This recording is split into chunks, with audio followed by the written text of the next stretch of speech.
The Voyages of Dr. Dolittle, Hugh Lofting, Prologue. All that I have written so far about Dr. Dolittle I heard long after it happened from those who had known him. Indeed, a great deal of it took place before I was born.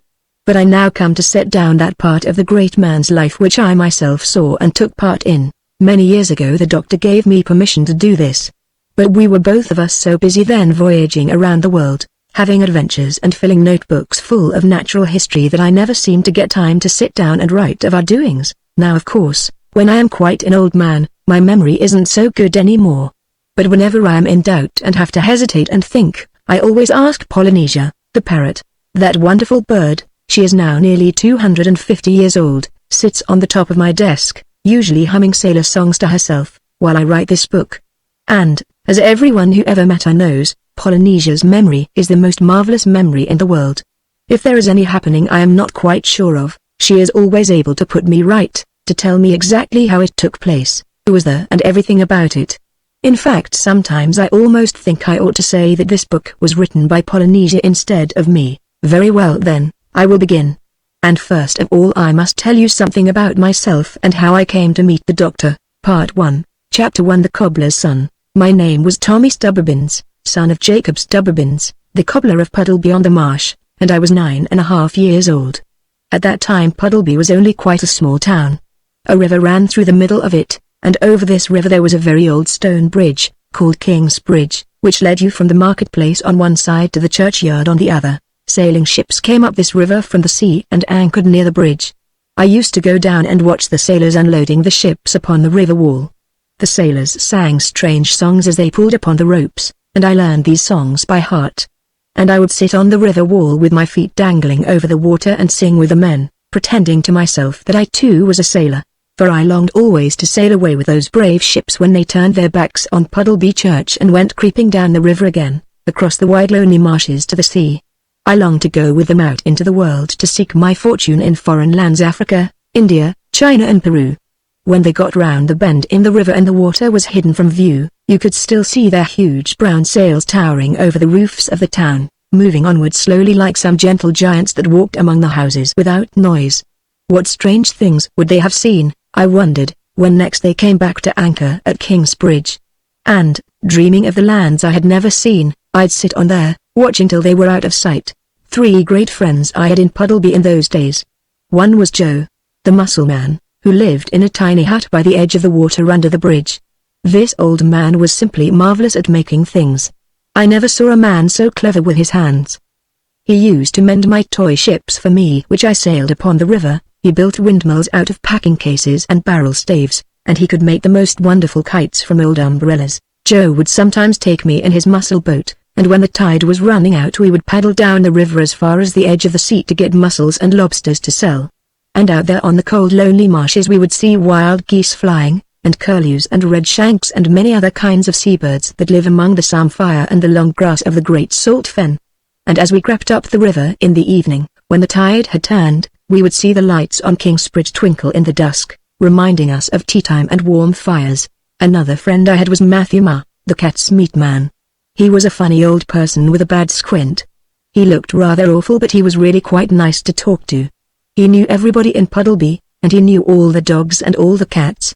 In those times being a cat's meat man was a regular business. And you could see one nearly any day going through the streets with a wooden tray full of pieces of meat stuck on skewers crying, "Meat. M-E-A-T." People paid him to give this meat to their cats and dogs instead of feeding them on dog biscuits or the scraps from the table. I enjoyed going round with old Matthew and seeing the cats and dogs come running to the garden gates whenever they heard his call. Sometimes he let me gift the meat to the animals myself, and I thought this was great fun. He knew a lot about dogs and he would tell me the names of the different kinds as we went through the town. He had several dogs of his own. One, a whippet, was a very fast runner, and Matthew used to win prizes with her at the Saturday coursing races. Another, a terrier, was a fine ratter. The cat's meat man used to make a business of rat catching for the millers and farmers as well as his other trade of selling cat's meat. My third great friend was Luke the hermit. But of him I will tell you more later on.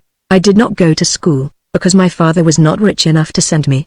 But I was extremely fond of animals. So I used to spend my time collecting birds' eggs and butterflies, fishing in the river, rambling through the countryside after blackberries and the mushrooms and helping the mussel man mend his nets. Yes, it was a very pleasant life I lived in those days long ago, though of course I did not think so then. I was 9.5 years old, and, like all boys, I wanted to grow up not knowing how well off I was with no cares and nothing to worry me. Always I longed for the time when I should be allowed to leave my father's house, to take passage in one of those brave ships, to sail down the river through the misty marshes to the sea out into the world to seek my fortune. Chapter 2 I Hear of the Great Naturalist. One early morning in the springtime, when I was wandering among the hills at the back of the town, I happened to come upon a hawk with a squirrel in its claws. It was standing on a rock and the squirrel was fighting very hard for its life. The hawk was so frightened when I came upon it suddenly like this, that it dropped the poor creature and flew away. I picked the squirrel up and found out 2 of its legs were badly hurt. So I carried it in my arms back to the town. When I came to the bridge I went into the Musselman's hut and asked him if he could do anything for it. Joe put on his spectacles and examined it carefully. Then he shook his head. "Yon critter's got a broken leg," he said, "and another badly cut and all. I can mend you your boats, Tom, but I haven't the tools nor the learning to make a broken squirrel seaworthy. This is a job's for a surgeon and for a right smart one and all. There'll be only one man I know who could save yon critter's life. And that's John Dolittle." "Who is John Dolittle?" I asked. "Is he a vet?" "No," said the mussel man. "He's no vet. Dr. Dolittle is a naturalist." "What's a naturalist?" "A naturalist," said Joe, putting away his glasses and starting to fill his pipe, "is a man who knows all about animals and butterflies and plants and rocks and all. John Dolittle is a very great naturalist. I'm surprised you never heard of him and you daft over animals. He knows a whole lot about shellfish that I know from my own knowledge. He's a quiet man and don't talk much, but there's folks who do say he's the greatest naturalist in the world." "Where does he live?" I asked. "Over on the Oxenthorpe Road, t'other side the town. Don't know just which house it is, but most anyone across there could tell you, I reckon. Go and see him. He's a great man." So I thanked the mussel man, took up my squirrel again and started off towards the Oxenthorpe Road. The first thing I heard as I came into the marketplace was someone calling meat. "Meat, there's Matthew Ma," I said to myself. "He'll know where this doctor lives. Matthew knows everyone." So I hurried across the marketplace and caught him up. "Matthew," I said, "do you know Dr. Dolittle?" "Do I know John Dolittle?" said he. "Well, I should think I do. I know him as well as I know my own wife better, I sometimes think. He's a great man, a very great man. Can you show me where he lives?" I asked. "I want to take this squirrel to him. It has a broken leg." "Certainly," said the cat's meat man. "I'll be going right by his house directly. Come along and I'll show you." So off we went together. "Oh, I've known John Dolittle for years and years," said Matthew as we made our way out of the marketplace. "But I'm pretty sure he ain't home just now. He's away on a voyage. But he's liable to be back any day. I'll show you his house and then you'll know where to find him." All the way down the Oxenthorpe Road Matthew hardly stopped talking about his great friend, Dr. John Dolittle M.D. He talked so much that he forgot all about calling out meat. Until we both suddenly noticed that we had a whole procession of dogs following us patiently. "Where did the doctor go to on this voyage?" I asked as Matthew handed round the meat to them. "I couldn't tell you," he answered. "Nobody never knows where he goes, nor when he's going, nor when he's coming back. He lives all alone except for his pets. He's made some great voyages and some wonderful discoveries. Last time he came back he told me he'd found a tribe of Red Indians in the Pacific Ocean lived on 2 islands. They did. The husbands lived on one island and the wives lived on the other. Sensible people, some of them savages. They only met once a year, when the husbands came over to visit the wives for a great feast Christmas time, most likely. Yes, he's a wonderful man is the doctor. And as for animals, well, there ain't no one knows as much about 'em as what he does." "How did he get to know so much about animals?" I asked. The cat's meat man stopped and leant down to whisper in my ear. "He talks their language," he said in a hoarse, mysterious voice. "The animals' language?" I cried. "Why certainly," said Matthew. "All animals have some kind of a language. Some sorts talk more than others, some only speak in sign language, like deaf and dumb. But the doctor, he understands them all, birds as well as animals. We keep it a secret though, him and me, because folks only laugh at you when you speak of it. Why, he can even write animal language. He reads aloud to his pets. He's wrote history books in monkey talk, poetry and canary language and comic songs for magpies to sing. It's a fact. He's now busy learning the language of the shellfish. But he says it's hard work and he has caught some terrible colds, holding his head under water so much. He's a great man. He certainly must be, I said. I do wish he were home so I could meet him. Well, there's his house. Look, said the cats. Meet man, that little one at the bend in the road, the one high up like it was sitting on the wall above the street. We were now come beyond the edge of the town. And the house that Matthew pointed out was quite a small one standing by itself.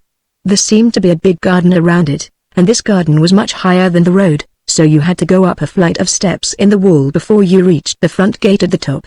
I could see that there were many fine fruit trees in the garden, for their branches hung down over the wall in places.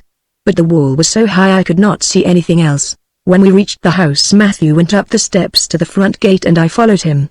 I thought he was going to go into the garden, but the gate was locked. A dog came running down from the house, and he took several pieces of meat which the cat's meat man pushed through the bars of the gate, and some paper bags full of corn and bran. I noticed that this dog did not stop to eat the meat, as any ordinary dog would have done, but he took all the things back to the house and disappeared. He had a curious wide collar round his neck which looked as though it were made of brass or something.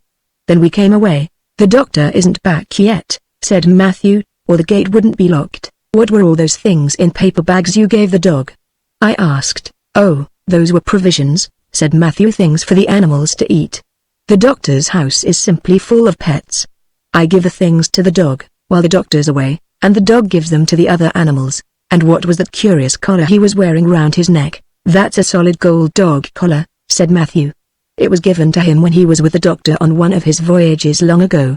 He saved a man's life. How long has the doctor had him? I asked. Oh, a long time. Chip's getting pretty old now. That's why the doctor doesn't take him on his voyages anymore. He leaves him behind to take care of the house. Every Monday and Thursday I bring the food to the gate here and give it him through the bars. He never lets anyone come inside the garden while the doctor's away, not even me, though he knows me well. But you'll always be able to tell if the doctor's back or not, because if he is, the gate will surely be open. So I went off home to my father's house and put my squirrel to bed in an old wooden box full of straw. And there I nursed him myself and took care of him as best I could till the time should come when the doctor would return. And every day I went to the little house with a big garden on the edge of the town and tried the gate to see if it were locked. Sometimes the dog, Chip, would come down to the gate to meet me. But though he always wagged his tail and seemed glad to see me, he never let me come inside the garden. Chapter 3 The Doctor's Home. One Monday afternoon towards the end of April, my father asked me to take some shoes which he had mended to a house on the other side of the town. They were for a Colonel Bellows who was very particular. I found the house and rang the bell at the front door. The Colonel opened it, stuck out a very red face and said, "Go round to the tradesman's entrance, go to the back door." Then he slammed the door shut. I felt inclined to throw the shoes into the middle of his flower bed. But I thought my father might be angry, so I didn't. I went round to the back door, and the Colonel's wife met me and took the shoes from me. She looked a timid little woman and had her hands all over flour as though she were making bread. She seemed to be terribly afraid of her husband, whom I could still hear stumping round the house somewhere, grunting indignantly because I had come to the front door. Then she asked me in a whisper if I would have a bun and a glass of milk. And I said, "Yes, please." After I had eaten the bun and milk, I thanked the Colonel's wife and came away. Then I thought that before I went home I would go and see if the doctor had come back yet. I had been to his house once already that morning. But I thought I'd just like to go and take another look. My squirrel wasn't getting any better and I was beginning to be worried about him, so I turned into the Oxenthorpe Road and started off towards the doctor's house. On the way I noticed that the sky was clouding over and that it looked as though it might rain. I reached the gate and found it still locked. I felt very discouraged. I had been coming here every day for a week now. The dog, Chip, came to the gate and wagged his tail as usual, and then sat down and watched me closely to see that I didn't get in. I began to fear that my squirrel would die before the doctor came back. I turned away sadly, went down the steps onto the road and turned towards home again. I wondered if it was supper time yet. Of course, I had no watch of my own. But I noticed a gentleman coming towards me down the road, and when he got nearer I saw it was the Colonel out for a walk. He was all wrapped up in smart overcoats and mufflers and bright-colored gloves. It was not a very cold day, but he had so many clothes on he looked like a pillow inside a roll of blankets. I asked him if he would please tell me the time. He stopped, grunted and glared down at me, his red face growing redder still, and when he spoke it sounded like the cork coming out of a ginger beer bottle. "Do you imagine for one moment," he spluttered, "that I am going to get myself all unbuttoned just to tell a little boy like you the time?" And he went stumping down the street, grunting harder than ever. I stood still a moment looking after him and wondering how old I would have to be, to have him go to the trouble of getting his watch out. And then, all of a sudden, the rain came down in torrents. I have never seen it rain so hard. It got dark, almost like night. The wind began to blow, the thunder rolled, the lightning flashed, and in a moment the gutters of the road were flowing like a river. There was no place handy to take shelter, so I put my head down against the driving wind and started to run towards home. I hadn't gone very far when my head bumped into something soft and I sat down suddenly on the pavement. I looked up to see whom I had run into. And there in front of me, sitting on the wet pavement like myself, was a little round man with a very kind face. He wore a shabby high hat and in his hand he had a small black bag. "I'm very sorry," I said. "I had my head down and I didn't see you coming." To my great surprise, instead of getting angry at being knocked down, the little man began to laugh. "You knows this reminds me," he said, "of a time once when I was in India. I ran full tilt into a woman in a thunderstorm. But she was carrying a pitcher of molasses on her head and I had treacle in my hair for weeks afterwards. The flies followed me everywhere. I didn't hurt you, did I?" "No," I said. "I'm all right. It was just as much my fault as it was yours, you know," said the little man. "I had my head down too, but look here, we mustn't sit talking like this. You must be soaked." "I know I am. How far have you got to go?" "My home is on the other side of the town," I said, as we picked ourselves up. "My goodness, but that was a wet pavement," said he. "And I declare it's coming down worse than ever. Come along to my house and get dried. A storm like this can't last." He took hold of my hand and we started running back down the road together. As we ran I began to wonder who this funny little man could be, and where he lived. I was a perfect stranger to him, and yet he was taking me to his own home to get dried.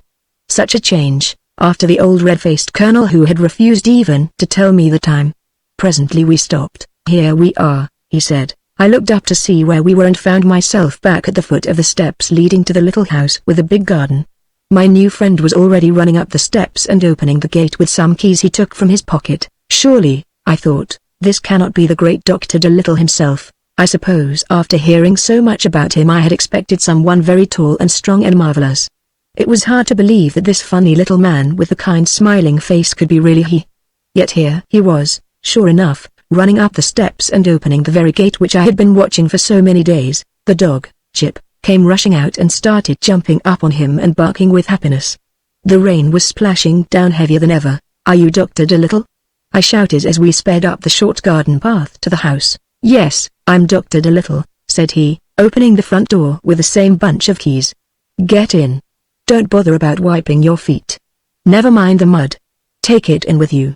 Get in out of the rain." I popped in, he and Chip following. Then he slammed the door to behind us. The storm had made it dark enough outside, but inside the house, with the door closed, it was as black as night. Then began the most extraordinary noise that I have ever heard. It sounded like all sorts and kinds of animals and birds calling and squeaking and screeching at the same time. I could hear things trundling down the stairs and hurrying along passages. Somewhere in the dark a duck was quacking, a cock was crowing, a dove was cooing, an owl was hooting, a lamb was bleating and Jip was barking. I felt birds' wings fluttering and fanning near my face. Things kept bumping into my legs and nearly upsetting me. The whole front hall seemed to be filling up with animals. The noise, together with the roaring of the rain, was tremendous, and I was beginning to grow a little bit scared when I felt the doctor take hold of my arm and shout into my ear, "Don't be alarmed. Don't be frightened. These are just some of my pets. I've been away 3 months and they are glad to see me home again. Stand still where you are till I strike a light." My gracious, what a storm! ! Just listen to that thunder. So there I stood in the pitch-black dark, while all kinds of animals which I couldn't see chattered and jostled around me. It was a curious and a funny feeling. I had often wondered, when I had looked in from the front gate, what Dr. Dolittle would be like and what the funny little house would have inside it. But I never imagined it would be anything like this. Yet somehow after I had felt the doctor's hand upon my arm I was not frightened, only confused. It all seemed like some queer dream, and I was beginning to wonder if I was really awake, when I heard the doctor speaking again. "My blessed matches are all wet." They won't strike. Have you got any? No, I'm afraid I haven't, I called back. Never mind, said he. Perhaps Dab can raise us a light somewhere. Then the doctor made some funny clicking noises with his tongue and I heard someone trundle up the stairs again and start moving about in the rooms above. Then we waited quite a while without anything happening. Will the light be long in coming? I asked. Some animal is sitting on my foot and my toes are going to sleep. No, only a minute, said the doctor. She'll be back in a minute. And just then I saw the first glimmerings of a light around the landing above. At once all the animals kept quiet. I thought you lived alone, I said to the doctor. So I do, said he. It is Dab who is bringing the light. I looked up the stairs trying to make out who was coming. I could not see around the landing but I heard the most curious footstep on the upper flight. It sounded like someone hopping down from one step to the other, as though he were using only one leg. As the light came lower, it grew brighter and began to throw strange jumping shadows on the walls. At last, said the doctor. Good old Dab. And then I thought I really must be dreaming. For there, craning her neck round the bend of the landing, hopping down the stairs on one leg, came a spotless white duck. And in her right foot she carried a lighted candle. Chapter 4 The Whiff-Waff. When at last I could look around me I found that the hall was indeed simply full of animals. It seemed to me that almost every kind of creature from the countryside must be there, a pigeon, a white rat, an owl, a badger, a jackdaw. There was even a small pig, just in from the rainy garden, carefully wiping his feet on the mat while the light from the candle glistened on his wet pink back. The doctor took the candlestick from the duck and turned to me. Look here, he said, you must get those wet clothes off. By the way, what is your name? Tommy Stubberbins's, I said. Oh, are you the son of Jacob Stubberbins, the shoemaker? Yes, I said. Excellent bootmaker. Your father, said the doctor. You see these? And he held up his right foot to show me the enormous boots he was wearing. Your father made me those boots 4 years ago, and I've been wearing them ever since. Perfectly wonderful boots. Well now, look here, Stubberbins.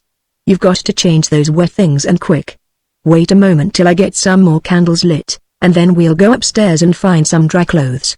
You'll have to wear an old suit of mine till we can get yours dry again by the kitchen fire. So presently, when more candles had been lighted round different parts of the house, we went upstairs, and when we had come into a bedroom the doctor opened a big wardrobe and took out 2 suits of old clothes. These we put on. Then we carried our wet ones down to the kitchen and started a fire in the big chimney. The coat of the doctor's which I was wearing was so large for me that I kept treading on my own coattails while I was helping to fetch the wood up from the cellar. But very soon we had a huge big fire blazing up the chimney and we hung our wet clothes around on chairs. Now let's cook some supper, said the doctor. You'll stay and have supper with me, Stubberbins. Of course. Already I was beginning to be very fond of this funny little man who called me Stubberbins, instead of Tommy or Little Lad. I did so hate to be called Little Lad. This man seemed to begin right away treating me as though I were a grown-up friend of his.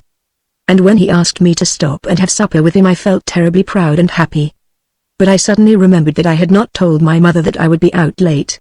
So very sadly I answered, "Thank you very much. I would like to stay, but I am afraid that my mother will begin to worry and wonder where I am if I don't get back." "Oh, but my dear Stubberbins," said the doctor, throwing another log of wood on the fire, "your clothes aren't dry yet. You'll have to wait for them, won't you? By the time they are ready to put on we will have supper cooked and eaten." "Did you see where I put my bag?" "I think it is still in the hall," I said. "I'll go and see." I found the bag near the front door. It was made of black leather and looked very, very old. One of its latches was broken and it was tied up around the middle with a piece of string. "Thank you," said the doctor when I brought it to him. "Was that bag all the luggage you had for your voyage?" I asked. "Yes," said the doctor, as he undid the piece of string. "I don't believe in a lot of baggage. It's such a nuisance. Life's too short to fuss with it. And it isn't really necessary. You know, where did I put those sausages?" The doctor was feeling about inside the bag. First he brought out a loaf of new bread. Next came a glass jar with a curious metal top to it. He held this up to the light very carefully before he set it down upon the table, and I could see that there was some strange little water creature swimming about inside. At last the doctor brought out a pound of sausages. "Now," he said, "all we want is a frying pan." We went into the scullery and we found some pots and pans hanging against the wall. The doctor took down the frying pan. It was quite rusty on the inside. "Dear me, just look at that," said he. "That's the worst of being away so long. The animals are very good and keep the house wonderfully clean as far as they can. Dab Dab is a perfect marvel as a housekeeper. But some things of course they can't manage. Never mind, we'll soon clean it up. You'll find some silver sand down there, under the sink, stubber bins. Just hand it up to me, will you? In a few moments we had the pan all shiny and bright and the sausages were put over the kitchen fire and a beautiful frying smell went all through the house. While the doctor was busy at the cooking I went and took another look at the funny little creature swimming about in the glass jar. What is this animal? I asked. Oh that, said the doctor, turning round, that's a whiff-waff. Its full name is Hippocampus pipipitis. But the natives just call it a whiff-waff on account of the way it waves its tail, swimming, I imagine. That's what I went on this last voyage for, to get that. You see I'm very busy just now trying to learn the language of the shellfish. They have languages, of that I feel sure. I can talk a little shark language and porpoise dialect myself. But what I particularly want to learn now is shellfish. Why? I asked. Well, you see, some of the shellfish are the oldest kind of animals in the world that we know of. We find their shells in the rocks turned to stone thousands of years old. So I feel quite sure that if I could only get to talk their language, I should be able to learn a whole lot about what the world was like ages and ages and ages ago. You see, but couldn't some of the other animals tell you as well? I don't think so, said the doctor, prodding the sausages with a fork. To be sure, the monkeys I knew in Africa some time ago were very helpful in telling me about bygone days, but they only went back 1,000 years or so. No, I am certain that the oldest history in the world is to be had from the shellfish and from them only. You see most of the other animals that were alive in those very ancient times have now become extinct. Have you learned any shellfish language yet? I asked. No. I've only just begun. I wanted this particular kind of a pipefish because he is half a shellfish and half an ordinary fish. I went all the way to the Eastern Mediterranean after him. But I'm very much afraid he isn't going to be a great deal of help to me. To tell you the truth, I'm rather disappointed in his appearance. He doesn't look very intelligent, does he? No. He doesn't, I agreed. Ah, said the doctor. The sausages are done to a turn. Come along, hold your plate near and let me give you some. Then we sat down at the kitchen table and started a hearty meal. It was a wonderful kitchen, that. I had many meals there afterwards and I found it a better place to eat in than the grandest dining room in the world. It was so cozy and homelike and warm. It was so handy for the food too. You took it right off the fire, hot, and put it on the table and ate it. And you could watch your toast toasting at the fender and see it didn't burn while you drank your soup. And if you had forgotten to put the salt on the table, you didn't have to get up and go into another room to fetch it, you just reached round and took the big wooden box off the dresser behind you. Then the fireplace, the biggest fireplace you ever saw, was like a room in itself. You could get right inside it even when the logs were burning and sit on the wide seats either side and roast chestnuts after the meal was over, or listen to the kettle singing, or tell stories, or look at picture books by the light of the fire. It was a marvelous kitchen. It was like the doctor, comfortable, sensible, friendly and solid. While we were gobbling away, the door suddenly opened and in marched the duck, Dab Dab, and the dog, Chip, dragging sheets and pillowcases behind them over the clean tiled floor. The doctor, seeing how surprised I was, explained. They're just going to air the bedding for me in front of the fire. Dab Dab is a perfect treasure of a housekeeper, she never forgets anything. I had a sister once who used to keep house for me, poor, dear Sarah. I wonder how she's getting on. I haven't seen her in many years. But she wasn't nearly as good as Dab Dab. Have another sausage? The doctor turned and said a few words to the dog and duck in some strange talk and signs. They seemed to understand him perfectly. Can you talk in squirrel language? I asked. Oh yes. That's quite an easy language, said the doctor. You could learn that yourself without a great deal of trouble. But why do you ask? Because I have a sick squirrel at home, I said. I took it away from a hawk. But 2 of its legs are badly hurt and I wanted very much to have you see it, if you would. Shall I bring it tomorrow? Well, if its leg is badly broken I think I had better see it tonight. It may be too late to do much, but I'll come home with you and take a look at it. So presently we felt the clothes by the fire and mine were found to be quite dry. I took them upstairs to the bedroom and changed. And when I came down the doctor was already waiting for me with his little black bag full of medicines and bandages. Come along, he said. The rain has stopped now. Outside it had grown bright again and the evening sky was all red with the setting sun, and thrushes were singing in the garden as we opened the gate to go down onto the road. Chapter 5 Polynesia. "I think your house is the most interesting house I was ever in," I said as we set off in the direction of the town. "May I come and see you again tomorrow?" "Certainly," said the doctor. "Come any day you like. Tomorrow I'll show you the garden and my private zoo." "Oh, have you a zoo?" I asked. "Yes," said he. "The larger animals are too big for the house, so I keep them in a zoo in the garden. It is not a very big collection but it is interesting in its way." "It must be splendid," I said, "to be able to talk all the languages of the different animals. Do you think I could ever learn to do it?" "Oh surely," said the doctor, "with practice. You have to be very patient, you know. You really ought to have Polynesia to start you." It was she who gave me my first lessons. "Who is Polynesia?" I asked. "Polynesia was a West African parrot I had. She isn't with me anymore now," said the doctor sadly. "Why, is she dead?" "Oh no," said the doctor. "She is still living, I hope. But when we reached Africa she seemed so glad to get back to her own country. She wept for joy. And when the time came for me to come back here I had not the heart to take her away from that sunny land, although, it is true, she did offer to come. I left her in Africa. Well, I have missed her terribly." She wept again when we left.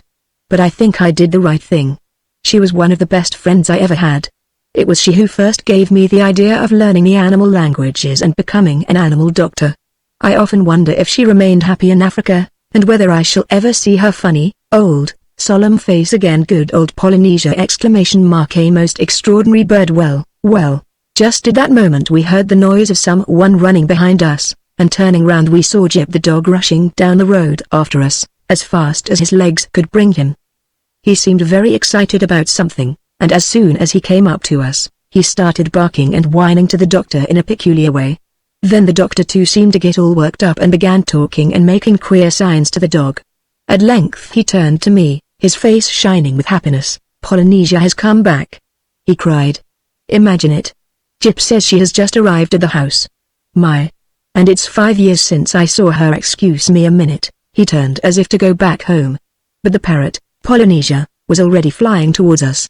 The doctor clapped his hands like a child getting a new toy, while the swarm of sparrows in the roadway fluttered, gossiping, up onto the fences, highly scandalized to see a grey and scarlet parrot skimming down an English lane. On she came, straight onto the doctor's shoulder, where she immediately began talking a steady stream in a language I could not understand. She seemed to have a terrible lot to say. And very soon the doctor had forgotten all about me and my squirrel and Jip and everything else, till at length the bird clearly asked him something about me. "Oh, excuse me, Stubbins," said the doctor. "I was so interested listening to my old friend here. We must get on and see this squirrel of yours, Polynesia." "This is Thomas Stubbins." The parrot, on the doctor's shoulder, nodded gravely towards me and then, to my great surprise, said quite plainly in English, "How do you do? I remember the night you were born. It was a terribly cold winter. You were a very ugly baby." "Stubbins is anxious to learn animal language," said the doctor. "I was just telling him about you and the lessons you gave me when Jip ran up and told us you had arrived." "Well," said the parrot, turning to me, "I may have started the doctor learning, but I never could have done even that, if he hadn't first taught me to understand what I was saying when I spoke English. You see, many parrots can talk like a person, but very few of them understand what they are saying. They just say it because they fancy it is smart, or because they know they will get crackers given them." By this time we had turned and were going towards my home with Jip running in front and Polynesia still perched on the doctor's shoulder. The bird chattered incessantly, mostly about Africa, but now she spoke in English, out of politeness to me. "How is Prince Bumpo getting on?" asked the doctor. "Oh, I'm glad you asked me," said Polynesia. "I almost forgot to tell you. What do you think Bumpo is in England?" "In England? You don't say," cried the doctor. "What on earth is he doing here?" "His father, the king, sent him here to a place called Bulford. I think it was to study lessons." "Bulford!" "Bulford," muttered the doctor. "I never heard of the place." "Oh, you mean Oxford?" "Yes, that's the place, Oxford," said Polynesia. "I knew it had cattle in it somewhere." "Oxford, that's the place he's gone to." Well, murmured the doctor. "Fancy Bumper studying at Oxford." Well, there were great doings in Jolly Jinky when he left. He was scared to death to come. He was the first man from that country to go abroad.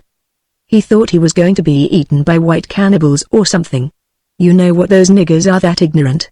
Well! But his father made him come.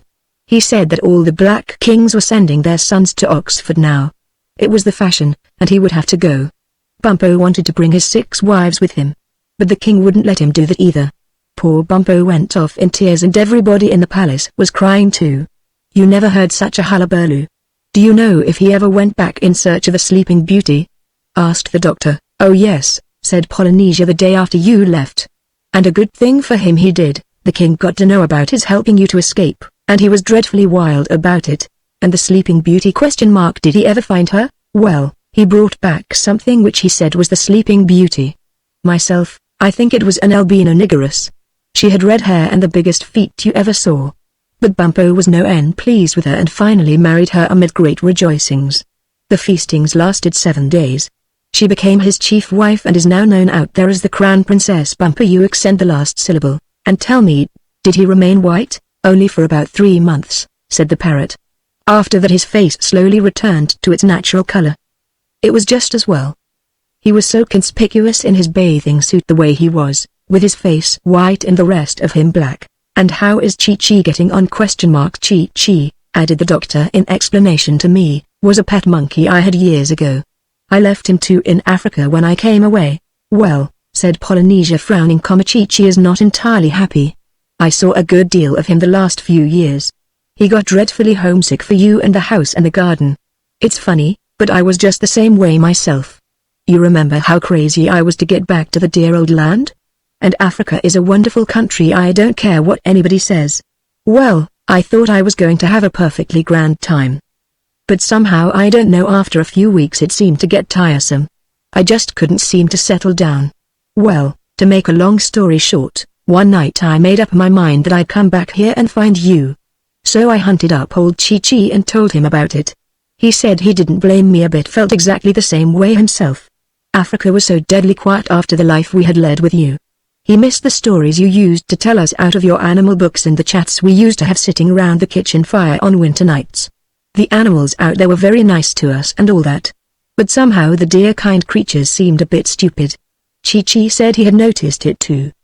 But I suppose it wasn't they who had changed, it was we who were different. When I left, poor old Chi-Chi broke down and cried. He said he felt as though his only friend were leaving him, though, as you know, he has simply millions of relatives there. He said it didn't seem fair that I should have wings to fly over here any time I liked, and him with no way to follow me. But mark my words, I wouldn't be a bit surprised if he found a way to come someday. He's a smart lad, is Chi-Chi. At this point we arrived at my home. My father's shop was closed and the shutters were up. But my mother was standing at the door looking down the street. Good evening, Mrs. Stubberbins's, said the doctor. It is my fault your son is so late. I made him stay to supper while his clothes were drying. He was soaked to the skin, and so was I. We ran into one another in the storm and I insisted on his coming into my house for shelter. I was beginning to get worried about him, said my mother. I am thankful to you, sir, for looking after him so well and bringing him home. Don't mention it, said the doctor. We have had a very interesting chat. Who might it be that I have the honor of addressing? Asked my mother, staring at the great parrot perched on the doctor's shoulder. Oh, I'm John Dolittle. I dare say your husband will remember me. He made me some very excellent boots about 4 years ago. They really are splendid, added the doctor, gazing down at his feet with great satisfaction. The doctor has come to cure my squirrel, mother, said I. He knows all about animals. Oh, no, said the doctor, not all, Stubberbins, not all about them by any means. It is very kind of you to come so far to look after his pet, said my mother. Tom is always bringing home strange creatures from the woods and the fields, is he? Said the doctor. Perhaps he will grow up to be a naturalist someday. Who knows? Won't you come in? Asked my mother. The place is a little untidy because I haven't finished the spring cleaning yet. But there's a nice fire burning in the parlor, thank you, said the doctor. What a charming home you have. And after wiping his enormous boots very, very carefully on the mat, the great man passed into the house. Chapter 6, The Wounded Squirrel. Inside we found my father busy practicing on the flute beside the fire. This he always did, every evening, after his work was over. The doctor immediately began talking to him about flutes and piccolos and bassoons, and presently my father said, "Perhaps you perform upon the flute yourself, sir. Won't you play us a tune?" "Well," said the doctor, "it is a long time since I touched the instrument. But I would like to try." May I?" Then the doctor took the flute from my father and played and played and played. It was wonderful. My mother and father sat as still as statues, staring up at the ceiling as though they were in church, and even I, who didn't bother much about music except on the mouth organ, even I felt all sad and cold and creepy and wished I had been a better boy. "Oh, I think that was just beautiful," sighed my mother when at length the doctor stopped. "You are a great musician, sir," said my father, "a very great musician. Won't you please play us something else?" "Why certainly," said the doctor. "Oh, but look here, I've forgotten all about the squirrel. I'll show him to you," I said. "He is upstairs in my room." So I led the doctor to my bedroom at the top of the house and showed him the squirrel in the packing case filled with straw. The animal, who had always seemed very much afraid of me though I had tried hard to make him feel at home, sat up at once when the doctor came into the room and started to chatter. The doctor chattered back in the same way, and the squirrel, when he was lifted up to have his leg examined, appeared to be rather pleased and frightened. I held a candle while the doctor tied the leg up in what he called splints, which he made out of matchsticks with his penknife. "I think you will find that his leg will get better now in a very short time," said the doctor, closing up his bag. "Don't let him run about for at least 2 weeks yet, but keep him in the open air and cover him up with dry leaves if the nights get cool. He tells me he is rather lonely here, all by himself, and is wondering how his wife and children are getting on. I have assured him you are a man to be trusted, and I will send a squirrel who lives in my garden to find out how his family are and to bring him news of them. He must be kept cheerful at all costs. Squirrels are naturally a very cheerful, active race. It is very hard for them to lie still doing nothing. But you needn't worry about him. He will be all right." Then we went back again to the parlor, and my mother and father kept him playing the flute till after 10 o'clock. Although my parents both liked the doctor tremendously from the first moment that they saw him, and were very proud to have him come and play to us, for we were really terribly poor, they did not realize then what a truly great man he was one day to become. Of course now, when almost everybody in the whole world has heard about Dr. Dolittle and his books, if you were to go to that little house in Puddleby where my father had his cobbler's shop, you would see, set in the wall over the old-fashioned door, a stone with writing on it which says, "John Dolittle, the famous naturalist, played the flute in this house in the year 1839. I often look back upon that night long, long ago. And if I close my eyes and think hard I can see that parlor just as it was then, a funny little man in coat-tails, with a round kind face, playing away on the flute in front of the fire, my mother on one side of him and my father on the other, holding their breath and listening with their eyes shut, myself, with Jip, squatting on the carpet at his feet, staring into the coals, and Polynesia perched on the mantelpiece beside his shabby high hat, gravely swinging her head from side to side in time to the music. I see it all, just as though it were before me now. And then I remember how, after we had seen the doctor out at the front door, we all came back into the parlor and talked about him till it was still later, and even after I did go to bed. I had never stayed up so late in my life before. I dreamed about him and a band of strange clever animals that played flutes and fiddles and drums the whole night through. Chapter 7 Shellfish Talk. The next morning, although I had gone to bed so late the night before, I was up frightfully early. The first sparrows were just beginning to chirp sleepily on the slates outside my attic window when I jumped out of bed and scrambled into my clothes. I could hardly wait to get back to the little house with the big garden to see the doctor and his private zoo. For the first time in my life I forgot all about breakfast, and creeping down the stairs on tiptoe, so as not to wake my mother and father, I opened the front door and popped out into the empty, silent street. When I got to the doctor's gate I suddenly thought that perhaps it was too early to call on anyone, and I began to wonder if the doctor would be up yet. I looked into the garden. No one seemed to be about. So I opened the gate quietly and went inside. As I turned to the left to go down a path between some hedges, I heard a voice quite close to me say, "Good morning. How early you are." I turned round, and there, sitting on the top of a privet hedge, was the great parrot, Polynesia. "Good morning," I said. "I suppose I am rather early. Is the doctor still in bed?" "Oh no," said Polynesia. "He has been up an hour and a half. You'll find him in the house somewhere. The front door is open.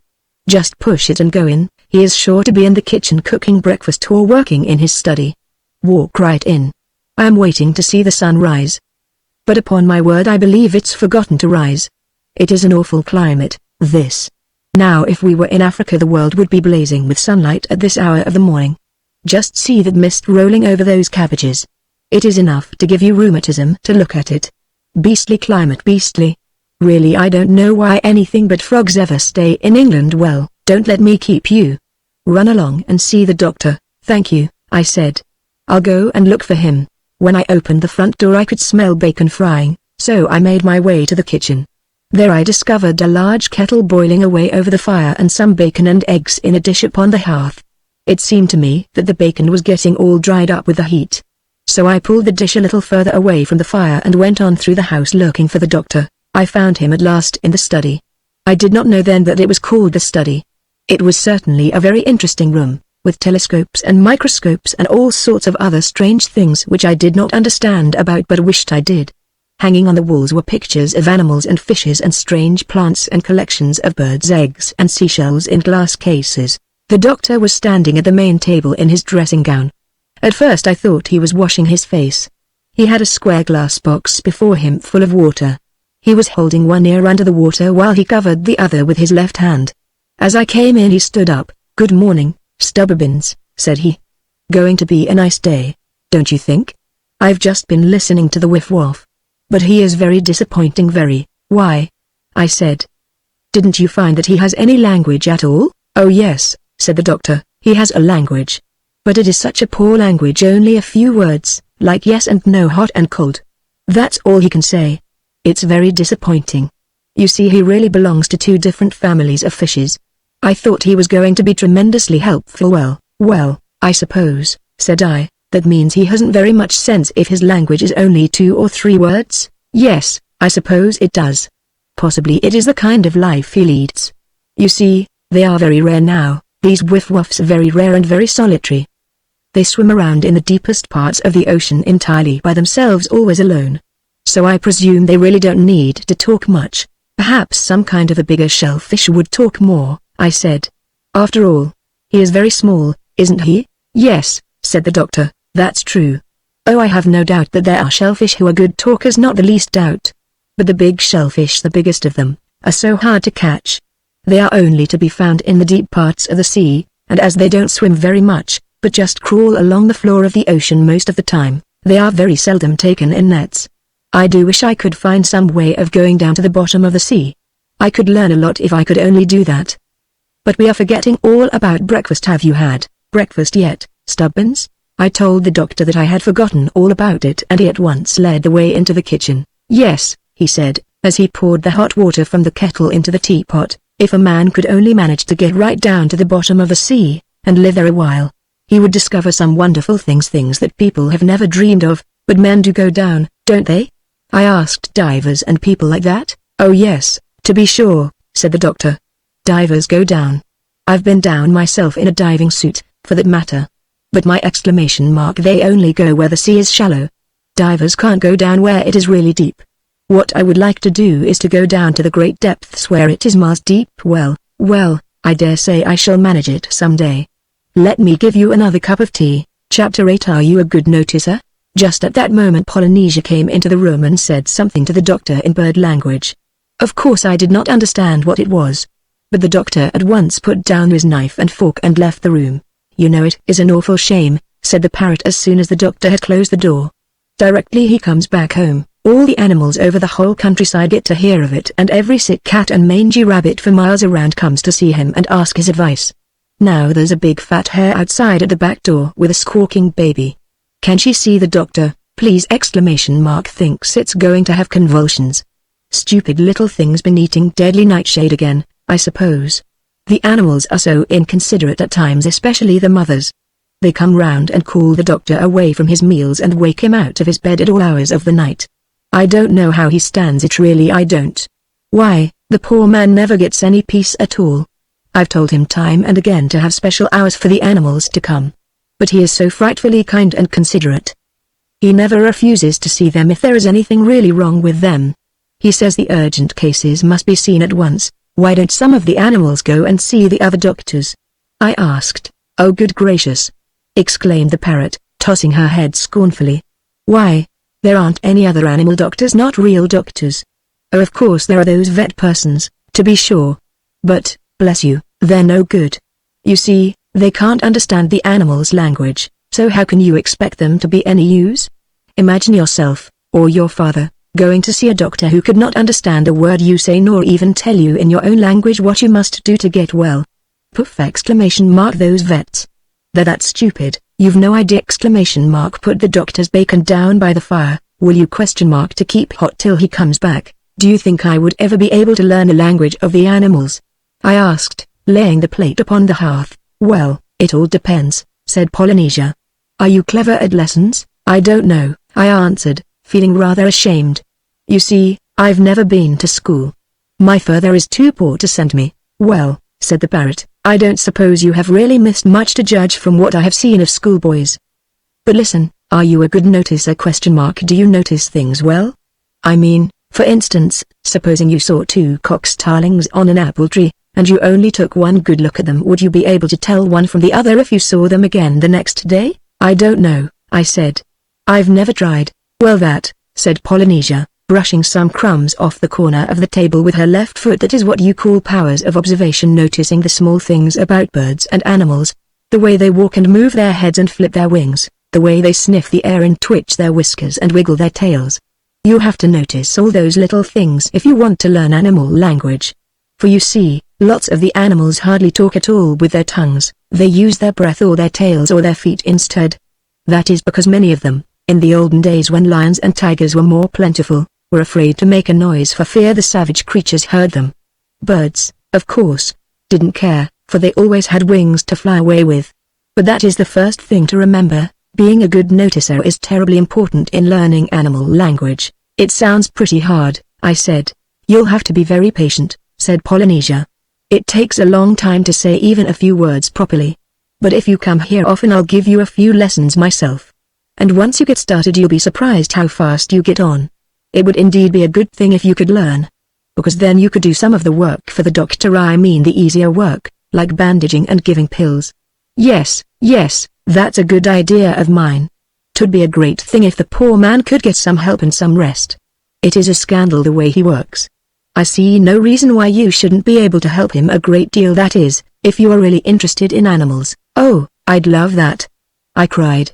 Do you think the doctor would let me? Certainly, said Polynesia. As soon as you have learned something about doctoring, I'll speak of it to him myself. I hear him coming. Quick, bring his bacon back onto the table. Chapter 9. The Garden of Dreams. When breakfast was over the doctor took me out to show me the garden. Well, if the house had been interesting, the garden was 100 times more so. Of all the gardens I have ever seen, that was the most delightful, the most fascinating. At first you did not realize how big it was. You never seemed to come to the end of it. When at last you were quite sure that you had seen it all, you would peer over a hedge, or turn a corner, or look up some steps, and there was a whole new part you never expected to find. It had everything a garden can have, or ever has had.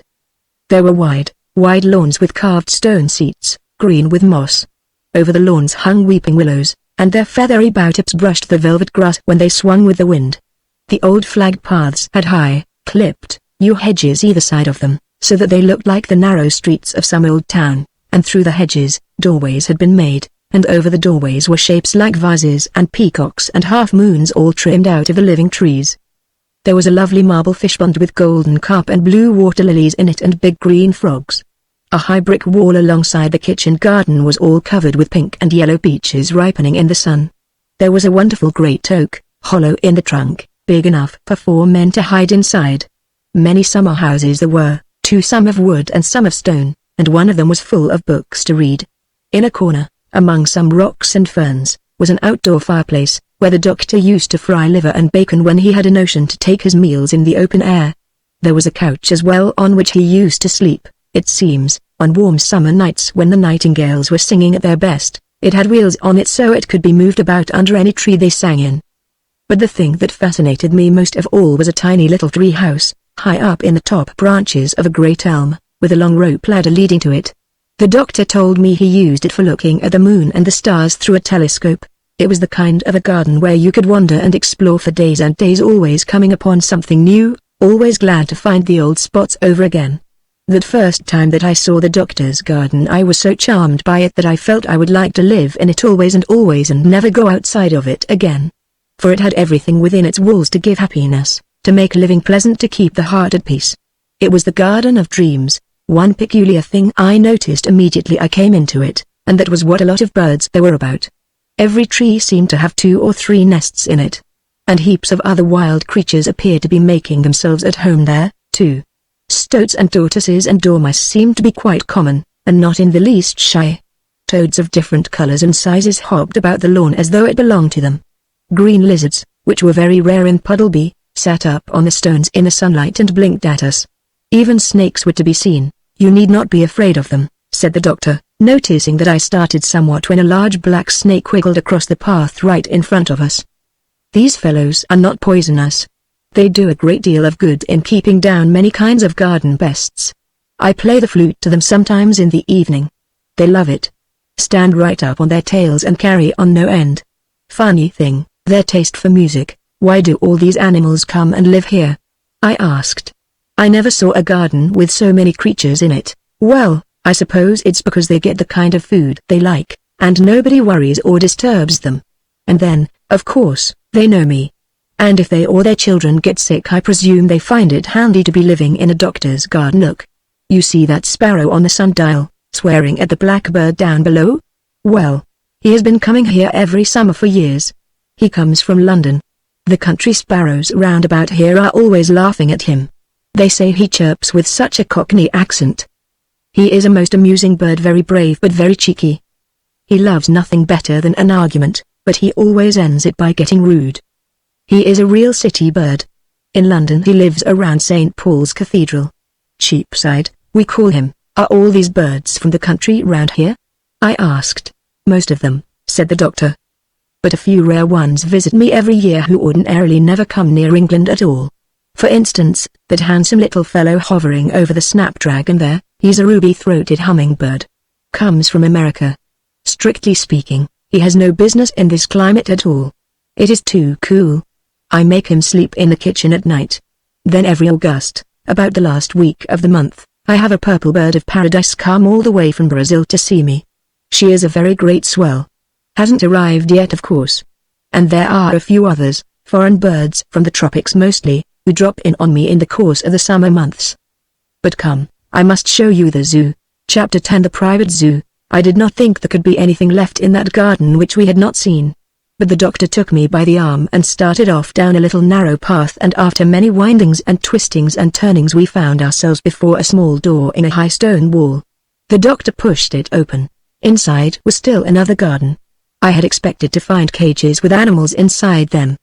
But there were none to be seen. Instead there were little stone houses here and there all over the garden, and each house had a window and a door. As we walked in, many of these doors opened and animals came running out to us, evidently expecting food. "Haven't the doors any locks on them?" I asked the doctor. "Oh yes," he said, "every door has a lock. But in my zoo the doors open from the inside, not from the out. The locks are only there so the animals can go and shut themselves in any time they want to get away from the annoyance of other animals or from people who might come here.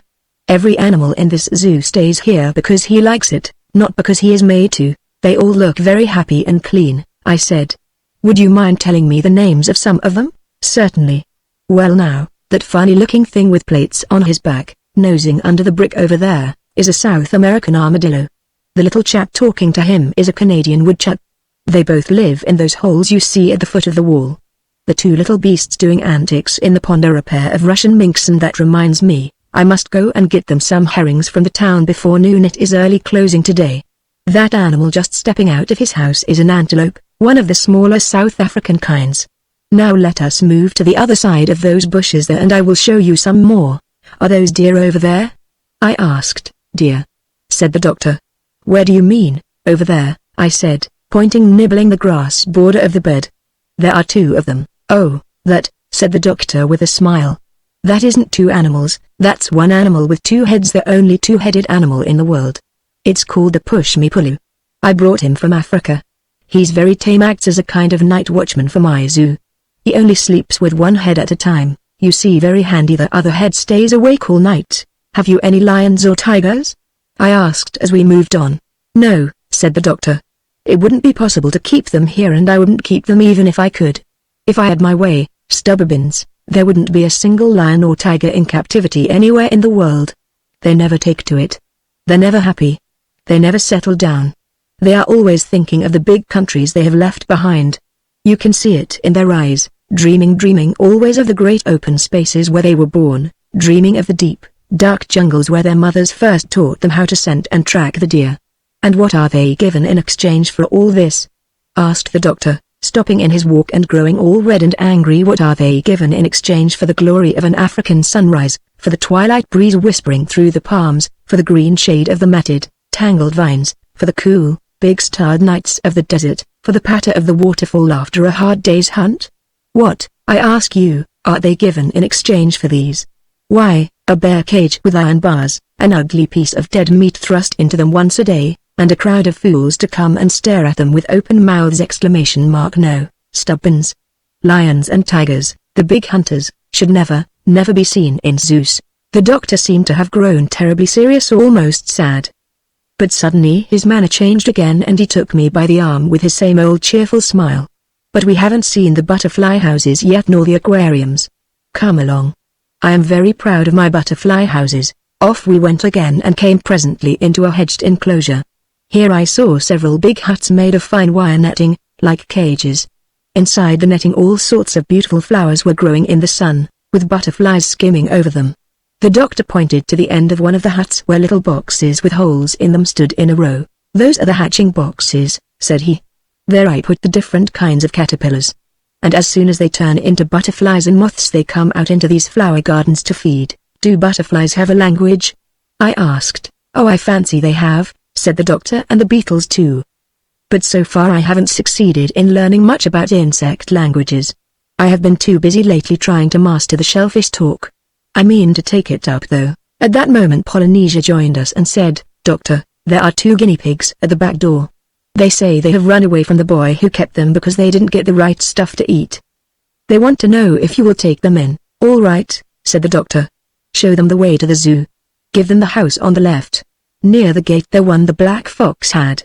Tell them what the rules are and give them a square meal now. Stubbins, we will go on to the aquariums.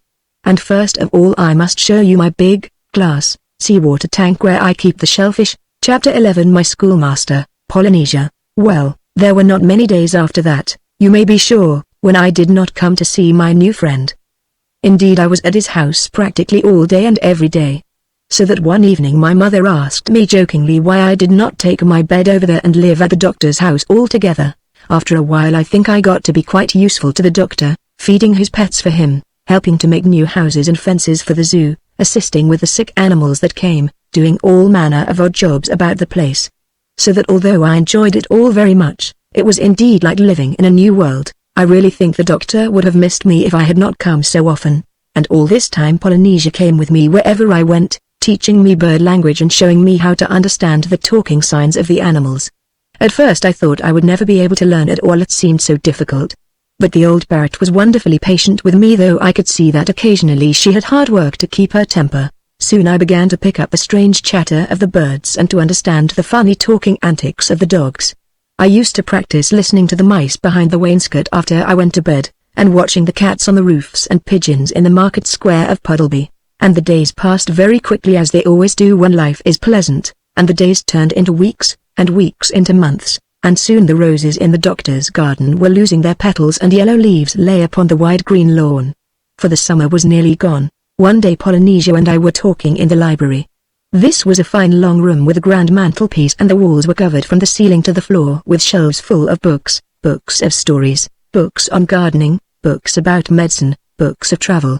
These I loved, and especially the doctor's great atlas with all its maps of the different countries of the world. This afternoon Polynesia was showing me the books about animals which John Dolittle had written himself. My! I said, what a lot of books the doctor has all the way around the room. Goodness! I wish I could read. It must be tremendously interesting. Can you read, Polynesia? Only a little, said she.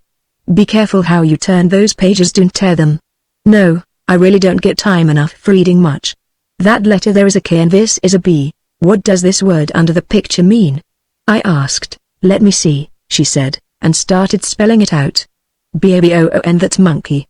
Reading isn't nearly as hard as it looks, once you know the letters. Polynesia, I said, I want to ask you something very important. What is it, my boy? Said she, smoothing down the feathers of her right wing. Polynesia often spoke to me in a very patronizing way. But I did not mind it from her.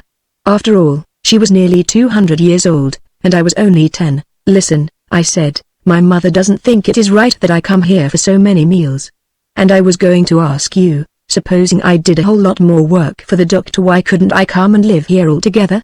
You see, instead of being paid like a regular gardener or workman, I would get my bed and meals in exchange for the work I did. What do you think? You mean you want to be a proper assistant to the doctor, is that it? Yes. I suppose that's what you call it, I answered. You know, you said yourself that you thought I could be very useful to him. Well, she thought a moment. I really don't see why not. But is this what you want to be when you grow up, a naturalist? Yes, I said, I have made up my mind. I would sooner be a naturalist than anything else in the world. Humphrey! Let's go and speak to the doctor about it, said Polynesia. He's in the next room in the study. Open the door very gently, he may be working and not want to be disturbed. I opened the door quietly and peeped in. The first thing I saw was an enormous black retriever dog sitting in the middle of the hearthrug with his ears cocked up, listening to the doctor, who was reading aloud to him from a letter. What is the doctor doing? I asked Polynesia in a whisper. Oh, the dog has had a letter from his mistress and he has brought it to the doctor to read for him. That's all. He belongs to a funny little girl called Minnie Dooley, who lives on the other side of the town. She has pigtails down her back. She and her brother have gone away to the seaside for the summer, and the old retriever is heartbroken while the children are gone. So they write letters to him in English, of course. And as the old dog doesn't understand them, he brings them here, and the doctor turns them into dog language for him. I think Minnie must have written that she is coming back, to judge from the dog's excitement. Just look at him carrying on. Indeed, the retriever seemed to be suddenly overcome with joy. As the doctor finished the letter, the old dog started barking at the top of his voice, wagging his tail wildly and jumping about the study. He took the letter in his mouth and ran out of the room, snorting hard and mumbling to himself. He's going down to meet the coach, whispered Polynesia. That dog's devotion to those children is more than I can understand. You should see Minnie. She's the most conceited little minx that ever walked. She squints too. Chapter 12. My great idea. Presently the doctor looked up and saw us at the door. Oh, come in, Stubberbinsons, said he. Did you wish to speak to me? Come in and take a chair, doctor, I said. I want to be a naturalist like you when I grow up. Oh, you do you? Murmured the doctor. Humphrey! Well! Dear me! You don't say! Well. Have you spoken to your mother and father about it? No, not yet, I said. I want you to speak to them for me. You would do it better. I want to be your helper, your assistant, if you'll have me. Last night my mother was saying that she didn't consider it right for me to come here so often for meals. And I've been thinking about it a good deal since. Couldn't we make some arrangement? Couldn't I work for my meals and sleep here? But my dear Stubberbinsons, said the doctor, laughing, you are quite welcome to come here for 3 meals a day all year round. I'm only too glad to have you. Besides, you do a lot of work, as it is. I've often felt that I ought to pay you for what you do, but what arrangement was it that you thought of? Well, I thought, said I, that perhaps you would come and see my mother and father and tell them that if they let me live here with you and work hard, that you will teach me to read and write. You see, my mother is awfully anxious to have me learn reading and writing. And besides, I couldn't be a proper naturalist without, could I? Oh, I don't know so much about that, said the doctor. It is nice, I admit, to be able to read and write. But naturalists are not all alike, you know.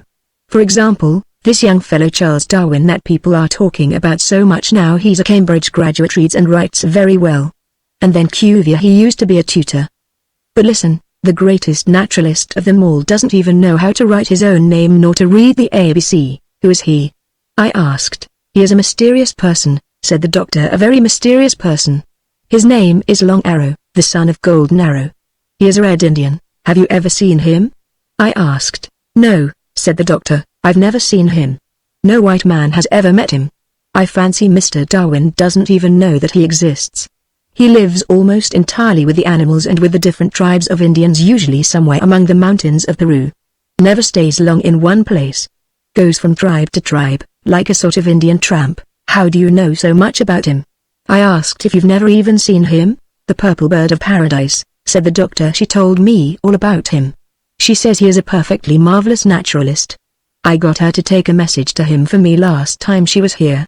I am expecting her back any day now. I can hardly wait to see what answer she has brought from him. It is already almost the last week of August. I do hope nothing has happened to her on the way, but why do the animals and birds come to you when they are sick? I said, why don't they go to him, if he is so very wonderful? It seems that my methods are more up to date, said the doctor.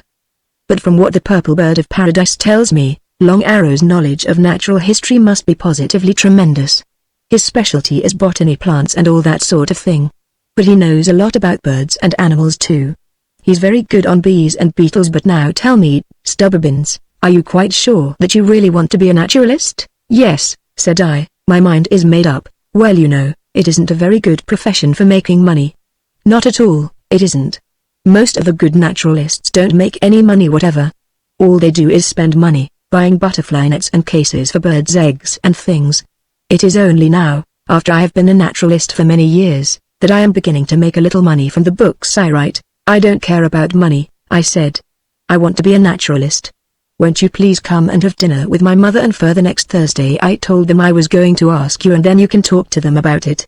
You see, there's another thing. If I'm living with you, and sort of belong to your house and business, I shall be able to come with you next time you go on a voyage. Oh, I see, said he, smiling.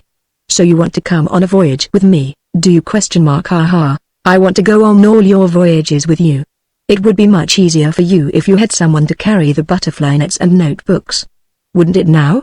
For a long time the doctor sat thinking, drumming on the desk with his fingers, while I waited, terribly impatiently, to see what he was going to say. At last he shrugged his shoulders and stood up. Well, Stubberbinsons, said he, I'll come and talk it over with you and your parents next Thursday.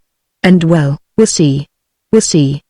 Give your mother and father my compliments and thank them for their invitation, will you? Then I tore home like the wind to tell my mother that the doctor had promised to come. Chapter 13. A Traveler Arrives. The next day I was sitting on the wall of the doctor's garden after tea, talking to Dab Dab. I had now learned so much from Polynesia that I could talk to most birds and some animals without a great deal of difficulty. I found Dab Dab a very nice, old, motherly bird, though not nearly so clever and interesting as Polynesia.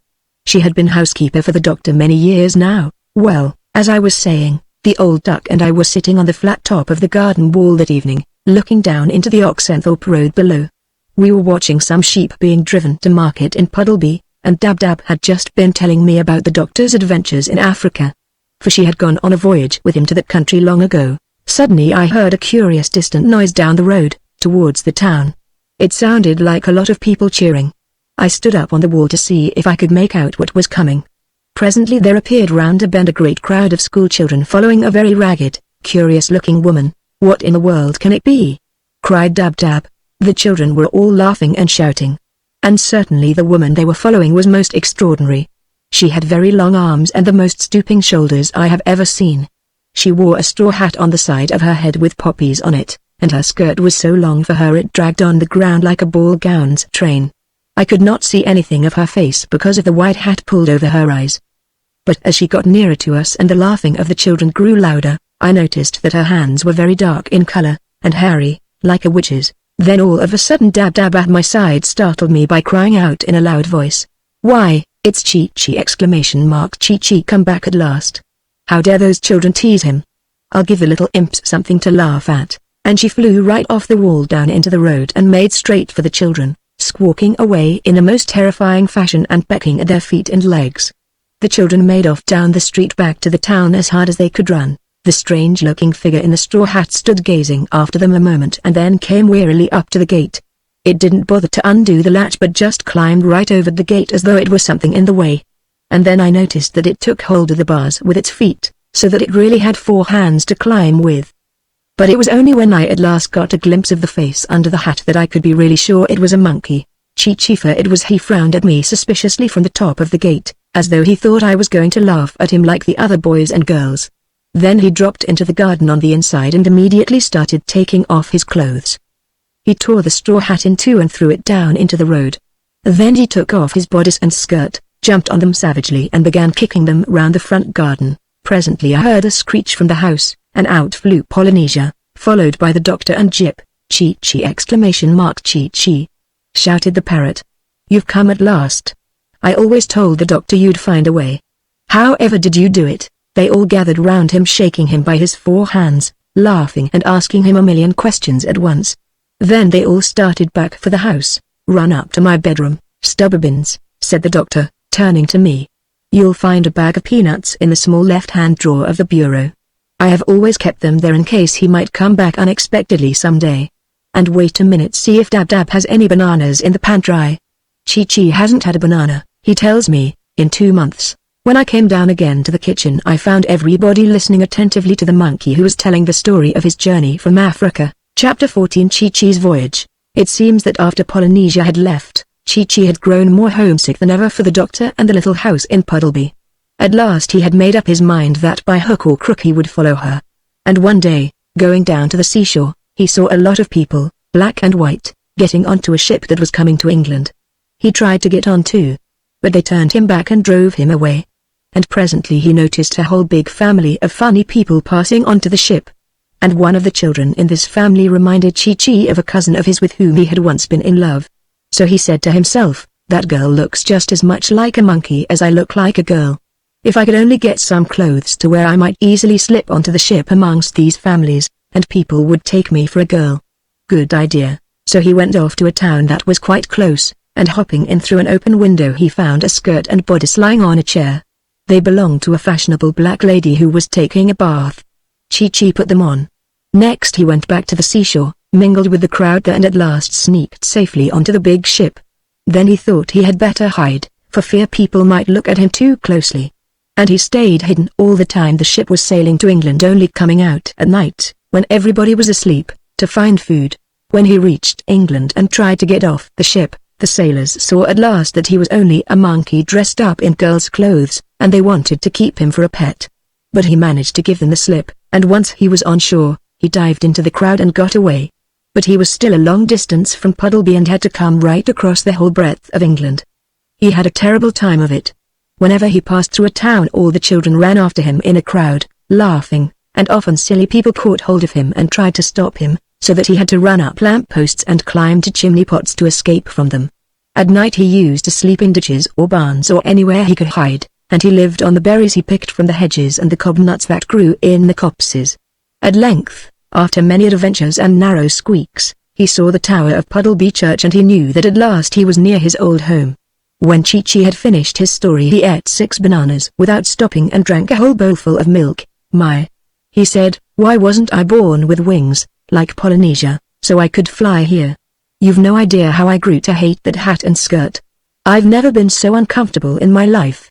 All the way from Bristol here, if the wretched hat wasn't falling off my head or catching in the trees, those beastly skirts were tripping me up and getting wound round everything. What on earth do women wear those things for? Goodness, I was glad to see old Puddleby this morning when I climbed over the hill by Bellaby's farm. Your bed on top of the play track in the scullery is all ready for you," said the doctor. "We never had it disturbed in case you might come back." "Yes," said Dab, "and you can have the old smoking jacket of the doctor's which you used to use as a blanket, in case it is cold in the night." "Thanks," said Chi-Chi. "It's good to be back in the old house again. Everything's just the same as when I left except the clean roller towel on the back of the door that's new. Well, I think I'll go to bed now. I need sleep." Then we all went out of the kitchen into the scullery and watched Chi-Chi climb the play track like a sailor going up a mast. On the top, he curled himself up, pulled the old smoking jacket over him, and in a minute he was snoring peacefully. "Good old Chi-Chi," whispered the doctor. "I'm glad he's back." "Yes, good old Chi-Chi," echoed Dab and Polynesia. Then we all tiptoed out of the scullery and closed the door very gently behind us. Chapter 15, I become a doctor's assistant. When Thursday evening came, there was great excitement at our house. My mother had asked me what were the doctor's favorite dishes, and I had told her, spare ribs, sliced beetroot, fried bread, shrimps and treacle tart. Tonight she had them all on the table waiting for him, and she was now fussing round the house to see if everything was tidy and in readiness for his coming. At last we heard a knock upon the door, and of course it was I who got there first to let him in. The doctor had brought his own flute with him this time. And after supper was over, which he enjoyed very much, the table was cleared away and the washing up left in the kitchen sink till the next day. Then the doctor and my father started playing duets. They got so interested in this that I began to be afraid that they would never come to talking over my business. But at last the doctor said, "Your son tells me that he is anxious to become a naturalist. and then began a long talk which lasted far into the night. At first both my mother and father were rather against the idea, as they had been from the beginning. They said it was only a boyish whim, and that I would get tired of it very soon. But after the matter had been talked over from every side, the doctor turned to my father and said, "Well now, supposing, Mr. Stubberbins's, that your son came to me for 2 years, that is, until he is 12 years old. During those 2 years he will have time to see if he is going to grow tired of it or not. Also during that time, I will promise to teach him reading and writing and perhaps a little arithmetic as well. What do you say to that?" "I don't know," said my father, shaking his head. "You are very kind and it is a handsome offer you make, doctor. But I feel that Tommy ought to be learning some trade by which he can earn his living later on." Then my mother spoke up. Although she was nearly in tears at the prospect of my leaving her house while I was still so young, she pointed out to my father that this was a grand chance for me to get learning. "Now Jacob," she said, "you know that many lads in the town have been to the grammar school till they were 14 or 15 years old. Tommy can easily spare these 2 years for his education, and if he learns no more than to read and write, the time will not be lost. Though goodness knows," she added, getting out her handkerchief to cry, "the house will seem terribly empty when he's gone. I will take care that he comes to see you, Mrs. Stubberbins," said the doctor, "every day, if you like. After all, he will not be very far away." Well, at length my father gave in, and it was agreed that I was to live with the doctor and work for him for 2 years in exchange for learning to read and write and for my board and lodging. "Of course," added the doctor, "while I have money I will keep Tommy in clothes as well. But money is a very irregular thing with me. Sometimes I have some, and then sometimes I haven't." "You are very good, doctor," said my mother, drying her tears. "It seems to me that Tommy is a very fortunate boy." And then, thoughtless, selfish little imp that I was, I leaned over and whispered in the doctor's ear, "Please don't forget to say something about the Voyages." "Oh, by the way," said John Dolittle, "of course occasionally my work requires me to travel. You will have no objection, I take it, to your son's coming with me?" My poor mother looked up sharply, more unhappy and anxious than ever at this new turn, while I stood behind the doctor's chair, my heart thumping with excitement, waiting for my father's answer. "No," he said slowly after a while. "If we agree to the other arrangement I don't see that we've the right to make any objection to that." Well, the Shirley was never a happier boy in the world than I was at that moment. My head was in the clouds. I trod on air. I could scarcely keep from dancing round the parlor. At last the dream of my life was to come true. At last I was to be given a chance to seek my fortune, to have adventures. For I knew perfectly well that it was now almost time for the doctor to start upon another voyage. Polynesia had told me that he hardly ever stayed at home for more than 6 months at a stretch. Therefore he would be surely going again within a fortnight. And Tommy Stubberbins, would go with him. Just to think of it! To cross the sea, to walk on foreign shores, to roam the world. Part 2, Chapter 1. The crew of the Curlew. From that time on of course my position in the town was very different. I was no longer a poor cobbler's son. I carried my nose in the air as I went down the high street with Jip in his gold collar at my side, and snobbish little boys who had despised me before because I was not rich enough to go to school now pointed me out to their friends and whispered, "You see him? He's a doctor's assistant and only 10 years old." But their eyes would have opened still wider with wonder if they had but known that I and the dog that was with me could talk to one another. 2 days after the doctor had been to our house to dinner he told me very sadly that he was afraid that he would have to give up trying to learn the language of the shellfish at all events for the present. "I'm very discouraged, Stubberbins, very. I've tried the mussels and the clams, the oysters and the whelks, cockles and scallops, 7 different kinds of crabs and all the lobster family. I think I'll leave it for the present and go at it again later on." "What will you turn to now?" I asked. "Well, I rather thought of going on a voyage, Stubberbins. It's quite a time now since I've been away. And there is a great deal of work waiting for me abroad." "When shall we start?" I asked. "Well, first I shall have to wait till the purple bird of paradise gets here. I must see if she has any message for me from Long Arrow. She's late. She should have been here 10 days ago. I hope to goodness she's all right." "Well, hadn't we better be seeing about getting a boat?" I said. "She is sure to be here in a day or so, and there will be lots of things to do to get ready in the meantime, won't there?" "Yes, indeed," said the doctor. "Suppose we go down and see your friend Joe, the mussel man. He will know about boats." "I'd like to come too," said Jip. "All right, come along," said the doctor, and off we went. Joe said yes. He had a boat one he had just bought, but it needed 3 people to sail her. We told him we would like to see it anyway, so the muscle man took us off a little way down the river and showed us the neatest, prettiest, little vessel that ever was built. She was called the Curlew. Joe said he would sell her to us cheap. But the trouble was that the boat needed 3 people, while we were only 2. Of course I shall be taking Chi-Chi, said the doctor. But although he is very quick and clever, he is not as strong as a man. We really ought to have another person to sail a boat as big as that. I know of a good sailor, doctor, said Joe, a first-class seaman who would be glad of the job. No, thank you, Joe, said Dr. Dolittle. I don't want any seamen. I couldn't afford to hire them. And then they hamper me so, seamen do, when I'm at sea. They're always wanting to do things the proper way, and I like to do them my way. Now let me see, who could we take with us? There's Matthew the cat's meat man, I said. No, he wouldn't do. Matthew's a very nice fellow, but he talks too much, mostly about his rheumatism. You have to be frightfully particular whom you take with you on long voyages. How about Luke the Hermit? I asked. That's a good idea, splendid if he'll come. Let's go and ask him right away. Chapter 2 Luke the Hermit.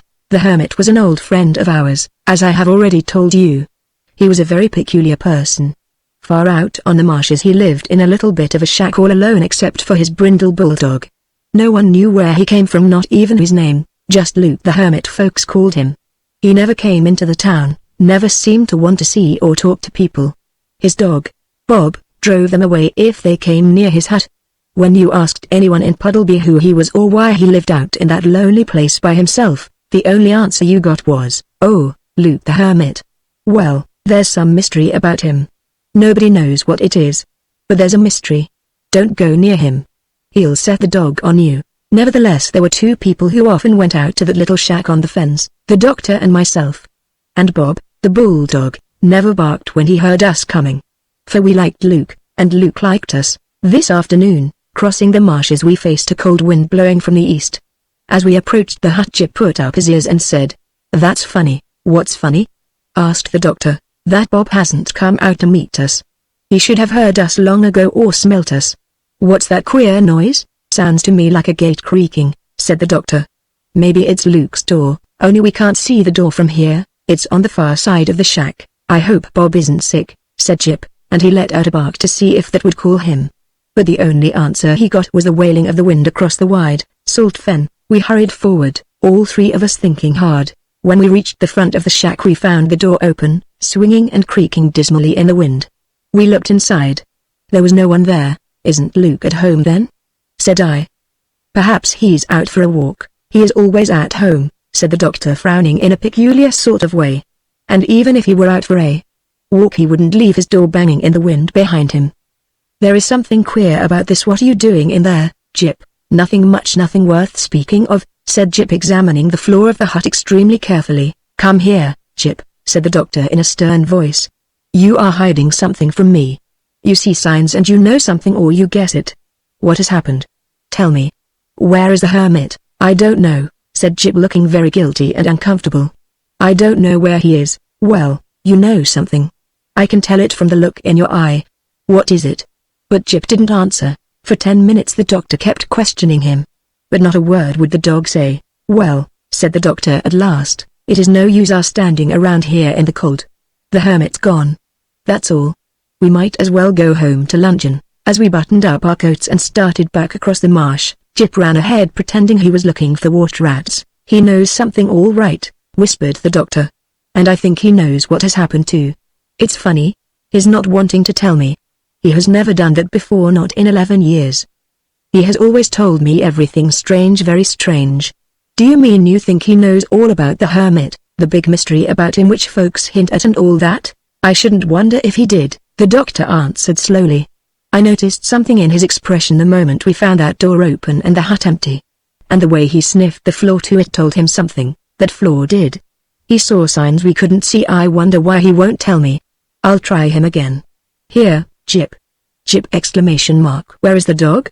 "I thought he went on in front." "So did I said. "He was there a moment ago. I saw him as large as life. Jip, Jip, Jip, Jip, but he was gone. We called and called. We even walked back to the hut. But Jip had disappeared." "Oh well," I said, "most likely he has just run home ahead of us. He often does that, you know. We'll find him there when we get back to the house." But the doctor just closed his coat collar tighter against the wind and strode on muttering, "Odd, very odd." Chapter 3 Jip and the Secret. When we reached the house, the first question the doctor asked of Dab Dab in the hall was, "Is Jip home yet?" "No," said Dab Dab. "I haven't seen him. Let me know the moment he comes in, will you? Please," said the doctor, hanging up his hat. "Certainly I will," said Dab Dab. "Don't be long over washing your hands. The lunch is on the table." Just as we were sitting down to luncheon in the kitchen, we heard a great racket at the front door. I ran and opened it. In bounded Jip. "Doctor," he cried, "come into the library quick. I've got something to tell you." "No, Dab Dab, the luncheon must wait." "Please hurry, Doctor. There's not a moment to be lost. Don't let any of the animals come, just you and Tommy." "Now," he said, when we were inside the library and the door was closed, "turn the key in the lock and make sure there's no one listening under the windows." "It's all right," said the doctor.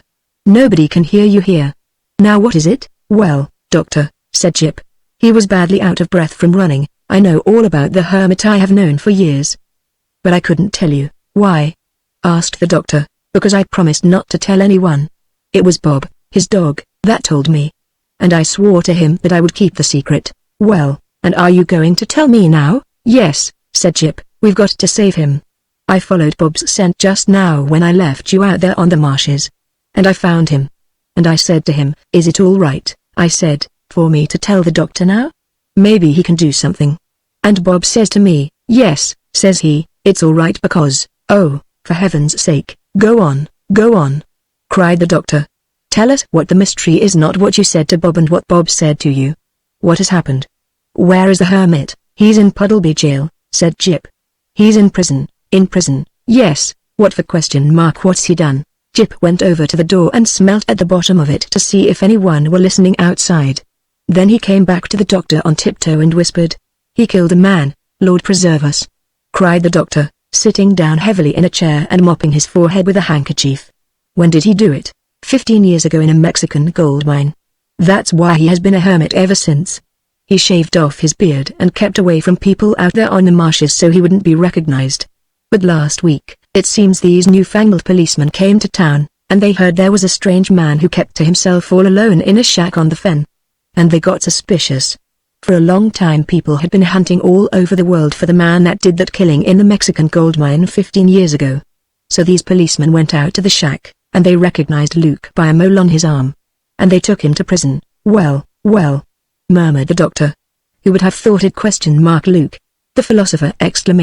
Killed a man! I can hardly believe it. "It's true enough, unfortunately," said Jip. "Luke did it. But it wasn't his fault. Bob says so. And he was there and saw it all. He was scarcely more than a puppy at the time. Bob says Luke couldn't help it. He had to do it." "Where is Bob now?" asked the doctor. "Down at the prison.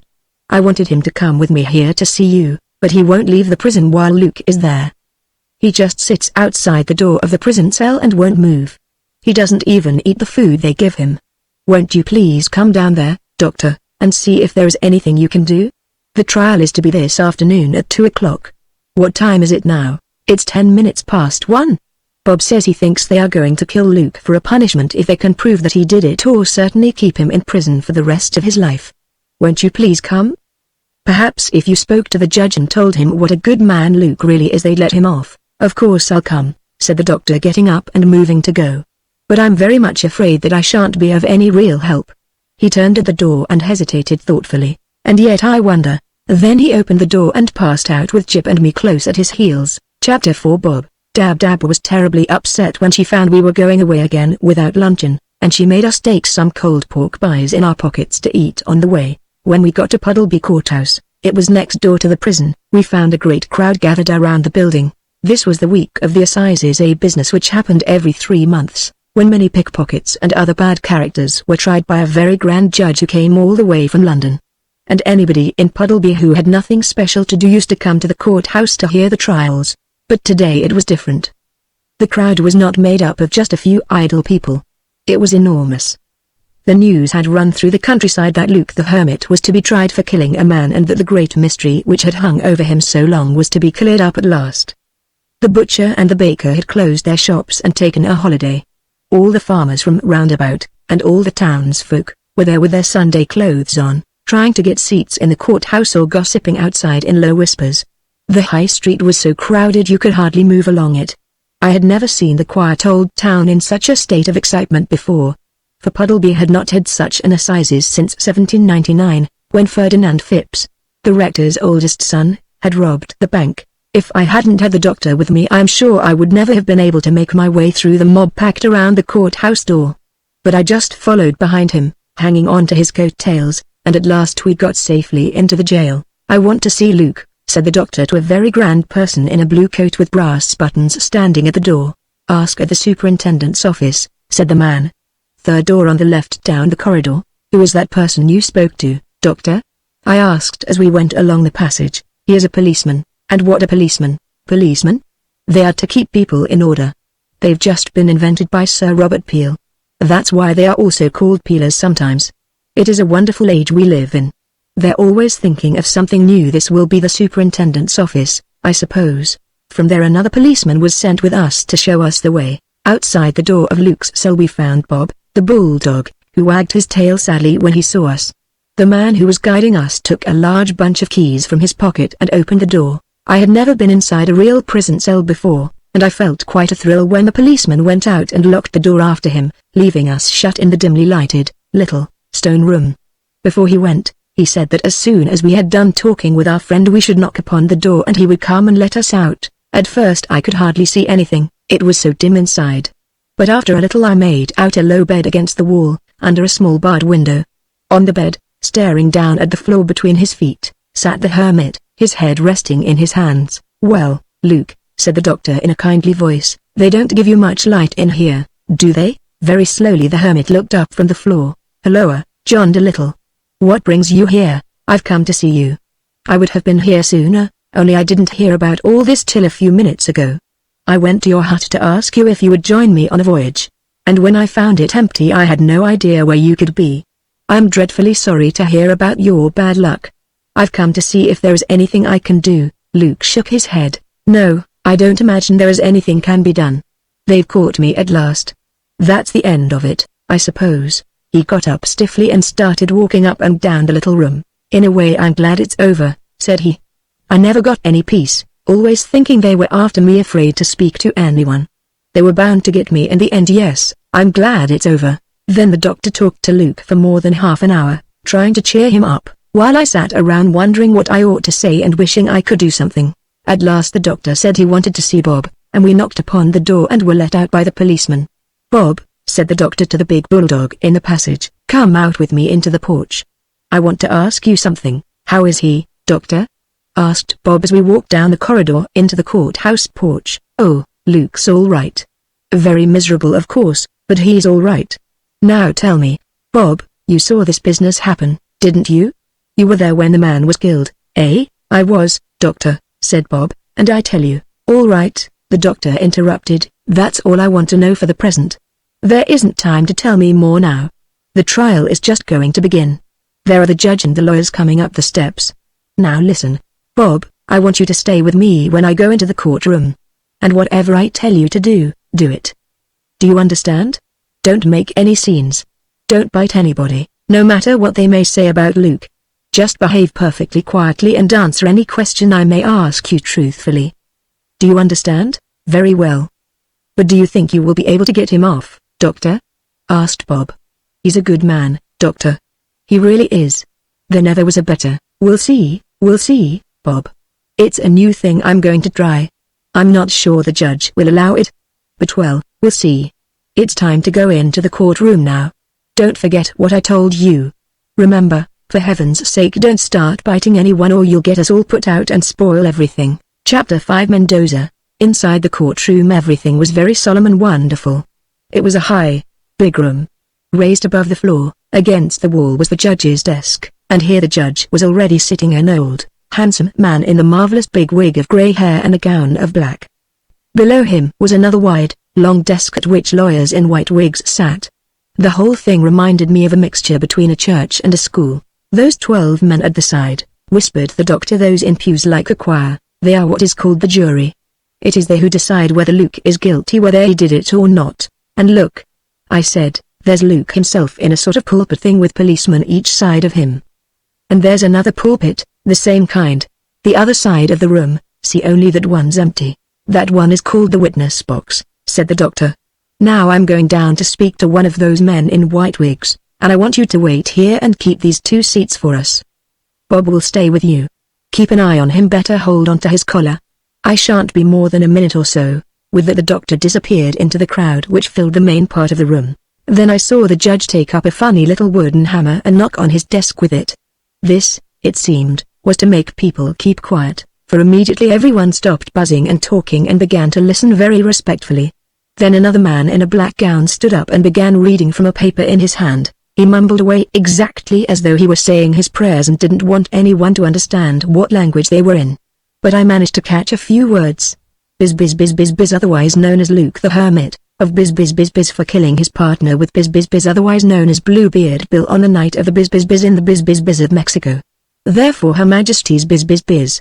At this moment I felt someone take hold of my arm from the back, and turning round I found the doctor had returned with one of the men in white wigs. "Stubberbins's, this is Mr. Percy Jenkins," said the doctor.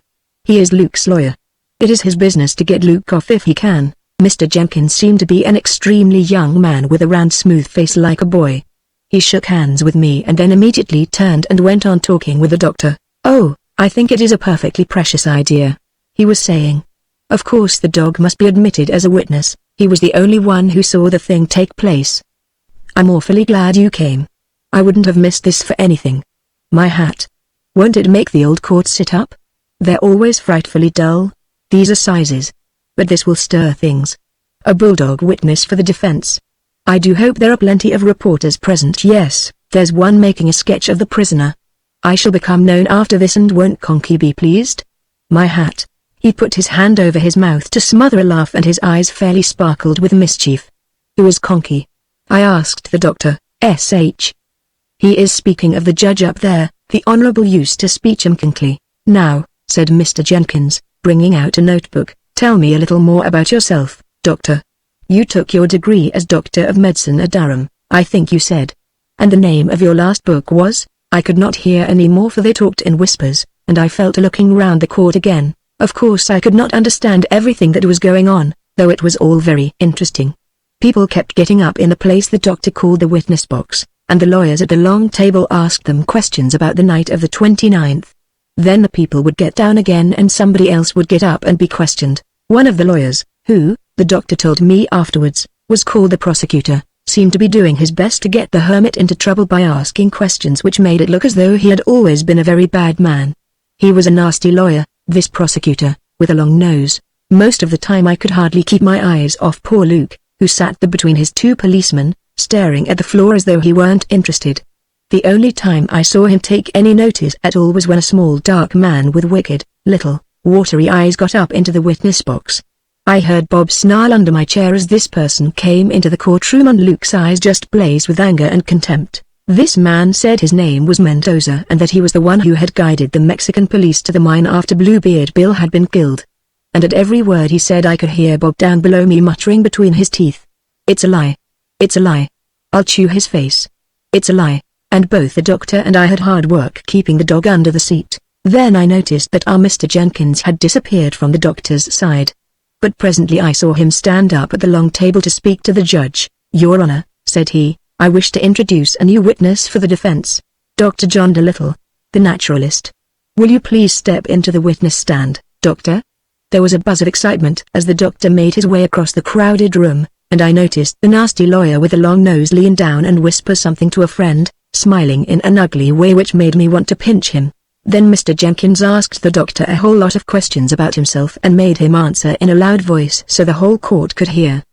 He finished up by saying, "And you are prepared to swear, Dr. Dolittle, that you understand the language of dogs and can make them understand you. Is that so?" "Yes," said the doctor, "that is so." "And what, might I ask," put in the judge in a very quiet, dignified voice, "has all this to do with the killing of Bluebeard Bill?" "This, Your Honor," said Mr. Jenkins, talking in a very grand manner as though he were on a stage in a theater, "there is in this courtroom at the present moment a bulldog, who was the only living thing that saw the man killed." With the court's permission, I propose to put that dog in the witness stand and have him questioned before you by the eminent scientist, Dr. John Dolittle. Chapter 6 The Judge's Dog. At first there was a dead silence in the court. Then everybody began whispering or giggling at the same time, till the whole room sounded like a great hive of bees. Many people seemed to be shocked, most of them were amused, and a few were angry. Presently up sprang the nasty lawyer with the long nose. "I protest, Your Honor," he cried, waving his arms wildly to the judge. "I object. The dignity of this court is in peril. I protest. I am the one to take care of the dignity of this court," said the judge. Then Mr. Jenkins got up again. If it hadn't been such a serious matter, it was almost like a Punch and Judy show. Somebody was always popping down and somebody else popping up. "If there is any doubt on the score of our being able to do as we say, Your Honor will have no objection, I trust, to the doctor's giving the court a demonstration of his powers of showing that he actually can understand the speech of animals." I thought I saw a twinkle of amusement come into the old judge's eyes as he sat considering a moment before he answered. "No," he said at last, "I don't think so." Then he turned to the doctor. "Are you quite sure you can do this?"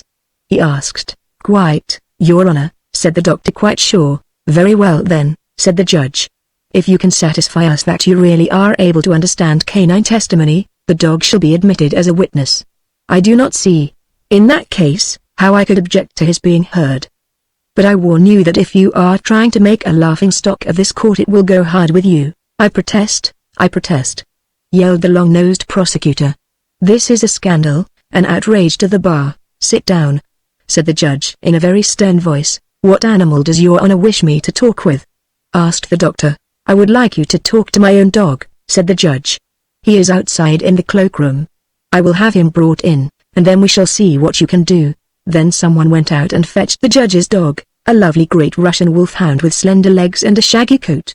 He was a proud and beautiful creature. "Now, doctor," said the judge, "did you ever see this dog before? Remember you are in the witness stand and under oath." "No, Your Honor, I never saw him before." "Very well then, will you please ask him to tell you what I had for supper last night? He was with me and watched me while I ate." Then the doctor and the dog started talking to one another in signs and sounds, and they kept at it for quite a long time. And the doctor began to giggle and get so interested that he seemed to forget all about the court and the judge and everything else. "What a time he takes." I heard a fat woman in front of me whispering. "He's only pretending. Of course he can't do it. Who ever heard of talking to a dog? He must think we're children." "Haven't you finished yet?" the judge asked the doctor. "It shouldn't take that long just to ask what I had for supper." "Oh no, Your Honor," said the doctor. "The dog told me that long ago. But then he went on to tell me what you did after supper." "Never mind that," said the judge. "Tell me what answer he gave you to my question." "He says you had a mutton chop, 2 baked potatoes, a pickled walnut and a glass of ale." The Honorable Eustace Beecham Kinkley went white to the lips. "Sounds like witchcraft," he muttered. "I never dreamed." "And after your supper," the doctor went on, "he says you went to see a prize fight and then sat up playing cards for money till 12 o'clock and came home singing, 'We won't get.'" "That will do," the judge interrupted. "I am satisfied you can do as you say. The prisoner's dog shall be admitted as a witness." "I protest, I object," screamed the prosecutor. "Your Honor, this is—" "Sit down," roared the judge. "I say the dog shall be heard. That ends the matter. Put the witness in the stand." And then for the first time in the solemn history of England a dog was put in the witness stand of Her Majesty's Court of Assizes.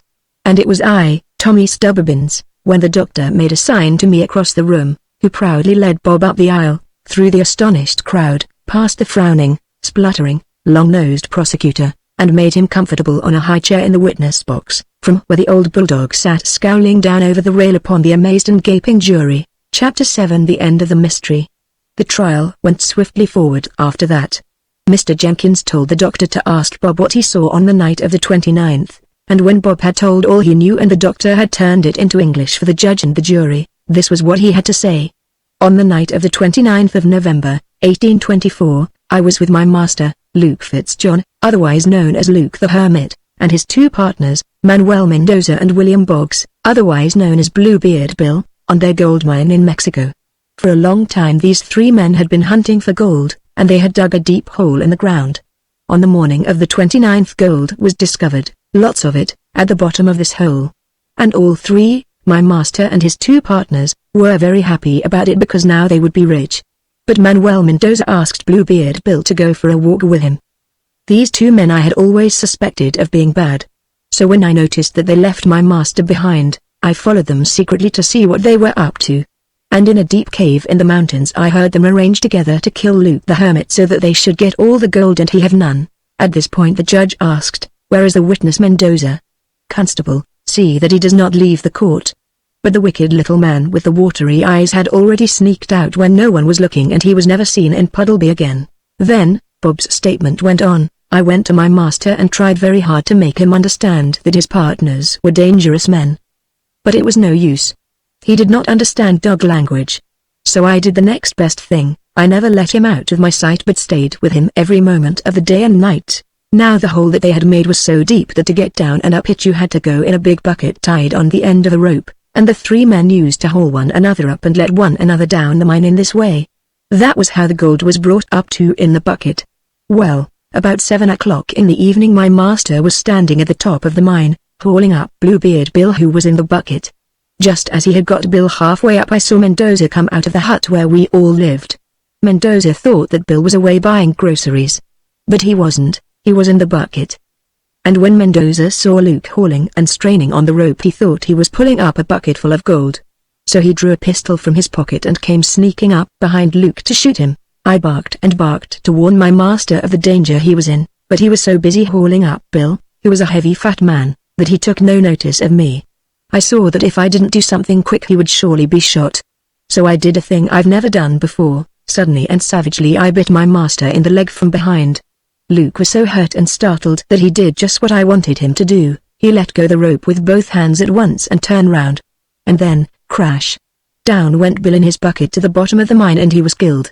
While my master was busy scolding me Mendoza put his pistol in his pocket, came up with a smile on his face and looked down the mine. "Why, good gracious," said he to Luke, "you've killed Bluebeard Bill. I must go and tell the police," hoping, you see, to get the whole mine to himself when Luke should be put in prison. Then he jumped on his horse and galloped away, and soon my master grew afraid, for he saw that if Mendoza only told enough lies to the police, it would look as though he had killed Bill on purpose. So while Mendoza was gone he and I stole away together secretly and came to England. Here he shaved off his beard and became a hermit. And ever since, for 15 years, we've remained in hiding. This is all I have to say. And I swear it is the truth, every word. When the doctor finished reading Bob's long speech the excitement among the 12 men of the jury was positively terrific. One, a very old man with white hair, began to weep in a loud voice at the thought of poor Luke hiding on the fen for 15 years for something he couldn't help. And all the others set to whispering and nodding their heads to one another. In the middle of all this up got that horrible prosecutor again, waving his arms more wildly than ever. "Your Honor," he cried, "I must object to this evidence as biased. Of course the dog would not tell the truth against his own master. I object. I protest." "Very well," said the judge, "you are at liberty to cross-examine. It is your duty as prosecutor to prove his evidence untrue. There is the dog, question him, if you do not believe what he says." I thought the long-nosed lawyer would have a fit. He looked first at the dog, then at the doctor, then at the judge, then back at the dog scowling from the witness box. He opened his mouth to say something, but no words came. He waved his arms some more. His face got redder and redder. At last, clutching his forehead, he sank weakly into his seat and had to be helped out of the courtroom by two friends. As he was half carried through the door he was still feebly murmuring, "I protest, I object, I protest." Chapter 8 3 Cheers. Next the judge made a very long speech to the jury, and when it was over all the 12 jurymen got up and went out into the next room. And at that point the doctor came back, leading Bob, to the seat beside me. "What have the jurymen gone out for?" I asked. "They always do that at the end of a trial to make up their minds whether the prisoner did it or not. Couldn't you and Bob go in with them and help them make up their minds the right way?" I asked. "No, that's not allowed. They have to talk it over in secret. Sometimes it takes my gracious, look, they're coming back already." They didn't spend long over it. Everybody kept quite still while the 12 men came tramping back into their places in the pews. Then one of them, the leader, a little man, stood up and turned to the judge. Everyone was holding his breath, especially the doctor and myself, to see what he was going to say. You could have heard a pin drop while the whole courtroom, the whole of Puddleby in fact, waited with craning necks and straining ears to hear the weighty words. "Your Honor, said the little man. The jury returns a verdict of not guilty. What's that mean? I asked, turning to the doctor. But I found Dr. John Dolittle, the famous naturalist, standing on top of a chair, dancing about on one leg like a schoolboy. It means he's free. He cried, Luke is free, then he'll be able to come on the voyage with us, won't he? But I could not hear his answer, for the whole courtroom seemed to be jumping up on chairs like the doctor. The crowd had suddenly gone crazy. All the people were laughing and calling and waving to Luke to show him how glad they were that he was free. The noise was deafening, then it stopped. All was quiet again, and the people stood up respectfully while the judge left the court. For the trial of Luke the Hermit, that famous trial which to this day they are still talking of in Puddleby, was over. In the hush while the judge was leaving, a sudden shriek rang out, and there, in the doorway stood a woman, her arms outstretched to the hermit. Luke, she cried, I've found you at last. It's his wife, the fat woman in front of me whispered. She ain't seen him in 15 years, poor dear. What a lovely reunion. I'm glad I came. I wouldn't have missed this for anything. As soon as the judge had gone the noise broke out again, and now the folks gathered round Luke and his wife and shook them by the hand and congratulated them and laughed over them and cried over them. Come along, Stubberpins, said the doctor, taking me by the arm, let's get out of this while we can. But aren't you going to speak to Luke? I said to ask him if he'll come on the voyage. It wouldn't be a bit of use, said the doctor. His wife's come for him. No man stands any chance of going on a voyage when his wife hasn't seen him in 15 years. Come along. Let's get home to tea. We didn't have any lunch, remember? And we've earned something to eat. We'll have one of those mixed meals, lunch and tea combined with watercress and ham. Nice change. Come along. Just as we were going to step out at a side door I heard the crowd shouting, The doctor! The doctor! Where's the doctor? The hermit would have hanged if it hadn't been for the doctor. Speech! Speech! Exclamation mark the doctor, and a man came running up to us and said, The people are calling for you, sir. I'm very sorry, said the doctor, but I'm in a hurry. The crowd won't be denied, sir, said the man. They want you to make a speech in the marketplace. Beg them to excuse me, said the doctor with my compliments. I have an appointment at my house, a very important one which I may not break. Tell Luke to make a speech. Come along, Stubberpins, this way, oh Lord, he muttered as we got out into the open air and found another crowd waiting for him at the side door. Let's go up that alleyway to the left. Quick exclamation mark run. We took to our heels, darted through a couple of side streets and just managed to get away from the crowd. It was not till we had gained the Oxenthorpe Road that we dared to slow down to a walk and take our breath. And even when we reached the doctor's gate and turned to look backwards towards the town, the faint murmur of many voices still reached us on the evening wind. They're still clamoring for you, I said. Listen, the murmur suddenly swelled up into a low distant roar, and although it was a mile and a half away you could distinctly hear the words, 3 cheers for Luke the Hermit, hooray exclamation mark 3 cheers for his dog. Hooray exclamation mark 3 cheers for his wife, hooray exclamation mark 3 cheers for the doctor, hooray, hooray. Hooray. Chapter 9 The Purple Bird of Paradise. Polynesia was waiting for us in the front porch.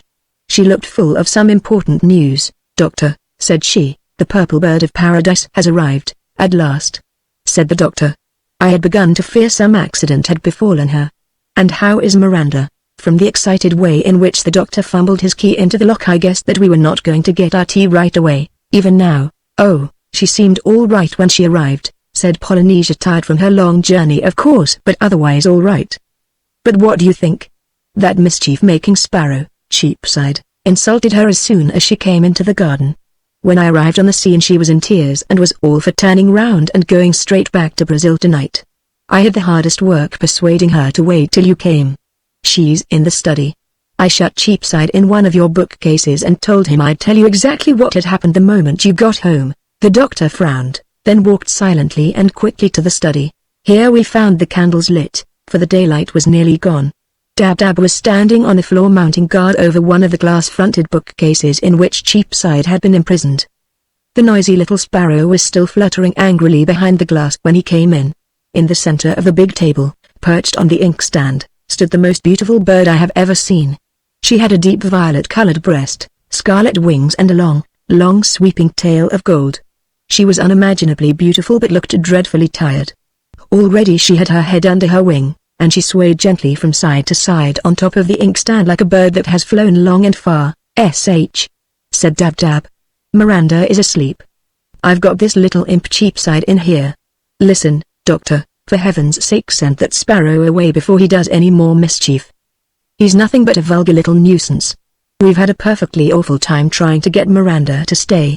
Shall I serve your tea in here, or will you come into the kitchen when you're ready?" "We'll come into the kitchen, Dab-Dab," said the doctor.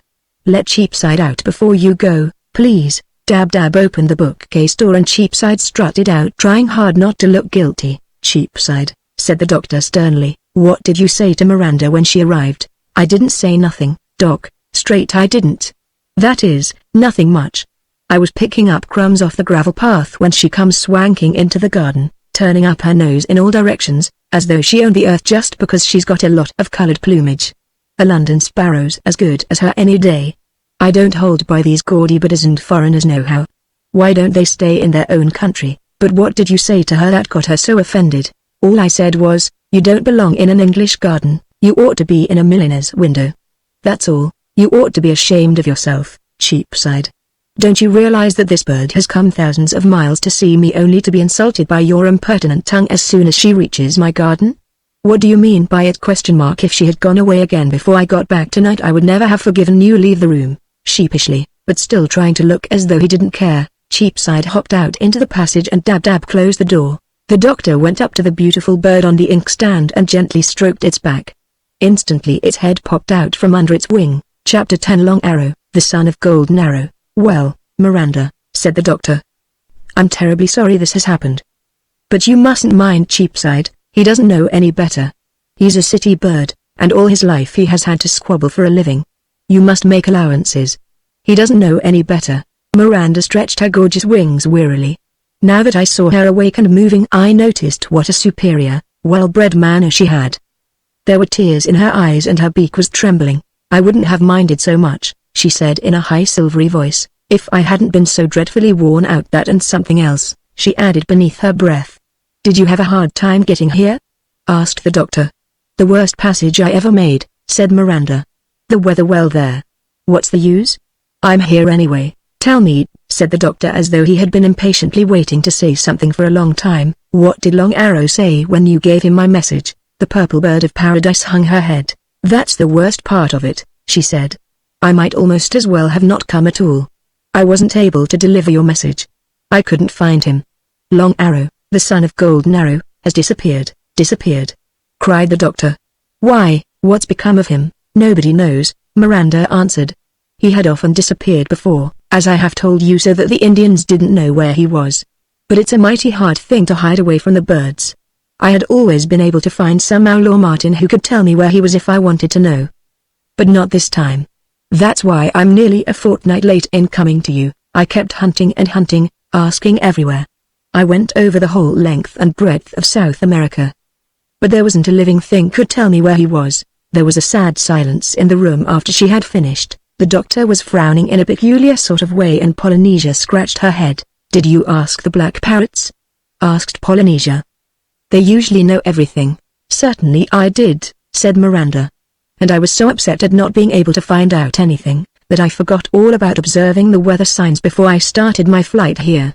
I didn't even bother to break my journey at the Azores, but cut right across, making for the Straits of Gibraltar as though it were June or July.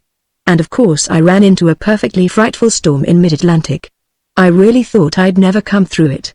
Luckily I found a piece of a wrecked vessel floating in the sea after the storm had partly died down, and I roosted on it and took some sleep. If I hadn't been able to take that rest I wouldn't be here to tell the tale."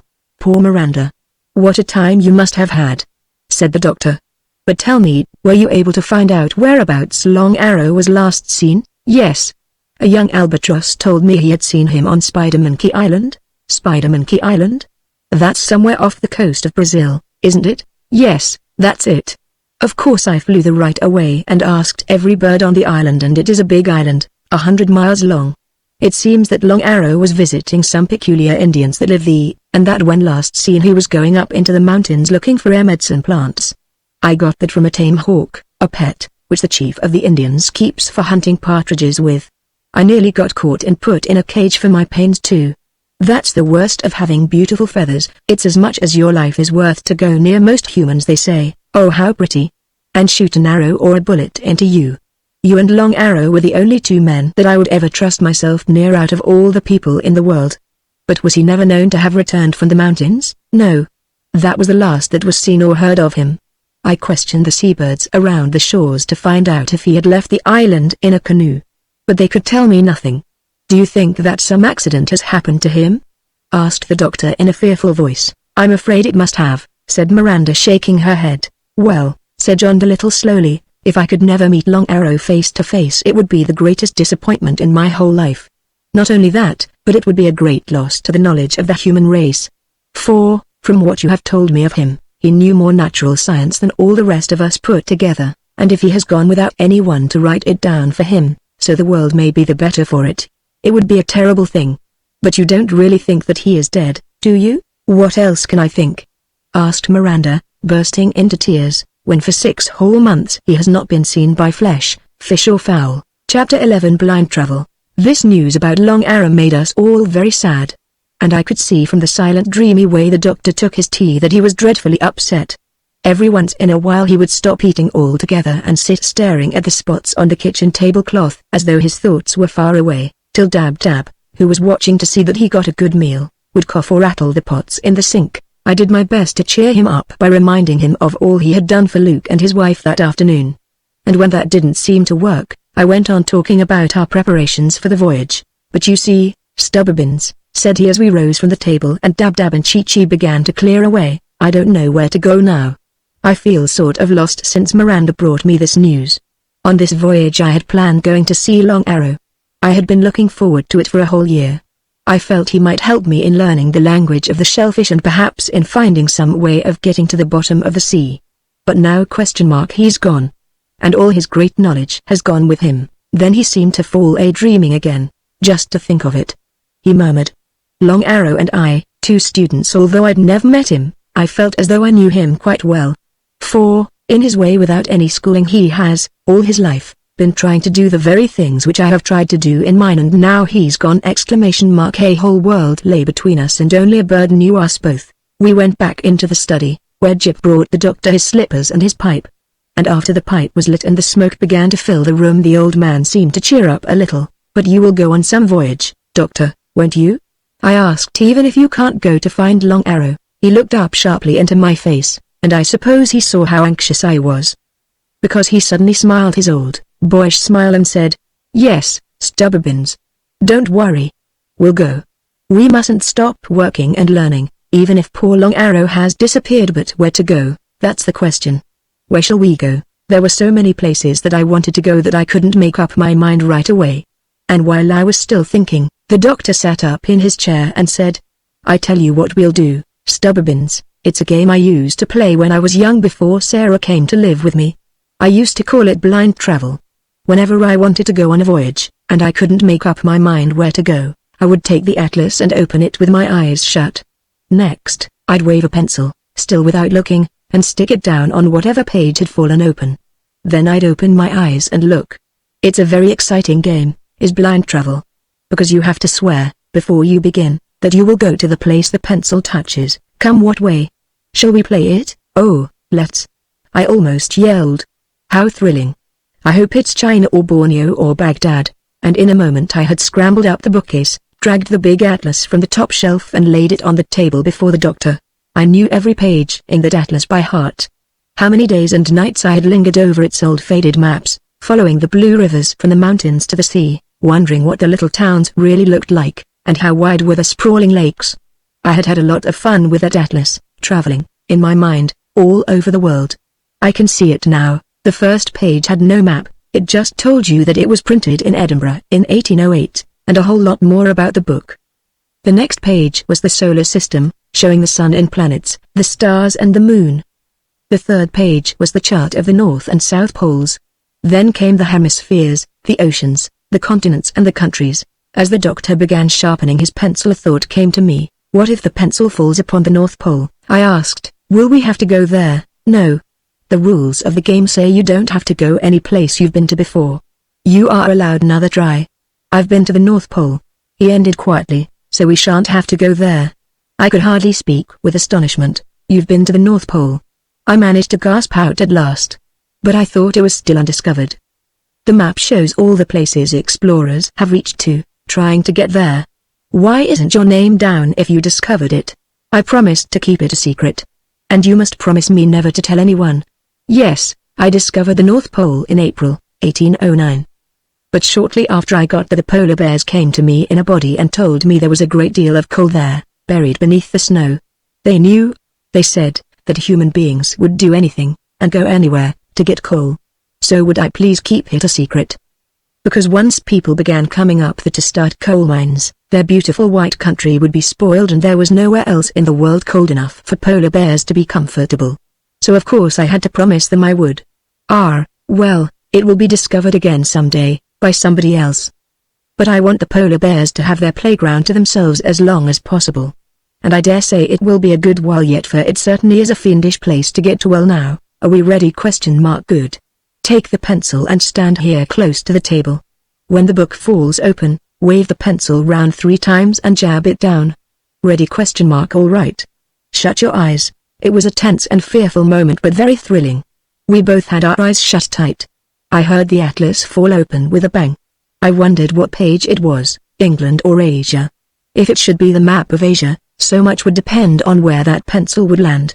I waved 3 times in a circle. I began to lower my hand. The pencil point touched the page. All right, I called out, it's done. Chapter 12, Destiny and Destination. We both opened our eyes, then bumped our heads together with a crack in our eagerness to lean over and see where we were to go. The atlas lay open at a map called Chart of the South Atlantic Ocean. My pencil point was resting right in the center of a tiny island. The name of it was printed so small that the doctor had to get out his strong spectacles to read it. I was trembling with excitement. Spider-Monkey Island. He read out slowly. Then he whistled softly beneath his breath. Of all the extraordinary things. You've hit upon the very island where Long Arrow was last seen on Earth. I wonder, well. How very singular. We'll go there, Doctor, won't we? I asked. Of course we will. The rules of the game say we've got to. I'm so glad it wasn't Oxenthorpe or Bristol, I said. It'll be a grand voyage, this. Look at all the sea we've got to cross. Will it take us long? Oh, no, said the doctor, not very. With a good boat and a good wind we should make it easily in 4 weeks. But isn't it extraordinary? Of all the places in the world you picked out that one with your eyes shut.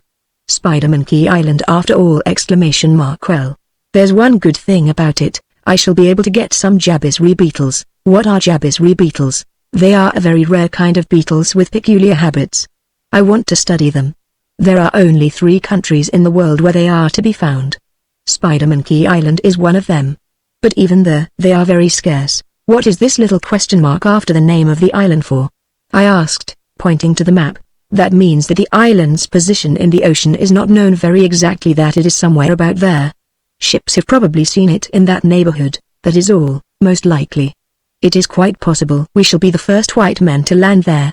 But I dare say we shall have some difficulty in finding it first. How like a dream it all sounded.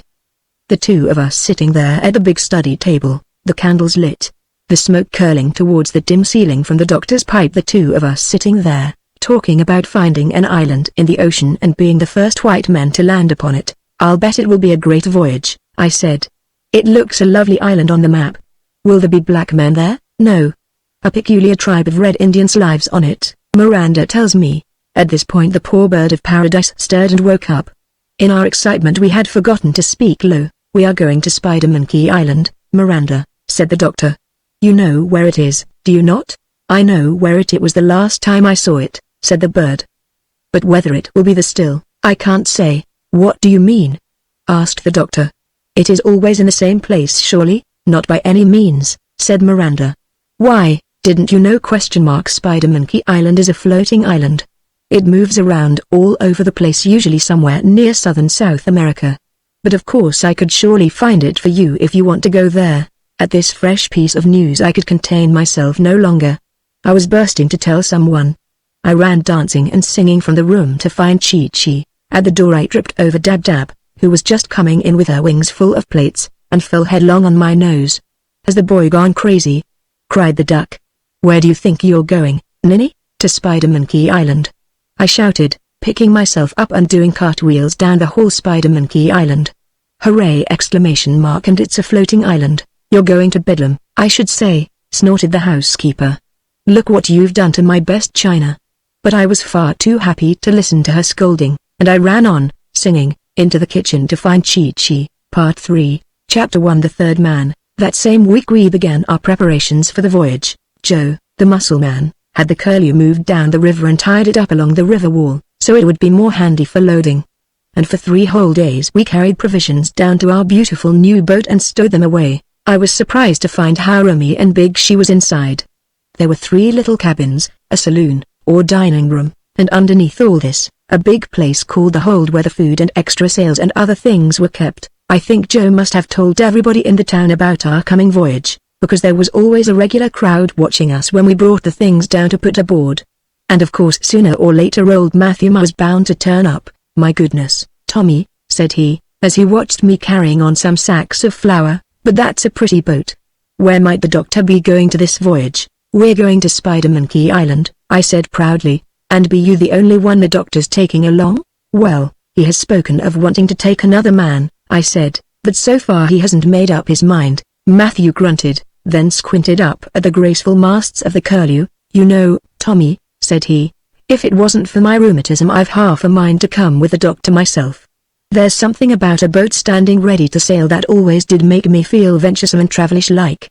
What's that stuff in the cans you're taking on? This is treacle, I said. 20 pounds of treacle, my goodness, he sighed, turning away sadly.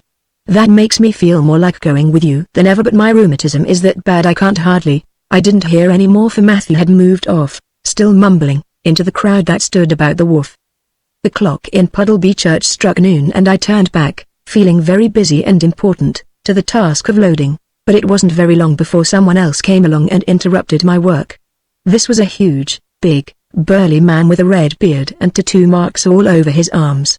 He wiped his mouth with the back of his hand, spat twice onto the river wall and said, "Boy, where's the skipper?" "The skipper!" Who do you mean? I asked. "The captain." "Where's the captain of this craft?" he said, pointing to the curlew. "Oh, you mean the doctor," said I. "Well, he isn't here at present."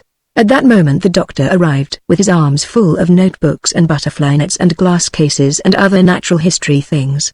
The big man went up to him, respectfully touching his cap. "Good morning, Captain," said he. "I heard you was in need of hands for a voyage." "My name's Ben Butcher, able seaman." "I am very glad to know you," said the doctor. "But I'm afraid I shan't be able to take on any more crew." "Why, but Captain," said the able seaman, "you surely ain't going to face deep-sea weather with nothing more than this bit of a lad to help you, and with a cutter that big." The doctor assured him that he was, but the man didn't go away. He hung around and argued. He told us he had known of many ships being sunk through undermanning.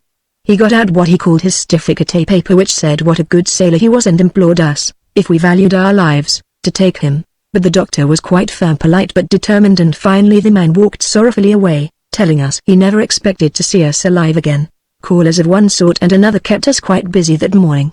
The doctor had no sooner gone below to stow away his notebooks than another visitor appeared upon the gangplank. This was a most extraordinary-looking black man. The only other Negroes I had seen had been in circuses, where they wore feathers and bone necklaces and things like that. But this one was dressed in a fashionable frock coat with an enormous bright red cravat. On his head was a straw hat with a gay band, and over this he held a large green umbrella. He was very smart in every respect except his feet. He wore no shoes or socks. "Pardon me," said he, bowing elegantly, "but is this the ship of the physician Dolittle?" "Yes," I said. "Did you wish to see him?" "I did, if it will not be discommodious," he answered. "Who shall I say it is?" "I'm Bumpo Kabooboo, Crown Prince of Jolly-Jinky." I ran downstairs at once and told the doctor. "How fortunate!" cried John Dolittle. "My old friend Bumpo." Well, he's studying at Oxford, you know. How good of him to come all this way to call on me." And he tumbled up the ladder to greet his visitor.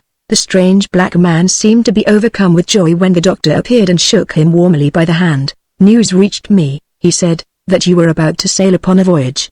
I hastened to see you before your departure. I am sublimely ecstasied that I did not miss you." "You very nearly did miss us," said the doctor.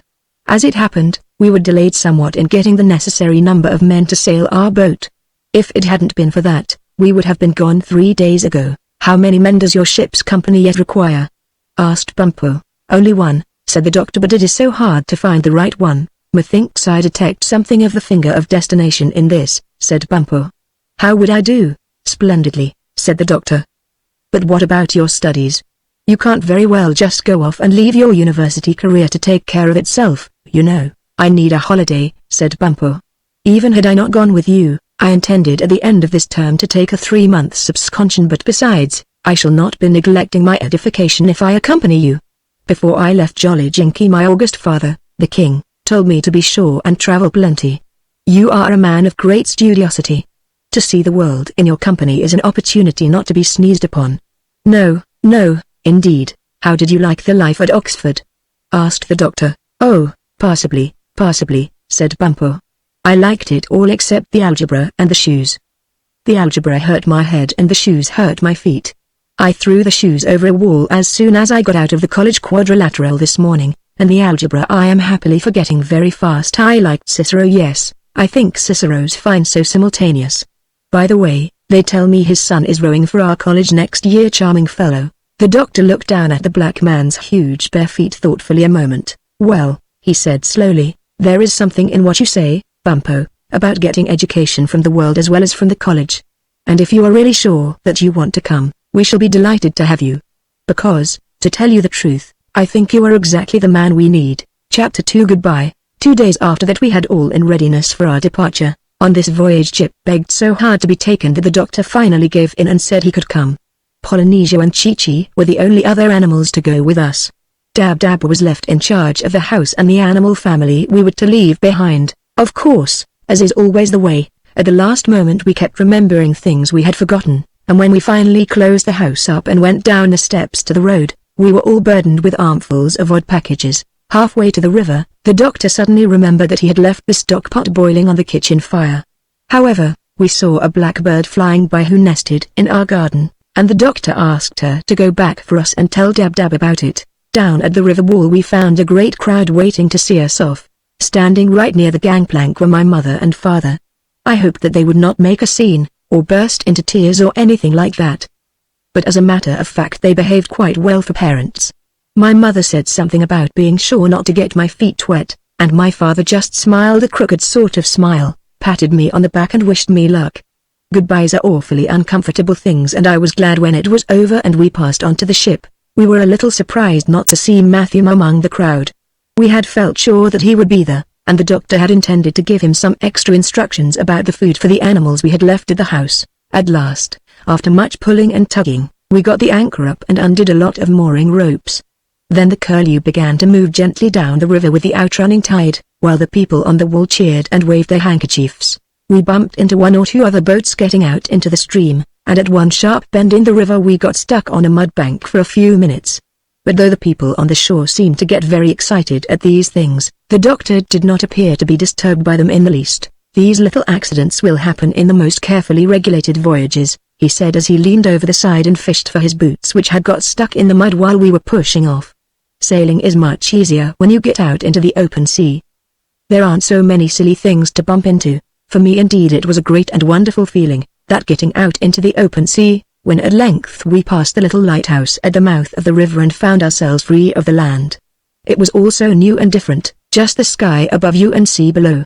This ship, which was to be our house and our street, our home and our garden, for so many days to come, seemed so tiny in all this wide water, so tiny and yet so snug, sufficient, safe. I looked around me and took in a deep breath. The doctor was at the wheel steering the boat which was now leaping and plunging gently through the waves. I had expected to feel seasick at first but was delighted to find that I didn't. Bumpo had been told off to go downstairs and prepare dinner for us. Chi-Chi was coiling up ropes in the stern and laying them in neat piles. My work was fastening down the things on the deck so that nothing could roll about if the weather should grow rough when we got further from the land. Jip was up in the peak of the boat with ears cocked and nose stuck out like a statue, so still his keen old eyes keeping a sharp lookout for floating wrecks, sandbars, and other dangers. Each one of us had some special job to do, part of the proper running of a ship. Even old Polynesia was taking the sea's temperature with the doctor's bath thermometer tied on the end of a string, to make sure there were no icebergs near us. As I listened to her swearing softly to herself because she couldn't read the pesky figures in the fading light, I realized that the voyage had begun in earnest and that very soon it would be night, my first night at sea. Chapter 3. Our troubles begin. Just before supper time, Bumpo appeared from downstairs and went to the doctor at the wheel. "A stowaway in the hold, sir," said he in a very businesslike seafaring voice. "I just discovered him, behind the flour bags." "Dear me," said the doctor. "What a nuisance. Stubbornbins, go down with Bumpo and bring the man up. I can't leave the wheel just now." So Bumpo and I went down into the hold, and there, behind the flour bags, plastered in flour from head to foot, we found a man. After we had swept most of the flour off him with a broom, we discovered that it was Matthew. We hauled him upstairs sneezing and took him before the doctor. "Why, Matthew?" said John Dolittle. "What on earth are you doing here?" "The temptation was too much for me, doctor," said the cat's meat man. "You know I've often asked you to take me on voyages with you and you never would. Well, this time, knowing that you needed an extra man, I thought if I stayed here till the ship was well at sea you would find I came in handy like and keep me. But I had to lie so doubled up, for hours, behind them flour bags, that my rheumatism came on something awful. I just had to change my position, and of course just as I stretched out my legs along comes this here African cook of yours and sees my feet sticking out. Don't this ship roll something awful? How long has this storm been going on? I reckon this damp sea air wouldn't be very good for my rheumatics." "No, Matthew, it really isn't. You ought not to have come. You are not in any way suited to this kind of a life. I'm sure you wouldn't enjoy a long voyage a bit. We'll stop in at Penzance and put you ashore. Bumpo, please go downstairs to my bunk, and listen, in the pocket of my dressing gown you'll find some maps. Bring me the small one with blue pencil marks at the top. I know Penzance is over here on our left somewhere. But I must find out what lighthouses there are before I change the ship's course and sail inshore." "Very good, sir," said Bumpo, turning round smartly and making for the stairway. "Now Matthew," said the doctor, "you can take the coach from Penzance to Bristol. And from there it is not very far to Puddleby, as you know. Don't forget to take the usual provisions to the house every Thursday, and be particularly careful to remember the extra supply of herrings for the baby minks." While we were waiting for the maps, Chi-Chi and I set about lighting the lamps, a green one on the right side of the ship, a red one on the left and a white one on the mast. At last we heard someone trundling on the stairs again and the doctor said, "Ah, here's Bumpo with the maps at last." But to our great astonishment it was not Bumpo alone that appeared but 3 people. "Good Lord deliver us. Who are these?" cried John Dolittle. "2 more stowaways, sir," said Bumpo stepping forward briskly. "I found them in your cabin hiding under the bunk. 1 woman and 1 man, sir." "Here are the maps." "This is too much," said the doctor feebly. "Who are they? I can't see their faces in this dim light." "Strike a match, Bumpo, you could never guess who it was." It was Luke and his wife. Mrs. Luke appeared to be very miserable and seasick. They explained to the doctor that after they had settled down to live together in the little shack out on the fens, so many people came to visit them. Having heard about the great trial, that life became impossible, and they had decided to escape from Puddleby in this manner, for they had no money to leave any other way and try to find some new place to live where they and their story wouldn't be so well known. But as soon as the ship had begun to roll, Mrs. Luke had got most dreadfully unwell. Poor Luke apologized many times for being such a nuisance and said that the whole thing had been his wife's idea. The doctor, after he had sent below for his medicine bag and had given Mrs. Luke some sal volatile and smelling salts, said he thought the best thing to do would be for him to lend them some money and put them ashore at Penzance with Matthew. He also wrote a letter for Luke to take with him to a friend the doctor had in the town of Penzance who, it was hoped, would be able to find Luke work to do there. As the doctor opened his purse and took out some gold coins, I heard Polynesia, who was sitting on my shoulder watching the whole affair, mutter beneath her breath. "There he goes lending his last blessed penny, £3.10, all the money we had for the whole trip. Now we haven't the price of a postage stamp aboard if we should lose an anchor or have to buy a pint of tar. Well, let's pray we don't run out of food. Why doesn't he give them the ship and walk home?" Presently, with the help of the map, the course of the boat was changed and, to Mrs. Luke's great relief, we made for Penzance and dry land. I was tremendously interested to see how a ship could be steered into a port at night with nothing but lighthouses and a compass to guide you. It seemed to me that the doctor missed all the rocks and sandbars very cleverly. We got into that funny little Cornish harbour about 11 o'clock that night. The doctor took his stowaways on shore in our small rowboat which we kept on the deck of the Curlew and found them rooms at the hotel there. When he got back he told us that Mrs. Luke had gone straight to bed and was feeling much better. It was now after midnight, so we decided to stay in the harbour and wait till morning before setting out again. I was glad to get to bed, although I felt that staying up so tremendously late was great fun. As I climbed into the bunk over the doctor's and pulled the blankets snugly round me, I found I could look out of the porthole at my elbow, and, without raising my head from the pillow, could see the lights of Penzance swinging gently up and down with the motion of the ship at anchor. It was like being rocked to sleep with a little show going on to amuse you. I was just deciding that I liked the life of the sea very much when I fell fast asleep. Chapter 4. Our troubles continue. The next morning, when we were eating a very excellent breakfast of kidneys and bacon, prepared by our good cook Bumpo, the doctor said to me, "I was just wondering, Stubbins, whether I should stop at the Capablanca Islands or run right across for the coast of Brazil." Miranda said we could expect a spell of excellent weather now for 4.5 weeks at least. "Well," I said, spooning out the sugar at the bottom of my cocoa cup, "I should think it would be best to make straight across while we are sure of good weather. And besides, the purple bird of paradise is going to keep a lookout for us, isn't she? She'll be wondering what's happened to us if we don't get there in about a month." "True, quite true, Stubbins. On the other hand, the Capablancas make a very convenient stopping place on our way across.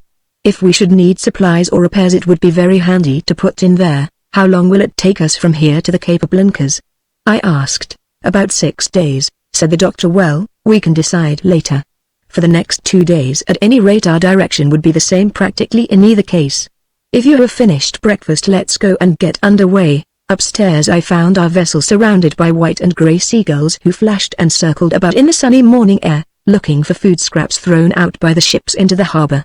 By about 7:30 we had the anchor up and the sails set to a nice steady breeze, and this time we got out into the open sea without bumping into a single thing. We met the Penzance fishing fleet coming in from the night's fishing, and very trim and neat they looked, in a line like soldiers, with their red-brown sails all leaning over the same way and the white water dancing before their bows. For the next 3 or 4 days everything went smoothly and nothing unusual happened. During this time we all got settled down into our regular jobs, and in spare moments the doctor showed each of us how to take our turns at the wheel, the proper manner of keeping a ship on her right course, and what to do if the wind changed suddenly. We divided the 24 hours of the day into 3 spells, and we took it in turns to sleep our 8 hours and be awake 16. So the ship was well looked after, with 2 of us always on duty. Besides that, Polynesia, who was an older sailor than any of us, and really knew a lot about running ships, seemed to be always awake except when she took a couple of winks in the sun, standing on one leg beside the wheel. You may be sure that no one ever got a chance to stay abed more than his 8 hours while Polynesia was around. She used to watch the ship's clock, and if you overslept a half-minute, she would come down to the cabin and peck you gently on the nose till you got up. I very soon grew to be quite fond of our funny black friend Bumpo, with his grand way of speaking and his enormous feet which someone was always stepping on or falling over. Although he was much older than I was and had been to college, he never tried to lord it over me. He seemed to be forever smiling and kept all of us in good humor. It wasn't long before I began to see the doctor's good sense in bringing him in spite of the fact that he knew nothing whatever about sailing or travel. On the morning of the 5th day out, just as I was taking the wheel over from the doctor, Bumpo appeared and said, "The salt beef is nearly all gone, sir." "The salt beef?" cried the doctor. "Why, we brought 120 pounds with us. We couldn't have eaten that in 5 days. What can have become of it, I don't know, sir, I'm sure. Every time I go down to the stores I find another hunk missing. If it is rats that are eating it, then they are certainly colossal rodents." Polynesia, who was walking up and down a stay rope taking her morning exercise, put in. "We must search the hold. If this is allowed to go on we will all be starving before a week is out. Come downstairs with me, Tommy, and we will look into this matter." So we went downstairs into the storeroom and Polynesia told us to keep quite still and listen. This we did. And presently we heard from a dark corner of the hold the distinct sound of someone snoring. "Ah, I thought so," said Polynesia. "It's a man and a big one. Climb in there, both of you, and haul him out. It sounds as though he were behind that barrel. Gosh. We seem to have brought half of Puddleby with us. Anyone would think we were a penny ferry boat. Such cheek. Haul him out." So Bumpo and I lit a lantern and climbed over the stores. And there, behind the barrel, sure enough, we found an enormous bearded man fast asleep with a well-fed look on his face. We woke him up. "Washamara?" he said sleepily. It was Ben Butcher, the able seaman. Polynesia spluttered like an angry firecracker. "This is the last straw," said she. "The one man in the world we least wanted. Shiver my timbers, What cheek! Would it not be advisable, suggested Bumpo, while the violet is still sleepy, to strike him on the head with some heavy object and push him through a porthole into the sea? No. We'd get into trouble, said Polynesia. We're not in Jolly Jinky now, you know, worse luck! Besides, there never was a porthole big enough to push that man through. Bring him upstairs to the doctor. So we led the man to the wheel, where he respectfully touched his cap to the doctor. Another stowaway, sir, said Bumper smartly. I thought the poor doctor would have a fit. Good morning, Captain, said the man. Ben Butcher, able seaman, at your service. I knew you'd need me, so I took the liberty of stowing away, much against my conscience. But I just couldn't bear to see you poor landsmen set out on this voyage without a single real seaman to help you. You'd never have got home alive if I hadn't come. Why, look at your mainsail, sir, all loose at the throat. First gust of wind come along, and away goes your canvas overboard. Well, it's all right now I'm here. We'll soon get things in ship shape. No, it isn't all right, said the doctor, it's all wrong. And I'm not at all glad to see you. I told you in Puddleby I didn't want you. You had no right to come. But Captain, said the able seaman, you can't sail this ship without me. You don't understand navigation. Why, look at the compass now, you've let her swing a point and a half off her course. It's madness for you to try to do this trip alone, if you'll pardon my saying so, sir.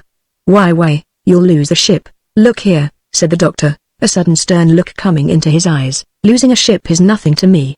I've lost ships before and it doesn't bother me in the least. When I set out to go to a place, I get there. Do you understand? I may know nothing whatever about sailing and navigation, but I get there just the same.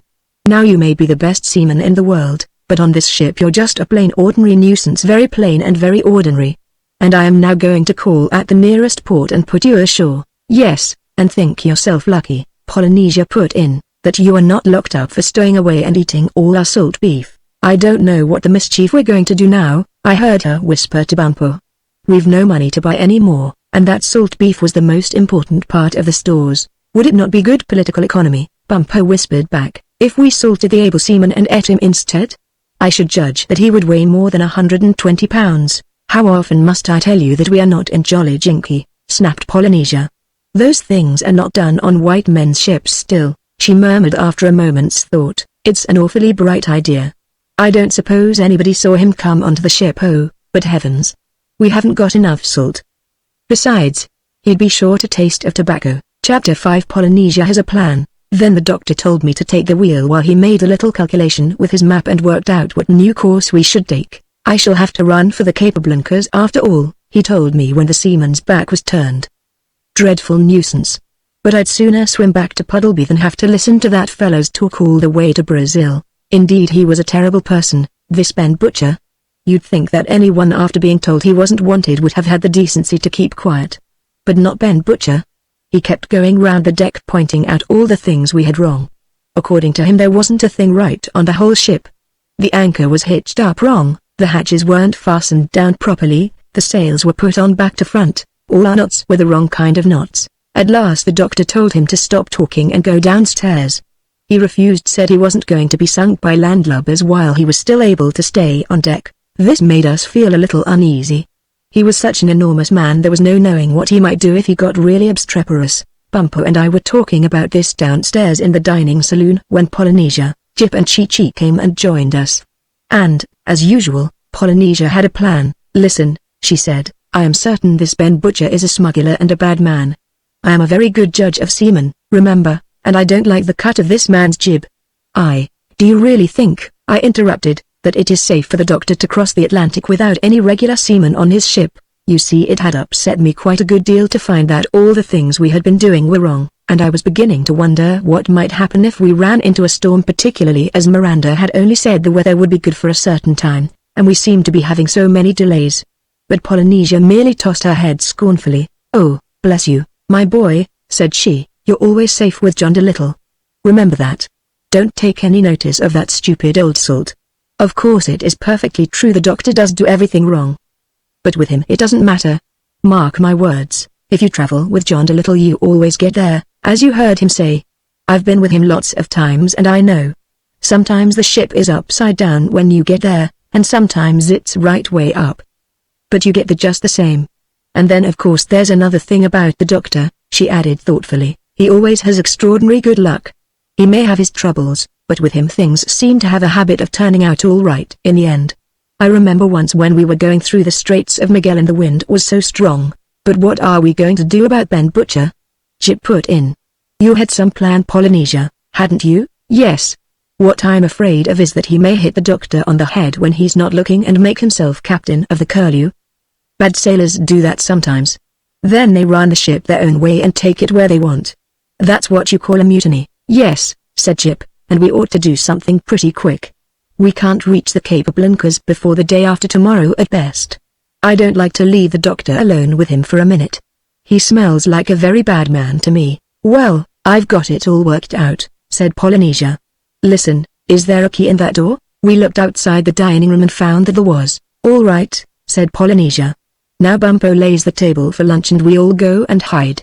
Then at 12 o'clock Bumpo rings the dinner bell down here. As soon as Ben hears it he'll come down expecting more salt beef. Bumpo must hide behind the door outside. The moment that Ben is seated at the dining table Bumpo slams the door and locks it. Then we've got him. See? How strategenius. Bumpo chuckled. As Cicero said, parrots come parishioners for Silline congregation. I'll lay the table at once. Yes, and take that Worcestershire sauce off the dresser with you when you go out, said Polynesia. Don't leave any loose eatables around. That fellow has had enough to last any man for 3 days. Besides, he won't be so inclined to start a fight when we put him ashore at the Cape of Blinkers if we thin him down a bit before we let him out. So we all went and hid ourselves in the passage where we could watch what happened. And presently Bumpo came to the foot of the stairs and rang the dinner bell like mad. Then he hopped behind the dining room door and we all kept still and listened. Almost immediately, thump, thump, thump, down the stairs tramped Ben Butcher, the able seaman. He walked into the dining saloon, sat himself down at the head of the table in the doctor's place, tucked a napkin under his fat chin and heaved a sigh of expectation. Then, bang! Bumpo slammed the door and locked it. That settles him for a while, said Polynesia coming out from her hiding place. Now let him teach navigation to the sideboard. Gosh, the cheek of the man. I've forgotten more about the sea than that lumbering lout will ever know. Let's go upstairs and tell the doctor. Bumpo, you will have to serve the meals in the cabin for the next couple of days. And bursting into a rollicking Norwegian sea song, she climbed up to my shoulder and we went on deck. Chapter 6 The Bedmaker of Montevard. We remained 3 days in the Cape of Blanca Islands. There were 2 reasons why we stayed there so long when we were really in such a hurry to get away. One was the shortage in our provisions caused by the able seaman's enormous appetite. When we came to go over the stores and make a list, we found that he had eaten a whole lot of other things besides the beef. And having no money, we were sorely puzzled how to buy more. The doctor went through his trunk to see if there was anything he could sell. But the only thing he could find was an old watch with the hands broken and the back dented in, and we decided this would not bring us in enough money to buy much more than a pound of tea. Bumpo suggested that he sing comic songs in the streets which he had learned in Jolly Jinky. But the doctor said he did not think that the islanders would care for African music. The other thing that kept us was the bullfight. In these islands, which belonged to Spain, they had bullfights every Sunday. It was on a Friday that we arrived there, and after we had got rid of the able seaman we took a walk through the town. It was a very funny little town, quite different from any that I had ever seen. The streets were all twisty and winding and so narrow that a wagon could only just pass along them. The houses overhung at the top and came so close together that people in the attics could lean out of the windows and shake hands with their neighbors on the opposite side of the street. The doctor told us the town was very, very old. It was called Montevard. As we had no money, of course we did not go to a hotel or anything like that. But on the second evening when we were passing by a bedmaker's shop we noticed several beds, which the man had made, standing on the pavement outside. The doctor started chatting in Spanish to the bedmaker who was sitting at his door whistling to a parrot in a cage. The doctor and the bedmaker got very friendly talking about birds and things. And as it grew near to supper time the man asked us to stop and sup with him. This of course we were very glad to do. And after the meal was over, very nice dishes they were, mostly cooked in olive oil. I particularly liked the fried bananas. We sat outside on the pavement again and went on talking far into the night. At last when we got up, to go back to our ship, this very nice shopkeeper wouldn't hear of our going away on any account. He said the streets down by the harbor were very badly lighted and there was no moon. We would surely get lost.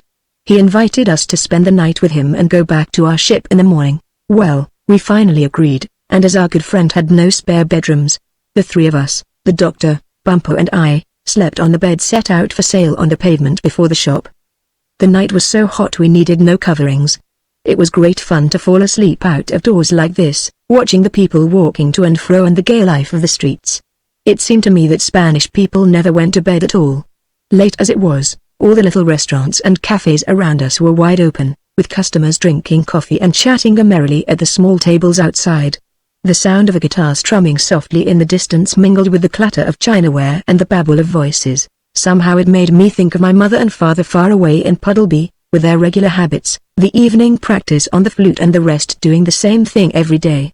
I felt sort of sorry for them in a way, because they missed the fun of this traveling life, where we were doing something new all the time, even sleeping differently. But I suppose if they had been invited to go to bed on a pavement in front of a shop they wouldn't have cared for the idea at all. It is funny how some people are. Chapter 7 The Doctor's Wager. Next morning we were awakened by a great racket. There was a procession coming down the street, a number of men in very gay clothes followed by a large crowd of admiring ladies and cheering children. I asked the doctor who they were. They are the bullfighters, he said. There is to be a bullfight tomorrow. What is a bullfight? I asked. To my great surprise the doctor got red in the face with anger. It reminded me of the time when he had spoken of the lions and tigers in his private zoo. A bullfight is a stupid, cruel, disgusting business, said he. These Spanish people are most lovable and hospitable folk. How they can enjoy these wretched bullfights is a thing I could never understand. Then the doctor went on to explain to me how a bull was first made very angry by teasing and then allowed to run into a circus where men came out with red cloaks, waved them at him, and ran away. Next the bull was allowed to tire himself out by tossing and killing a lot of poor, old, broken-down horses who couldn't defend themselves.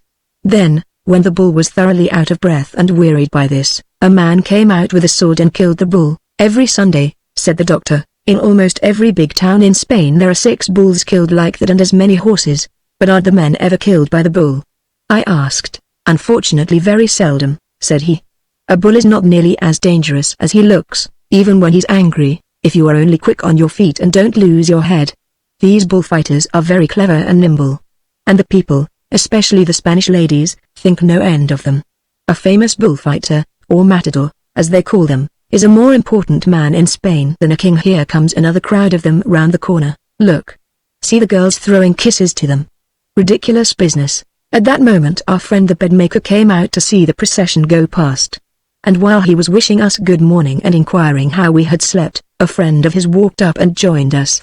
The bedmaker introduced this friend to us as Don Enrique Cardenas. Don Enrique, when he heard where we were from, spoke to us in English.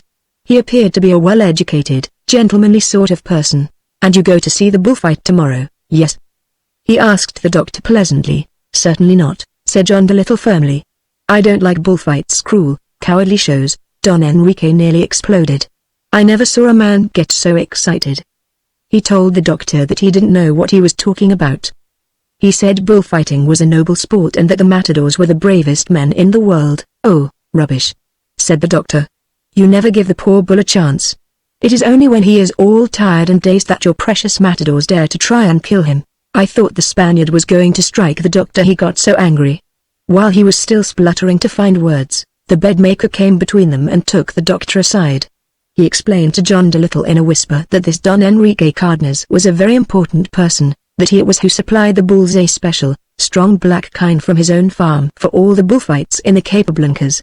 He was a very rich man, the bedmaker said, a most important personage. He mustn't be allowed to take offense on any account. I watched the doctor's face as the bedmaker finished, and I saw a flash of boyish mischief come into his eyes as though an idea had struck him. He turned to the angry Spaniard. Don Enrique, he said, you tell me your bullfighters are very brave men and skillful.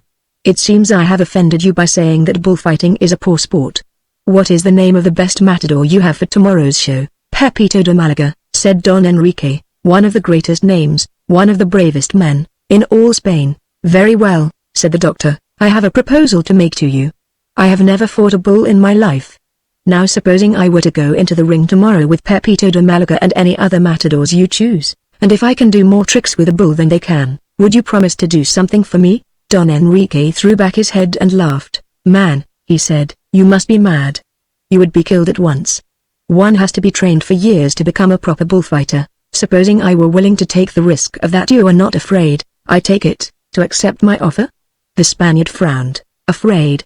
he cried. "Sir, if you can beat Pepito de Malaga in the bull ring, I'll promise you anything it is possible for me to grant." "Very good," said the doctor. "Now I understand that you are quite a powerful man in these islands. If you wished to stop all bullfighting here after tomorrow, you could do it, couldn't you?" "Yes," said Don Enrique proudly, "I could." "Well, that is what I ask of you if I win my wager," said John Dolittle. "If I can do more with angry bulls than can Pepito de Malaga, you are to promise me that there shall never be another bullfight in the Cape Blancas so long as you are alive to stop it. Is it a bargain?" The Spaniard held out his hand. "It is a bargain," he said. "I promise. But I must warn you that you are merely throwing your life away, for you will certainly be killed. However, that is no more than you deserve for saying that bullfighting is an unworthy sport. I will meet you here tomorrow morning if you should wish to arrange any particulars. Good day, sir." As the Spaniard turned and walked into the shop with the bedmaker, Polynesia, who had been listening as usual, flew up onto my shoulder and whispered in my ear, "I have a plan. Get hold of Bumpo and come someplace where the doctor can't hear us. I want to talk to you." I nudged Bumpo's elbow and we crossed the street and pretended to look into a jeweler's window, while the doctor sat down upon his bed to lace up his boots, the only part of his clothing he had taken off for the night. "Listen," said Polynesia, "I've been breaking my head trying to think up some way we can get money to buy those stores with, and at last I've got it." "The money?" said Bumpo. "No, stupid. The idea to make the money with. Listen, the doctor is simply bound to win this game tomorrow, sure as you're alive. Now all we have to do is to make a side bet with these Spaniards. They are great on gambling and the trick's done." "What's a side bet?" I asked. "Oh, I know what that is," said Bumpo proudly. "We used to have lots of them at Oxford when boat racing was on. I go to Don Enrique and say, I bet you £100 the doctor wins. Then if he does win, Don Enrique pays me £100, and if he doesn't, I have to pay Don Enrique." "That's the idea," said Polynesia. "Only don't say £100, say 2,500 pesetas. Now come and find old Don Ricky Ticky and try to look rich." So we crossed the street again and slipped into the bedmaker's shop while the doctor was still busy with his boots. "Don Enrique," said Bumpo, "allow me to introduce myself. I am the Crown Prince of Jollajinki. Would you care to have a small bet with me on tomorrow's bullfight?" Don Enrique bowed. "Why certainly," he said, "I shall be delighted. But I must warn you that you are bound to lose." "How much?" "Oh, a mere truffle," said Bumpo, "just for the fun of the thing, you know." "What do you say to 3,000 pesetas?" "I agree," said the Spaniard, bowing once more. "I will meet you after the bullfight tomorrow." "So that's all right," said Polynesia as we came out to join the doctor. I feel as though quite a load had been taken off my mind. Chapter 8: The Great Bullfight. The next day was a great day in Monteverde. All the streets were hung with flags, and everywhere gaily dressed crowds were to be seen flocking towards the bull ring, as the big circus was called where the fights took place. The news of the doctor's challenge had gone round the town and, it seemed, had caused much amusement to the islanders. The very idea of a mere foreigner daring to match himself against the great Pepito de Malaga! Serve him right if he got killed. The doctor had borrowed a bullfighter's suit from Don Enrique, and very gay and wonderful he looked in it, though Bumpo and I had hard work getting the waistcoat to close in front, and even then the buttons kept bursting off it in all directions. When we set out from the harbor to walk to the bull ring, crowds of small boys ran after us making fun of the doctor's fatness, calling out, "Juan Hagapoco, El Grueso Matador," which is the Spanish for, John Dolittle, the fat bullfighter. As soon as we arrived, the doctor said he would like to take a look at the bulls before the fight began, and we were at once led to the bullpen where, behind a high railing, 6 enormous black bulls were tramping around wildly. In a few hurried words and signs the doctor told the bulls what he was going to do and gave them careful instructions for their part of the show. The poor creatures were tremendously glad when they heard that there was a chance of bullfighting being stopped, and they promised to do exactly as they were told. Of course the man who took us in didn't understand what we were doing. He merely thought the fat Englishman was crazy when he saw the doctor making signs and talking in ox tongue. From there the doctor went to the matadors' dressing rooms while Bumpo and I with Polynesia made our way into the bull ring and took our seats in the great open-air theater. It was a very gay sight. Thousands of ladies and gentlemen were there, all dressed in their smartest clothes, and everybody seemed very happy and cheerful. Right at the beginning Don Enrique got up and explained to the people that the first item on the program was to be a match between the English doctor and Pepito de Malaga. He told them what he had promised if the doctor should win. But the people did not seem to think there was much chance of that. A roar of laughter went up at the very mention of such a thing. When Pepito came into the ring, everybody cheered. The ladies blew kisses and the men clapped and waved their hats. Presently a large door on the other side of the ring was rolled back and in galloped one of the bulls. Then the door was closed again. At once the matador became very much on the alert. He waved his red cloak and the bull rushed at him. Pepito stepped nimbly aside and the people cheered again. This game was repeated several times. But I noticed that whenever Pepito got into a tight place and seemed to be in real danger from the bull, an assistant of his, who always hung around somewhere near, drew the bull's attention upon himself by waving another red cloak. Then the bull would chase the assistant and Pepito was left in safety. Most often, as soon as he had drawn the bull off, this assistant ran for the high fence and vaulted out of the ring to save himself. They evidently had it all arranged, these matadors, and it didn't seem to me that they were in any very great danger from the poor clumsy bull so long as they didn't slip and fall. After about 10 minutes of this kind of thing, the small door into the matador's dressing room opened and the doctor strolled into the ring. As soon as his fat figure, dressed in sky blue velvet, appeared, the crowd rocked in their seats with laughter. Juan Hagapoco, as they had called him, walked out into the center of the ring and bowed ceremoniously to the ladies in the boxes. Then he bowed to the bull. Then he bowed to Pepito. While he was bowing to Pepito's assistant, the bull started to rush at him from behind. "Look out! Look out!" exclamation mark the bull. "You will be killed!" yelled the crowd, but the doctor calmly finished his bow. Then turning round he folded his arms, fixed the onrushing bull with his eye and frowned a terrible frown. Presently a curious thing happened, the bull's speed got slower and slower. It almost looked as though he were afraid of that frown. Soon he stopped altogether. The doctor shook his finger at him. He began to tremble. At last, tucking his tail between his legs, the bull turned round and ran away. The crowd gasped. The doctor ran after him. Round and round the ring they went, both of them puffing and blowing like grampuses. Excited whispers began to break out among the people. This was something new in bullfighting, to have the bull running away from the man, instead of the man away from the bull. At last, in the 10th lap, with a final burst of speed, Juan Hagapoco, the English matador, caught the poor bull by the tail. Then leading the now timid creature into the middle of the ring, the doctor made him do all manner of tricks, standing on the hind legs, standing on the front legs, dancing, hopping, rolling over. He finished up by making the bull kneel down, then he got onto his back and did handsprings and other acrobatics on the beast's horns. Pepito and his assistant had their noses sadly out of joint.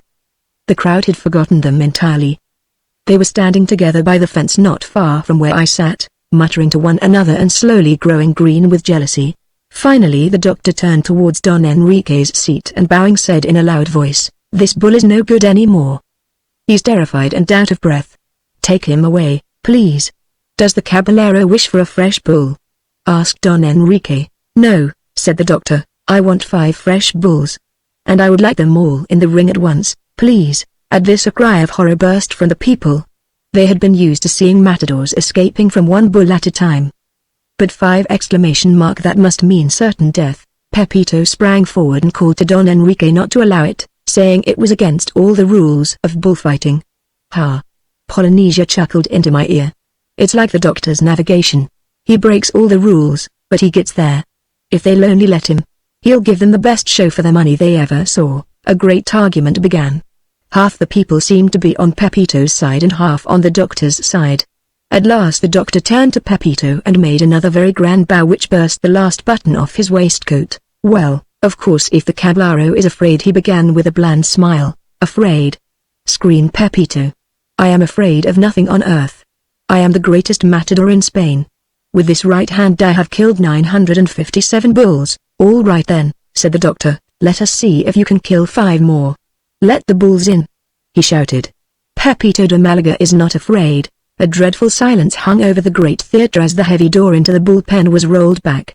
Then with a roar the 5 big bulls bounded into the ring. "Look fierce," I heard the doctor call to them in cattle language. "Don't scatter. Keep close. Get ready for a rush. Take Pepito, the one in purple, first. But for heaven's sake don't kill him. Just chase him out of the ring now then, all together. Go for him." The bulls put down their heads and all in line, like a squadron of cavalry, charged across the ring straight for poor Pepito. For one moment the Spaniard tried his hardest to look brave. But the sight of the 5 pairs of horns coming at him at full gallop was too much. He turned white to the lips, ran for the fence, vaulted it and disappeared. Now the other one, the doctor hissed. And in 2 seconds the gallant assistant was nowhere to be seen. Juan Hagapoco, the fat matador, was left alone in the ring with 5 rampaging bulls. The rest of the show was really well worth seeing. First, all 5 bulls went raging round the ring, butting at the fence with their horns, pawing up the sand, hunting for something to kill. Then each one in turn would pretend to catch sight of the doctor for the first time and giving a bellow of rage, would lower his wicked-looking horns and shoot like an arrow across the ring as though he meant to toss him to the sky. It was really frightfully exciting. And even I, who knew it was all arranged beforehand, held my breath in terror for the doctor's life when I saw how near they came to sticking him. But just at the last moment, when the horns' points were 2 inches from the sky-blue waistcoat, the doctor would spring nimbly to one side and the great brutes would go thundering harmlessly by, missing him by no more than a hair. Then all 5 of them went for him together, completely surrounding him, slashing at him with their horns and bellowing with fury. How he escaped alive I don't know. For several minutes his round figure could hardly be seen at all in that scrimmage of tossing heads, stamping hoofs and waving tails. It was, as Polynesia had prophesied, the greatest bullfight ever seen. One woman in the crowd got quite hysterical and screamed up to Don Enrique. "Stop the fight! Stop the fight! He is too brave a man to be killed. This is the most wonderful matador in the world. Let him live. Stop the fight." But presently the doctor was seen to break loose from the mob of animals that surrounded him. Then catching each of them by the horns, one after another, he would give their heads a sudden twist and throw them down flat on the sand. The great fellows acted their parts extremely well. I have never seen trained animals in a circus do better. They lay there panting on the ground where the doctor threw them as if they were exhausted and completely beaten. Then with a final bow to the ladies, John Dolittle took a cigar from his pocket, lit it and strolled out of the ring. Chapter 9. We depart in a hurry. As soon as the door closed behind the doctor, the most tremendous noise I have ever heard broke loose. Some of the men appeared to be angry, friends of Pepito's, I suppose, but the ladies called and called to have the doctor come back into the ring. When at length he did so, the women seemed to go entirely mad over him. They blew kisses to him. They called him a darling. Then they started taking off their flowers, their rings, their necklaces, and their brooches and threw them down at his feet. You never saw anything like it, a perfect shower of jewelry and roses, but the doctor just smiled up at them, bowed once more and backed out. "Now, Bumpo," said Polynesia, "this is where you go down and gather up all those trinkets and we'll sell them. That's what the big matadors do, leave the jewelry on the ground and their assistants collect it for them. We might as well lay in a good supply of money while we've got the chance. You never know when you may need it when you're traveling with the doctor. Never mind the roses, you can leave them, but don't leave any rings. And when you've finished, go and get your 3,000 pesetas out of Don Ricky Ticky. Tommy and I will meet you outside and we'll pawn the jugors at that juice shop opposite the bed makers. Run along and not a word to the doctor, remember." Outside the bullring we found the crowd still in a great state of excitement. Violent arguments were going on everywhere. Bumper joined us with his pockets bulging in all directions, and we made our way slowly through the dense crowd to that side of the building where the matador's dressing room was. The doctor was waiting at the door for us. "Good work, Doctor," said Polynesia, flying onto his shoulder. "Great work!" But listen, I smell danger. I think you had better get back to the ship now as quick and as quietly as you can. Put your overcoat on over that giddy suit. I don't like the looks of this crowd. More than half of them are furious because you've won. Don Ricky Ticky must now stop the bullfighting, and you know how they love it. What I'm afraid of is that some of these matadors who are just mad with jealousy may start some dirty work. I think this would be a good time for us to get away." "I dare say you're right, Polynesia," said the doctor. "You usually are. The crowd does seem to be a bit restless. I'll slip down to the ship alone so I shan't be so noticeable, and I'll wait for you there. You come by some different way. But don't be long about it. Hurry." As soon as the doctor had departed, Bumper sought out Don Enrique and said, "Honorable sir, you owe me 3,000 pesetas." Without a word, but looking cross-eyed with annoyance, Don Enrique paid his bet. We next set out to buy the provisions, and on the way we hired a cab and took it along with us. Not very far away we found a big grocer's shop which seemed to sell everything to eat. We went in and bought up the finest lot of food you ever saw in your life. As a matter of fact, Polynesia had been right about the danger we were in. The news of our victory must have spread like lightning through the whole town. For as we came out of the shop and loaded the cab up with our stores, we saw various little knots of angry men hunting round the streets, waving sticks and shouting, "The Englishmen! Where are those accursed Englishmen who stopped the bullfighting? Hang them to a lamp-post! Throw them in the sea! The Englishmen! We want the Englishmen!" After that we didn't waste any time, you may be sure. Bumpo grabbed the Spanish cab driver and explained to him in signs that if he didn't drive down to the harbor as fast as he knew how and keep his mouth shut the whole way, he would choke the life out of him. Then we jumped into the cab on top of the food, slammed the door, pulled down the blinds and away we went. "We won't get a chance to pawn the jewelry now," said Polynesia, as we bumped over the cobbly streets. "But never mind, it may come in handy later on. And anyway, we've got 2,500 pesetas left out of the bet. Don't give the cabbie more than 2 pesetas 50, Bumpo." "That's the right fare, I know." Well, we reached the harbor all right and we were mighty glad to find that the doctor had sent Chi-Chi back with a rowboat to wait for us at the landing wall. Unfortunately, while we were in the middle of loading the supplies from the cab into the boat, the angry mob arrived upon the wharf and they made a rush for us.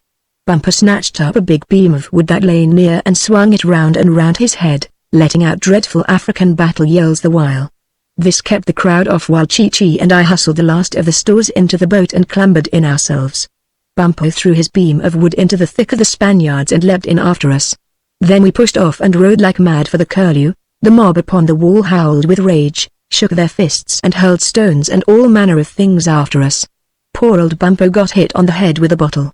But as he had a very strong head, it only raised a small bump while the bottle smashed into 1,000 pieces. When we reached the ship's side, the doctor had the anchor drawn up and the sails set and everything in readiness to get away. Looking back, we saw boats coming out from the harbor wall after us, filled with angry, shouting men. So we didn't bother to unload our rowboat but just tied it onto the ship's stern with a rope and jumped aboard. It only took a moment more to swing the curlew round into the wind, and soon we were speeding out of the harbor on our way to Brazil. "Ha!" sighed Polynesia, as we all flopped down on the deck to take a rest and get our breath. "That wasn't a bad adventure, quite reminds me of my old seafaring days when I sailed with the smugglers. Golly, that was the life! Never mind your head, Bumpo. It will be all right when the doctor puts a little arnica on it. Think what we got out of the scrap, a boatload of ship's stores, pockets full of jewelry and thousands of pesetas. Not bad, you know, not bad." Part 4, Chapter 1. Shellfish languages again. Miranda, the purple bird of paradise, had prophesied rightly when she had foretold a good spell of weather. For 3 weeks the good ship Curlew plowed her way through smiling seas before a steady powerful wind. I suppose most real sailors would have found this part of the voyage dull. But not I. As we got further south and further west, the face of the sea seemed different every day. And all the little things of a voyage which an old hand would have hardly bothered to notice were matters of great interest for my eager eyes. We did not pass many ships. When we did see one, the doctor would get out his telescope and we would all take a look at it. Sometimes he would signal to it, asking for news, by hauling up little colored flags upon the mast, and the ship would signal back to us in the same way. The meaning of all the signals was printed in a book which the doctor kept in the cabin. He told me it was the language of the sea and that all ships could understand it, whether they be English, Dutch, or French. Our greatest happening during those first weeks was passing an iceberg. When the sun shone on it, it burst into 100 colors, sparkling like a jeweled palace in a fairy story. Through the telescope we saw a mother polar bear with a cub sitting on it, watching us.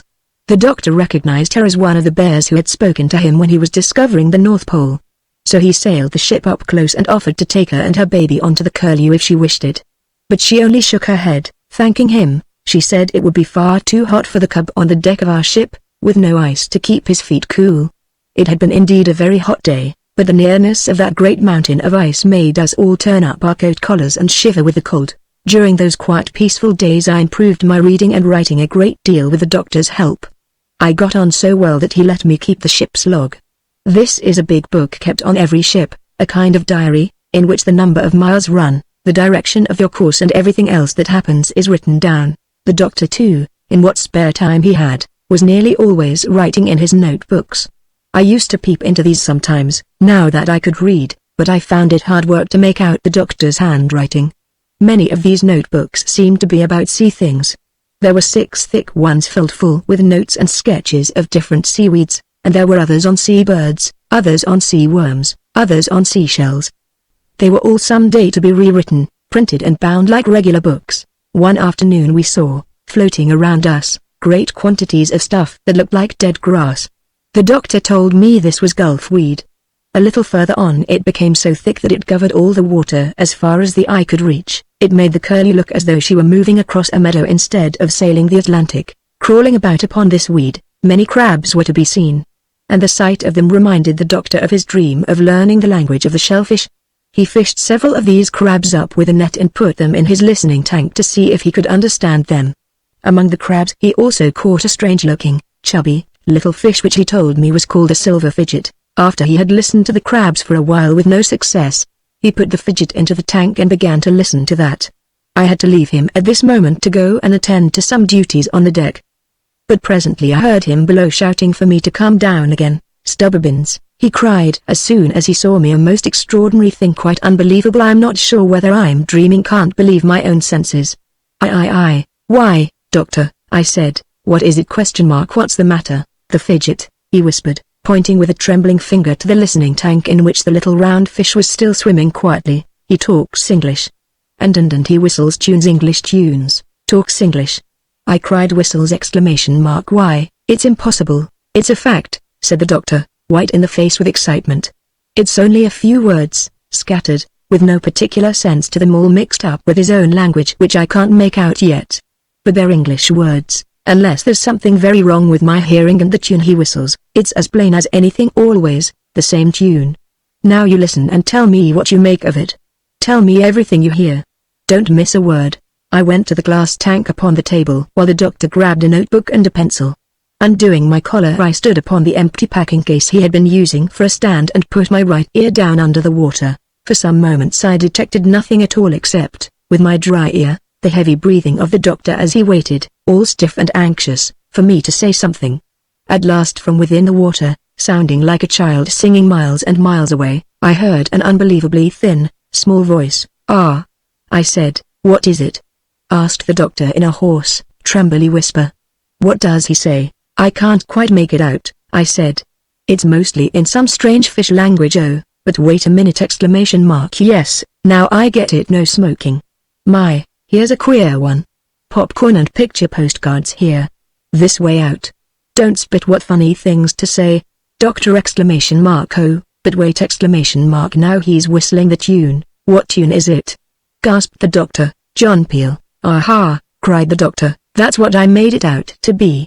And he wrote furiously in his notebook. I went on listening. "This is most extraordinary," the doctor kept muttering to himself as his pencil went twiggling over the page. "Most extraordinary but frightfully thrilling. I wonder where he..." "Here's some more," I cried. "Some more English. The big tank needs cleaning. That's all." "Now he's talking fish talk again." "The big tank," the doctor murmured, frowning in a puzzled kind of way. "I wonder where on earth he learned." Then he bounded up out of his chair. "I have it!"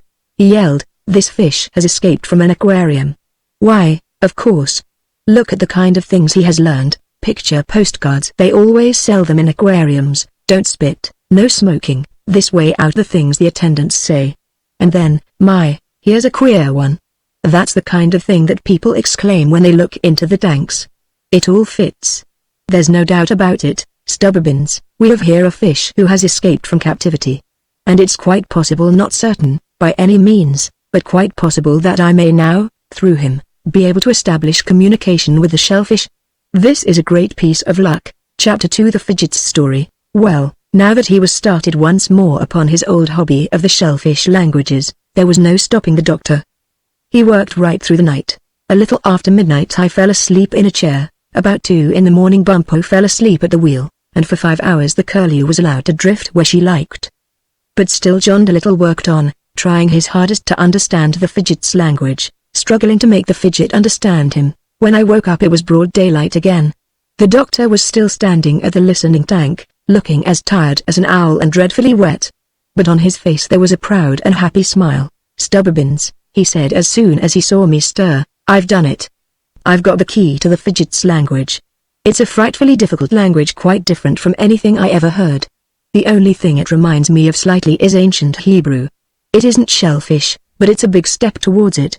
Now, the next thing, I want you to take a pencil and a fresh notebook and write down everything I say. The fidget has promised to tell me the story of his life. I will translate it into English and you put it down in the book. Are you ready?" Once more the doctor lowered his ear beneath the level of the water, and as he began to speak, I started to write. And this is the story that the fidget told us. 13 months in an aquarium. I was born in the Pacific Ocean, close to the coast of Chile. I was one of a family of 2,510. Soon after our mother and father left us, we youngsters got scattered. The family was broken up by a herd of whales who chased us. I and my sister, Clipper, she was my favorite sister, had a very narrow escape for our lives.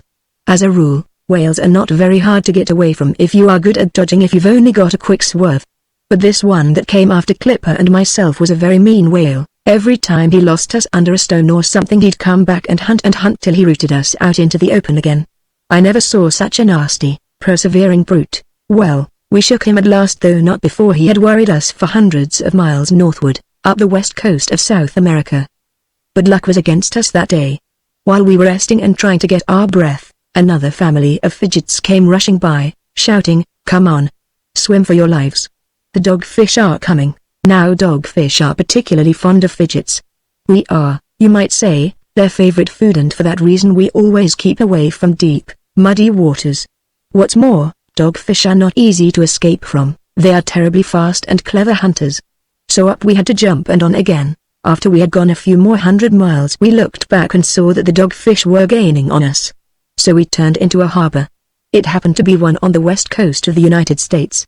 Here we guessed, and hoped, the dogfish would not be likely to follow us. As it happened, they didn't even see us turn in, but dashed on northward and we never saw them again. I hope they froze to death in the Arctic seas, but, as I said, luck was against us that day.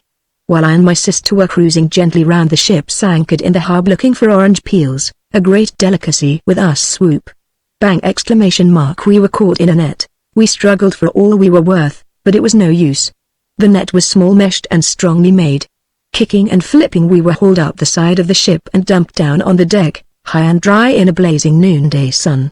Here a couple of old men in whiskers and spectacles leant over us, making strange sounds. Some codling had got caught in the net the same time as we were. These the old men threw back into the sea, but as they seemed to think very precious. They put us carefully into a large jar, and after they had taken us on shore they went to a big house and changed us from the jar into glass boxes full of water. This house was on the edge of the harbor, and a small stream of seawater was made to flow through the glass tanks so we could breathe properly. Of course we had never lived inside glass walls before, and at first we kept on trying to swim through them and got our noses awfully sore bumping the glass at full speed. Then followed weeks and weeks of weary idleness. They treated us well, so far as they knew how. The old fellows in spectacles came and looked at us proudly twice a day and saw that we had the proper food to eat, the right amount of light, and that the water was not too hot or too cold. But oh, the dullness of that life. It seemed we were a kind of a show. At a certain hour every morning the big doors of the house were thrown open and everybody in the city who had nothing special to do came in and looked at us. There were other tanks filled with different kinds of fishes all round the walls of the big room. And the crowds would go from tank to tank, looking in at us through the glass with their mouths open, like half-witted flounders. We got so sick of it that we used to open our mouths back at them, and this they seemed to think highly comical. One day my sister said to me, "Think you, brother, that these strange creatures who have captured us can talk?" "Surely," said I. "Have you not noticed that some talk with the lips only, some with the whole face, and yet others discourse with the hands? When they come quite close to the glass you can hear them. Listen." At that moment a female, larger than the rest, pressed her nose up against the glass, pointed at me and said to her young behind her, "Oh, look, here's a queer one." And then we noticed that they nearly always said this when they looked in. And for a long time we thought that such was the whole extent of the language, this being a people of but few ideas. To help pass away the weary hours we learned it by heart. "Oh, look, here's a queer one." But we never got to know what it meant. Other phrases, however, we did get the meaning of, and we even learned to read a little in man talk. Many big signs there were, set up upon the walls, and when we saw that the keepers stopped the people from spitting and smoking, pointed to these signs angrily and read them out loud, we knew then that these writings signified, "No smoking and don't spit." Then in the evenings, after the crowd had gone, the same aged male with one leg of wood, swept up the peanut shells with a broom every night. And while he was so doing he always whistled the same tune to himself. This melody we rather liked, and we learned that too by heart, thinking it was part of the language. Thus a whole year went by in this dismal place. Some days new fishes were brought into the other tanks, and other days old fishes were taken out. At first we had hoped we would only be kept here for a while, and that after we had been looked at sufficiently we would be returned to freedom and the sea. But as month after month went by, and we were left undisturbed, our hearts grew heavy within our prison walls of glass and we spoke to one another less and less. One day, when the crowd was thickest in the big room, a woman with a red face fainted from the heat. I watched through the glass and saw that the rest of the people got highly excited, though to me it did not seem to be a matter of very great importance. They threw cold water on her and carried her out into the open air. This made me think mightily, and presently a great idea burst upon me. "Sister," I said, turning to poor Clipper who was sulking at the bottom of our prison trying to hide behind a stone from the stupid gaze of the children who thronged about our tank, "supposing that we pretended we were sick, do you think they would take us also from this stuffy house?" "Brother," said she wearily, "that they might do. But most likely they would throw us on a rubbish heap, where we would die in the hot sun." "But," said I, "why should they go abroad to seek a rubbish heap, when the harbor is so close? While we were being brought here I saw men throwing their rubbish into the water. If they would only throw us also there, we could quickly reach the sea." "The sea," murmured poor Clipper with a far-away look in her eyes. She had fine eyes, had my sister, Clipper. "How like a dream it sounds, the sea. Oh brother, will we ever swim in it again, think you? Every night as I lie awake on the floor of this evil-smelling dungeon I hear its hearty voice ringing in my ears. How I have longed for it. Just to feel it once again, the nice, big, wholesome homeliness of it all. To jump, just to jump from the crest of an Atlantic wave, laughing in the trade wind spindrift, down into the blue-green swirling trough. To chase the shrimps on a summer evening, when the sky is red and the lights all pink within the foam. To lie on the top, in the doldrums noonday calm, and warm your tummy in the tropic sun. To wander hand in hand once more through the giant seaweed forests of the Indian Ocean, seeking the delicious eggs of the pop-pop. To play hide-and-seek among the castles of the coral towns with their pearl and jasper windows spangling the floor of the Spanish Main. To picnic in the anemone meadows, dim blue and lilac-gray, that lie in the lowlands beyond the South Sea Garden. To throw somersaults on the springy sponge beds of the Mexican Gulf. To poke about among the dead ships and see what wonders and adventures lie inside! And then, on winter nights when the northeaster whips the water into froth, to swoop down and down to get away from the cold, down to where the water's warm and dark, down and still down, till we spied the twinkle of the fire eels far below where our friends and cousins sit chatting round the council grotto, chatting, brother, over the news and gossip of the sea. Oh, and then she broke down completely, sniffling. "Stop it," I said. "You make me homesick. Look here, let's pretend we're sick, or better still, let's pretend we're dead, and see what happens. If they throw us on a rubbish heap and we fry in the sun, we'll not be much worse off than we are here in this smelly prison. What do you say? Will you risk it?" "I will," she said, and gladly. So next morning 2 fidgets were found by the keeper floating on the top of the water in their tank, stiff and dead. We gave a mighty good imitation of dead fish, although I say it myself. The keeper ran and got the old gentleman with spectacles and whiskers. They threw up their hands in horror when they saw us. Lifting us carefully out of the water, they laid us on wet cloths. That was the hardest part of all. If you're a fish and get taken out of the water, you have to keep opening and shutting your mouth to breathe at all, and even that you can't keep up for long. And all this time we had to stay stiff as sticks and breathe silently through half-closed lips. Well, the old fellows poked us and felt us and pinched us till I thought they'd never be done. Then, when their backs were turned a moment, a wretched cat got up on the table and nearly ate us. Luckily the old men turned round in time and shooed her away. You may be sure though that we took a couple of good gulps of air while they weren't looking, and that was the only thing that saved us from choking. I wanted to whisper to Clipper to be brave and stick it out. But I couldn't even do that, because, as you know, most kinds of fish talk cannot be heard, not even a shout, unless you're underwater. Then, just as we were about to give it up and let on that we were alive, one of the old men shook his head sadly, lifted us up and carried us out of the building. Now for it. I thought to myself. We'll soon know our fate, liberty or the garbage can. Outside, to our unspeakable horror, he made straight for a large ash barrel which stood against the wall on the other side of a yard. Most happily for us, however, while he was crossing this yard, a very dirty man with a wagon and horses drove up and took the ash barrel away. I suppose it was his property. Then the old man looked around for some other place to throw us. He seemed about to cast us upon the ground. But he evidently thought that this would make the yard untidy and he desisted. The suspense was terrible.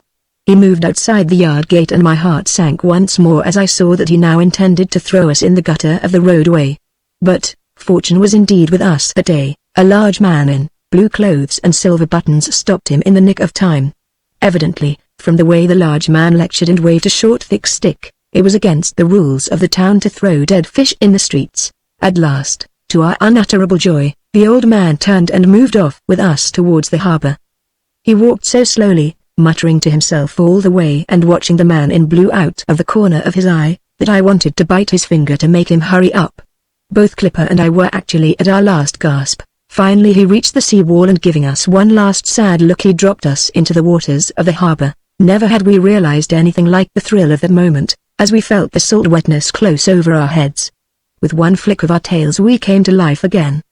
The old man was so surprised that he fell right into the water, almost on top of us.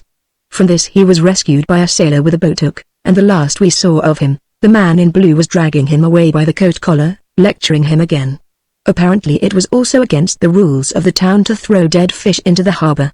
But we ? What time or thought had we for his troubles? We were free.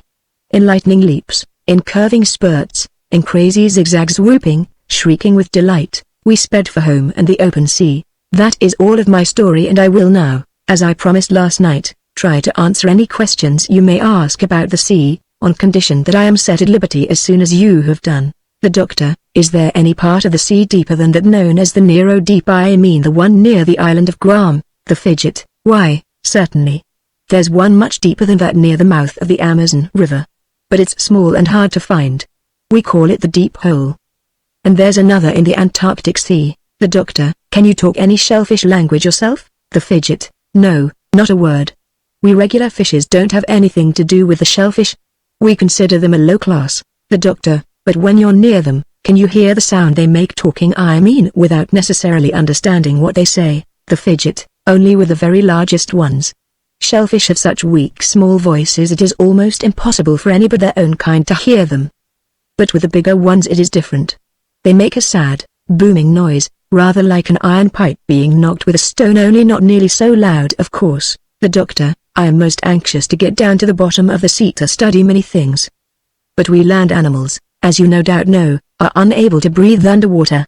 Have you any ideas that might help me? The Fidget, I think that for both your difficulties the best thing for you to do would be to try and get hold of the great glass sea snail. The Doctor, who, or what, is the great glass sea snail? The Fidget, he is an enormous saltwater snail, one of the Winkle family, but as large as a big house. He talks quite loudly when he speaks, but this is not often. He can go to any part of the ocean, at all depths, because he doesn't have to be afraid of any creature in the sea.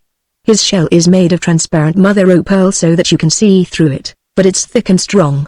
When he is out of his shell and he carries it empty on his back, there is room in it for a wagon and a pair of horses.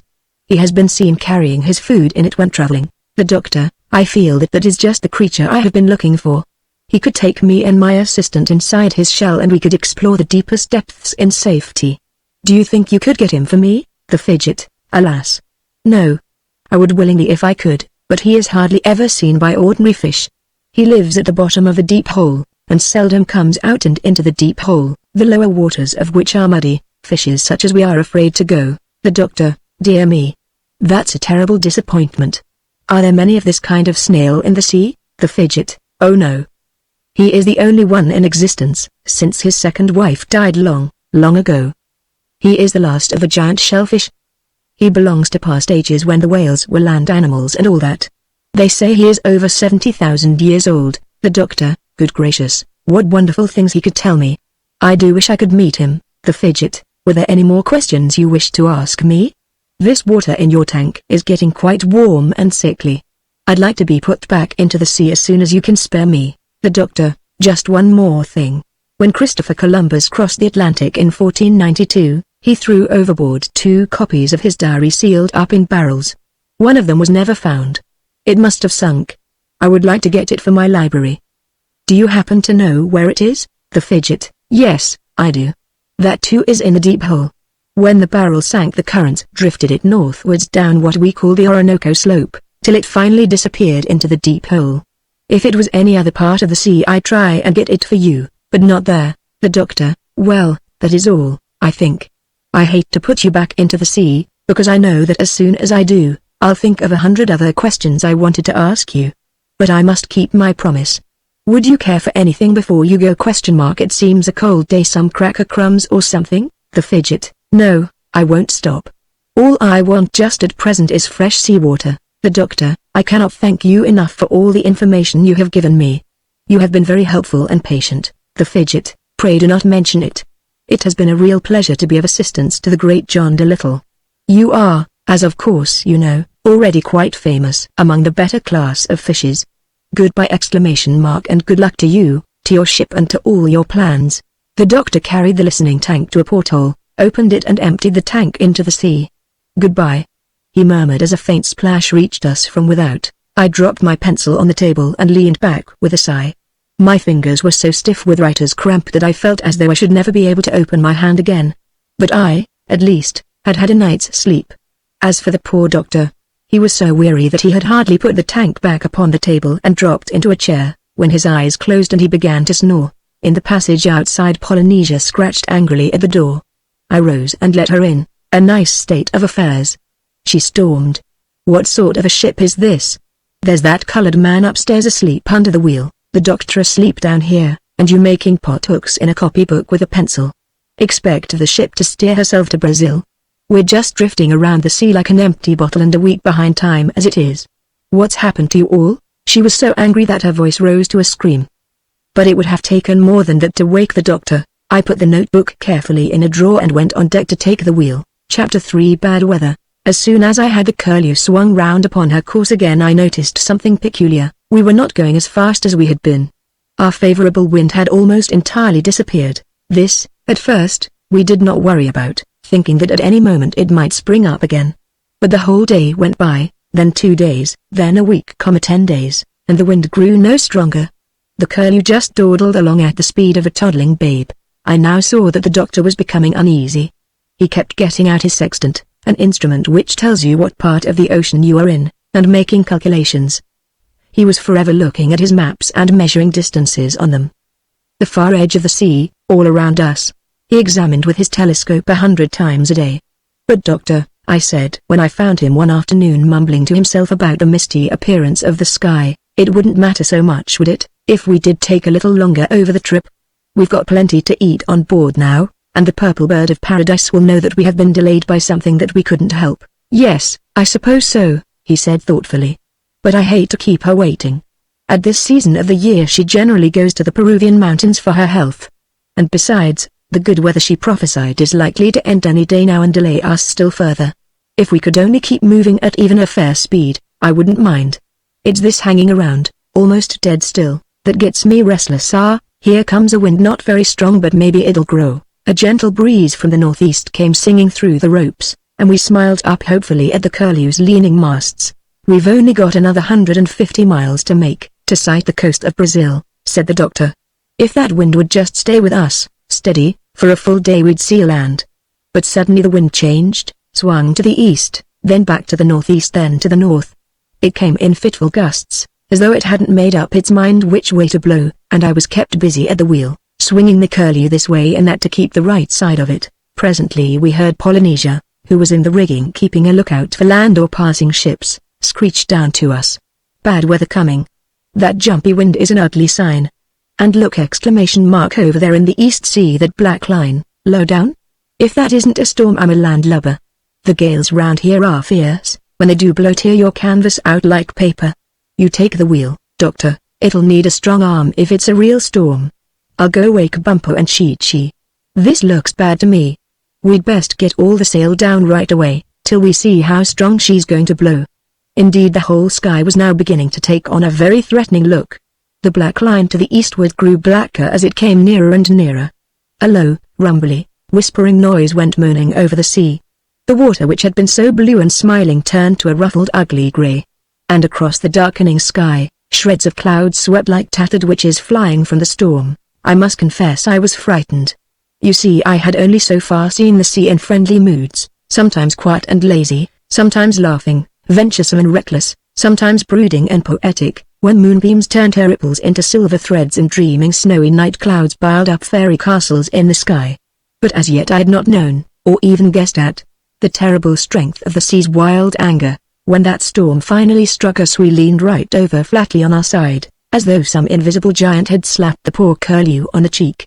After that, things happened so thick and so fast that what with the wind that stopped your breath, the driving, blinding water, the deafening noise and the rest, I haven't a very clear idea of how our shipwreck came about. I remember seeing the sails, which we were now trying to roll up upon the deck, torn out of our hands by the wind and go overboard like a penny balloon, very nearly carrying Chi-Chi with them.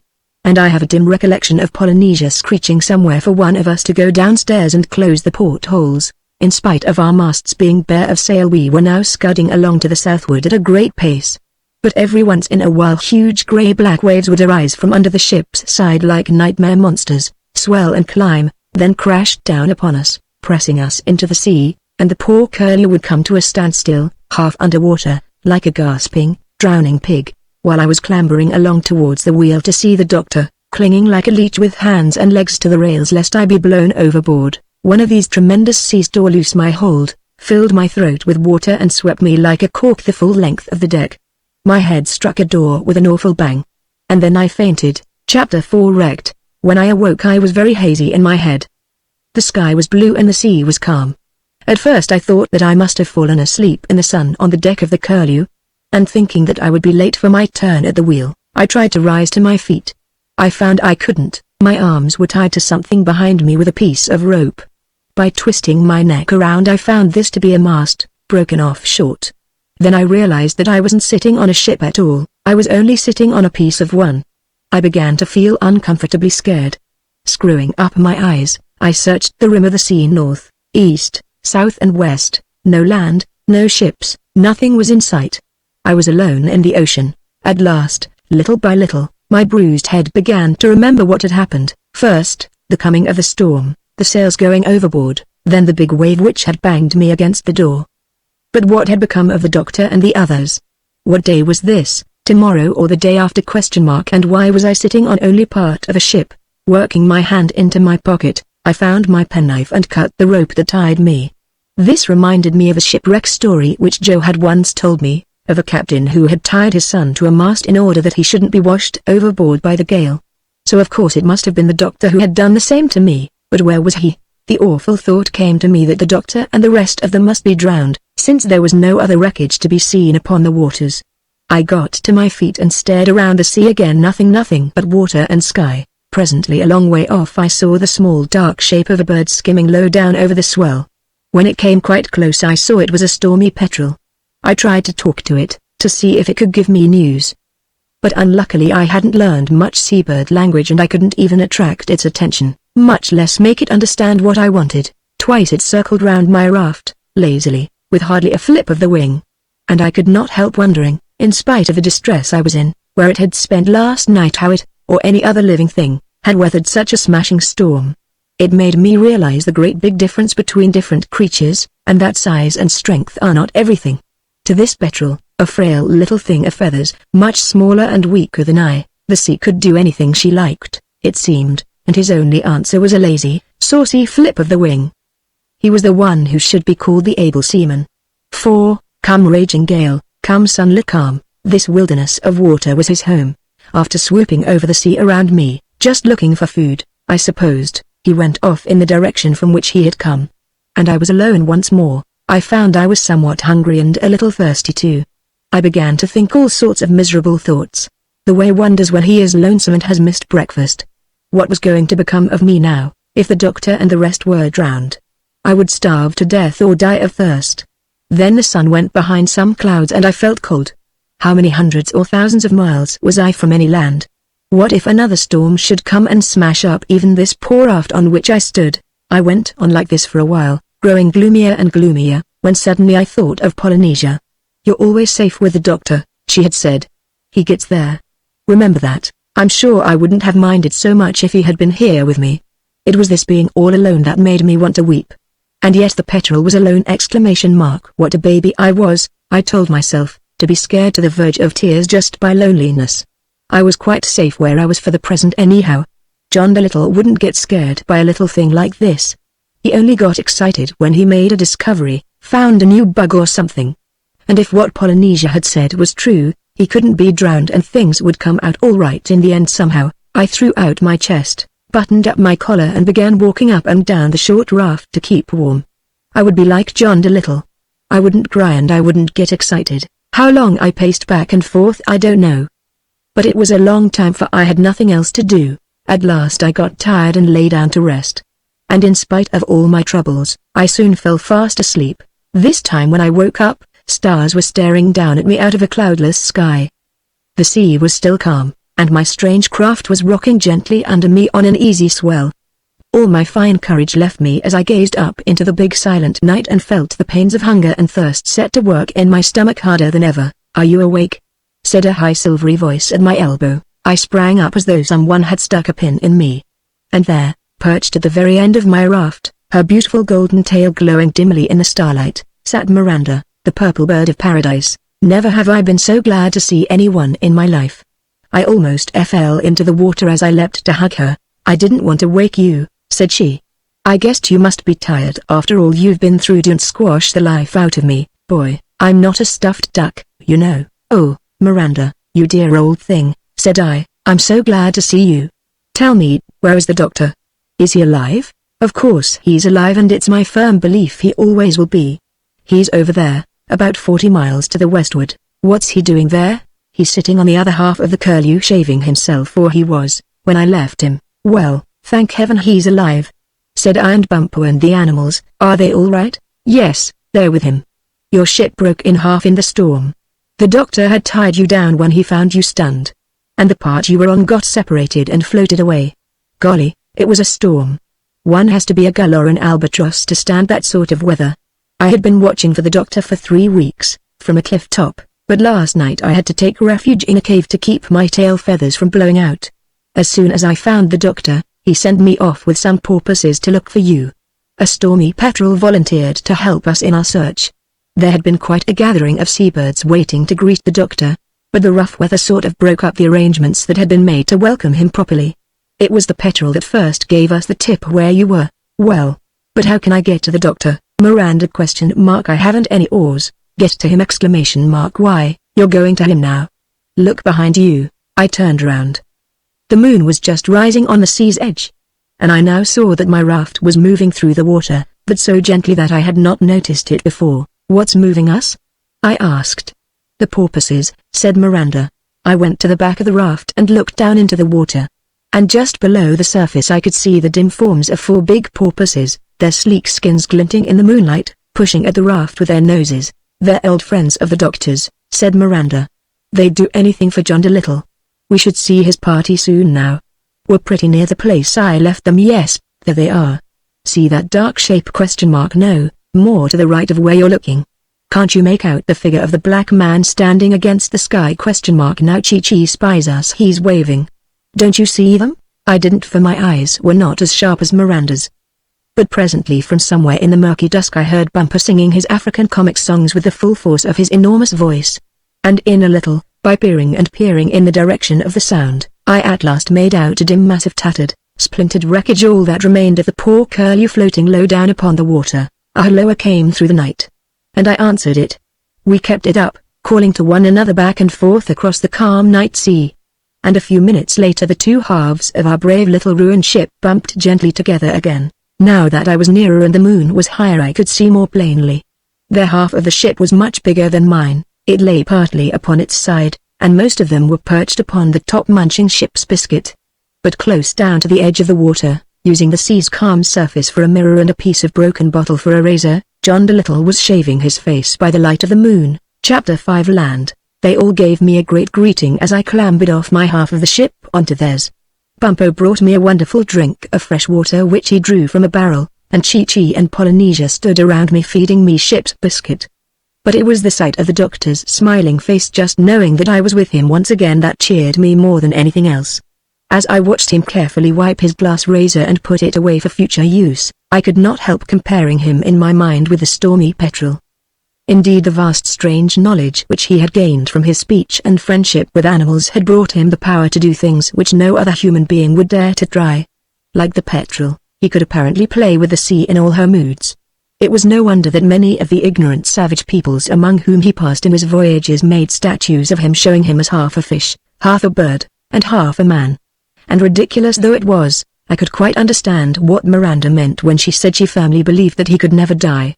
Just to be with him gave you a wonderful feeling of comfort and safety.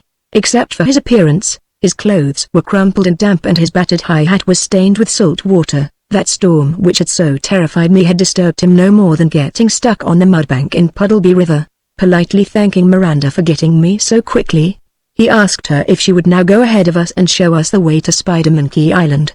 Next, he gave orders to the porpoises to leave my old piece of the ship and push the bigger half wherever the bird of paradise should lead us. How much he had lost in the wreck besides his razor I did not know. Everything, most likely, together with all the money he had saved up to buy the ship with. And still he was smiling as though he wanted for nothing in the world. The only things he had saved, as far as I could see beyond the barrel of water and bag of biscuit, were his precious notebooks. These, I saw when he stood up, he had strapped around his waist with yards and yards of twine. He was, as old Matthew used to say, a great man. He was unbelievable. And now for 3 days we continued our journey slowly but steadily southward. The only inconvenience we suffered from was the cold. This seemed to increase as we went forward. The doctor said that the island, disturbed from its usual paths by the great gale, had evidently drifted further south than it had ever been before. On the third night poor Miranda came back to us nearly frozen. She told the doctor that in the morning we would find the island quite close to us, though we couldn't see it now as it was a misty dark night. She said that she must hurry back at once to a warmer climate, and that she would visit the doctor in Puddleby next August as usual. "Don't forget, Miranda," said John Dolittle, "if you should hear anything of what happened to Long Arrow, to get word to me." The bird of paradise assured him she would. And after the doctor had thanked her again and again for all that she had done for us, she wished us good luck and disappeared into the night. We were all awake early in the morning, long before it was light, waiting for our first glimpse of the country we had come so far to see. And as the rising sun turned the eastern sky to grey, of course it was old Polynesia who first shouted that she could see palm trees and mountain tops. With the growing light it became plain to all of us, a long island with high rocky mountains in the middle and so near to us that you could almost throw your hat upon the shore. The porpoises gave us one last push and our strange-looking craft bumped gently on a low beach. Then, thanking our lucky stars for a chance to stretch our cramped legs, we all bundled off onto the land, the first land, even though it was floating land, that we had trodden for 6 weeks. What a thrill I felt as I realized that Spider-Monkey Island, the little spot in the atlas which my pencil had touched, lay at last beneath my feet. When the light increased still further we noticed that the palms and grasses of the island seemed withered and almost dead. The doctor said that it must be on account of the cold that the island was now suffering from in its new climate. These trees and grasses, he told us, were the kind that belonged to warm, tropical weather. The porpoises asked if we wanted them any further. And the doctor said that he didn't think so, not for the present nor the raft either. He added, for it was already beginning to fall to pieces and could not float much longer. As we were preparing to go inland and explore the island, we suddenly noticed a whole band of red Indians watching us with great curiosity from among the trees. The doctor went forward to talk to them. But he could not make them understand. He tried by signs to show them that he had come on a friendly visit. The Indians didn't seem to like us, however. They had bows and arrows and long hunting spears, with stone points, in their hands, and they made signs back to the doctor to tell him that if he came a step nearer they would kill us all. They evidently wanted us to leave the island at once. It was a very uncomfortable situation.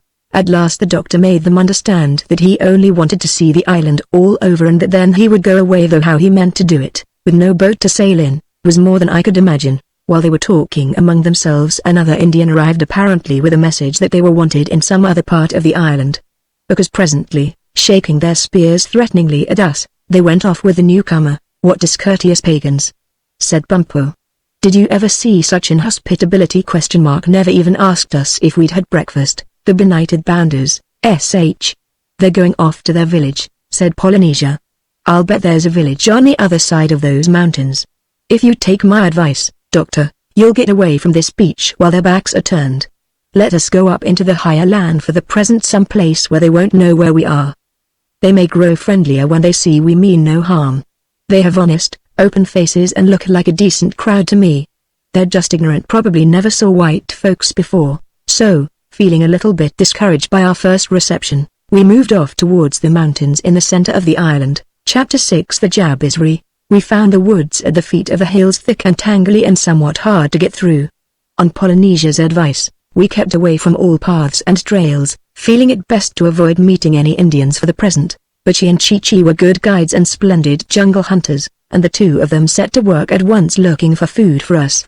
In a very short space of time they had found quite a number of different fruits and nuts which made excellent eating, though none of us knew the names of any of them. We discovered a nice clean stream of good water which came down from the mountains, so we were supplied with something to drink as well. We followed the stream up towards the heights, and presently we came to parts where the woods were thinner and the ground rocky and steep. Here we could get glimpses of wonderful views all over the island, with the blue sea beyond. While we were admiring one of these, the doctor suddenly said, "SH!" "A Jabizri!" "Don't you hear it?" We listened and heard, somewhere in the air about us, an extraordinarily musical hum like a bee, but not just one note. This hum rose and fell, up and down almost like someone singing. "No other insect but the Jabizri beetle hums like that," said the doctor. "I wonder where he is. Quite near, by the sound, flying among the trees probably. Oh, if I only had my butterfly net. Why didn't I think to strap that around my waist too? Confound the storm, I may miss the chance of a lifetime now of getting the rarest beetle in the world. Oh look. There he goes, a huge beetle, easily 3 inches long I should say, suddenly flew by our noses." The doctor got frightfully excited. He took off his hat to use as a net, swooped at the beetle and caught it. He nearly fell down a precipice onto the rocks below in his wild hurry, but that didn't bother him in the least. He knelt down, chortling, upon the ground with the Jabizri safe under his hat. From his pocket he brought out a glass dropped box, and into this he very skillfully made the beetle walk from under the rim of the hat. Then he rose up, happy as a child, to examine his new treasure through the glass lid. It certainly was a most beautiful insect. It was pale blue underneath, but its back was glossy black with huge red spots on it. "There isn't an entomologist in the whole world who wouldn't give all he has to be in my shoes today," said the doctor. "Helloa. This Jabizri's got something on his leg, doesn't look like mud. I wonder what it is." He took the beetle carefully out of the box and held it by its back in his fingers, where it waved its 6 legs slowly in the air. We all crowded about him peering at it. Rolled around the middle section of its right foreleg was something that looked like a thin dried leaf. It was bound on very neatly with strong spider web. It was marvelous to see how John Dolittle with his fat heavy fingers undid that cobweb cord and unrolled the leaf, whole, without tearing it or hurting the precious beetle. The Jabizri he put back into the box. Then he spread the leaf out flat and examined it. You can imagine our surprise when we found that the inside of the leaf was covered with signs and pictures, drawn so tiny that you almost needed a magnifying glass to tell what they were. Some of the signs we couldn't make out at all, but nearly all of the pictures were quite plain, figures of men and mountains mostly. The whole was done in a curious sort of brown ink. For several moments there was a dead silence while we all stared at the leaf, fascinated and mystified. "I think this is written in blood," said the doctor at last. "It turns that color when it's dry. Somebody pricked his finger to make these pictures. It's an old dodge when you're short of ink, but highly unsanitary. What an extraordinary thing to find tied to a beetle's leg. I wish I could talk beetle language, and find out where the Jabizri got it from, but what is it?" I asked rows of little pictures and signs. "What do you make of it, doctor?" "It's a letter," he said. "A picture letter.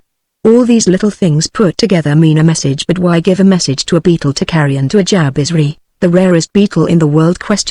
What an extraordinary thing." Then he fell to muttering over the pictures. "I wonder what it means. Men walking up a mountain, men walking into a hole in a mountain falling down. It's a good drawing, that, men pointing to their open mouths, bars, prison bars, perhaps, men praying, men lying down, they look as though they might be sick, and last of all, just a mountain, a peculiar-shaped mountain." All of a sudden the doctor looked up sharply at me.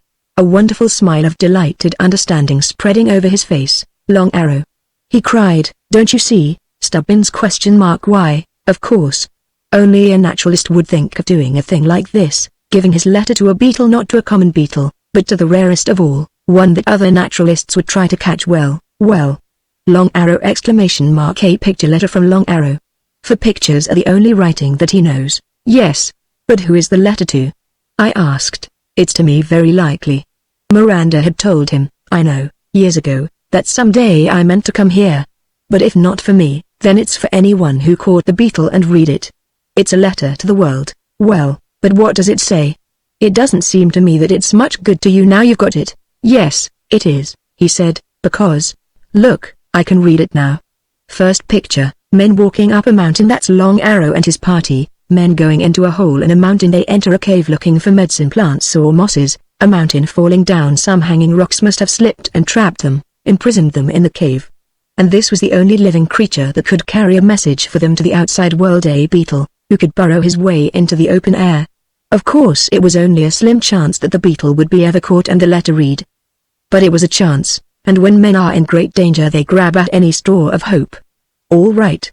Now look at the next picture, men pointing to their open mouths. They are hungry, men praying, begging anyone who finds this letter to come to their assistance. Men lying down, they are sick, or starving. This letter, Stubborn's, is their last cry for help. He sprang to his feet as he ended, snatched out a notebook and put the letter between the leaves. His hands were trembling with haste and agitation. Come on, he cried up the mountain, all of you. There's not a moment to lose. Bumpo, bring the water and nuts with you. Heaven only knows how long they've been pining underground. Let's hope and pray we're not too late. But where are you going to look? I asked. Miranda said the island was 100 miles long and the mountains seemed to run all the way down the center of it. Didn't you see the last picture? He said, grabbing up his hat from the ground and cramming it on his head. It was an oddly shaped mountain, looked like a hawk's head. Well, there's where he is if he's still alive. First thing for us to do, is to get up on a high peak and look around the island for a mountain shaped like a hawk's head. Just to think of it. There's a chance of my meeting Long Arrow, the son of Golden Arrow, after all! Come on. Hurry. To delay may mean death to the greatest naturalist ever born. Chapter 7 Hawk's Head Mountain. We all agreed afterwards that none of us had ever worked so hard in our lives before as we did that day. For my part, I know I was often on the point of dropping exhausted with fatigue, but I just kept on going like a machine, determined that, whatever happened, I would not be the first to give up. When we had scrambled to the top of a high peak, almost instantly we saw the strange mountain pictured in the letter. In shape it was the perfect image of a hawk's head, and was, as far as we could see, the second highest summit in the island. Although we were all out of breath from our climb, the doctor didn't let us rest a second. As soon as he had sighted it, with one look at the sun for direction, down he dashed again, breaking through thickets, splashing over brooks, taking all the shortcuts. For a fat man, he was certainly the swiftest cross-country runner I ever saw. We floundered after him as fast as we could. When I say we, I mean Bumpo and myself, for the animals, Chip, Chi-Chi and Polynesia, were a long way ahead, even beyond the doctor, enjoying the hunt like a paper chase. At length we arrived at the foot of the mountain we were making for, and we found its sides very steep. Said the doctor. Now we will separate and search for caves. This spot where we now are, will be our meeting place. If anyone finds anything like a cave or a hole where the earth and rocks have fallen in, he must shout and halloa to the rest of us. If we find nothing, we will all gather here in about an hour's time. Everybody understand? Then we all went off our different ways. Each of us, you may be sure, was anxious to be the one to make a discovery. And never was a mountain searched so thoroughly. But alas, nothing could we find that looked in the least like a fallen-in cave. There were plenty of places where rocks had tumbled down to the foot of the slopes, but none of these appeared as though caves or passages could possibly lie behind them. One by one, tired and disappointed, we straggled back to the meeting place. The doctor seemed gloomy and impatient, but by no means inclined to give up. Chip, he said, couldn't you smell anything like an Indian anywhere? No, said Chip. I sniffed at every crack on the mountainside. But I am afraid my nose will be of no use to you here, doctor.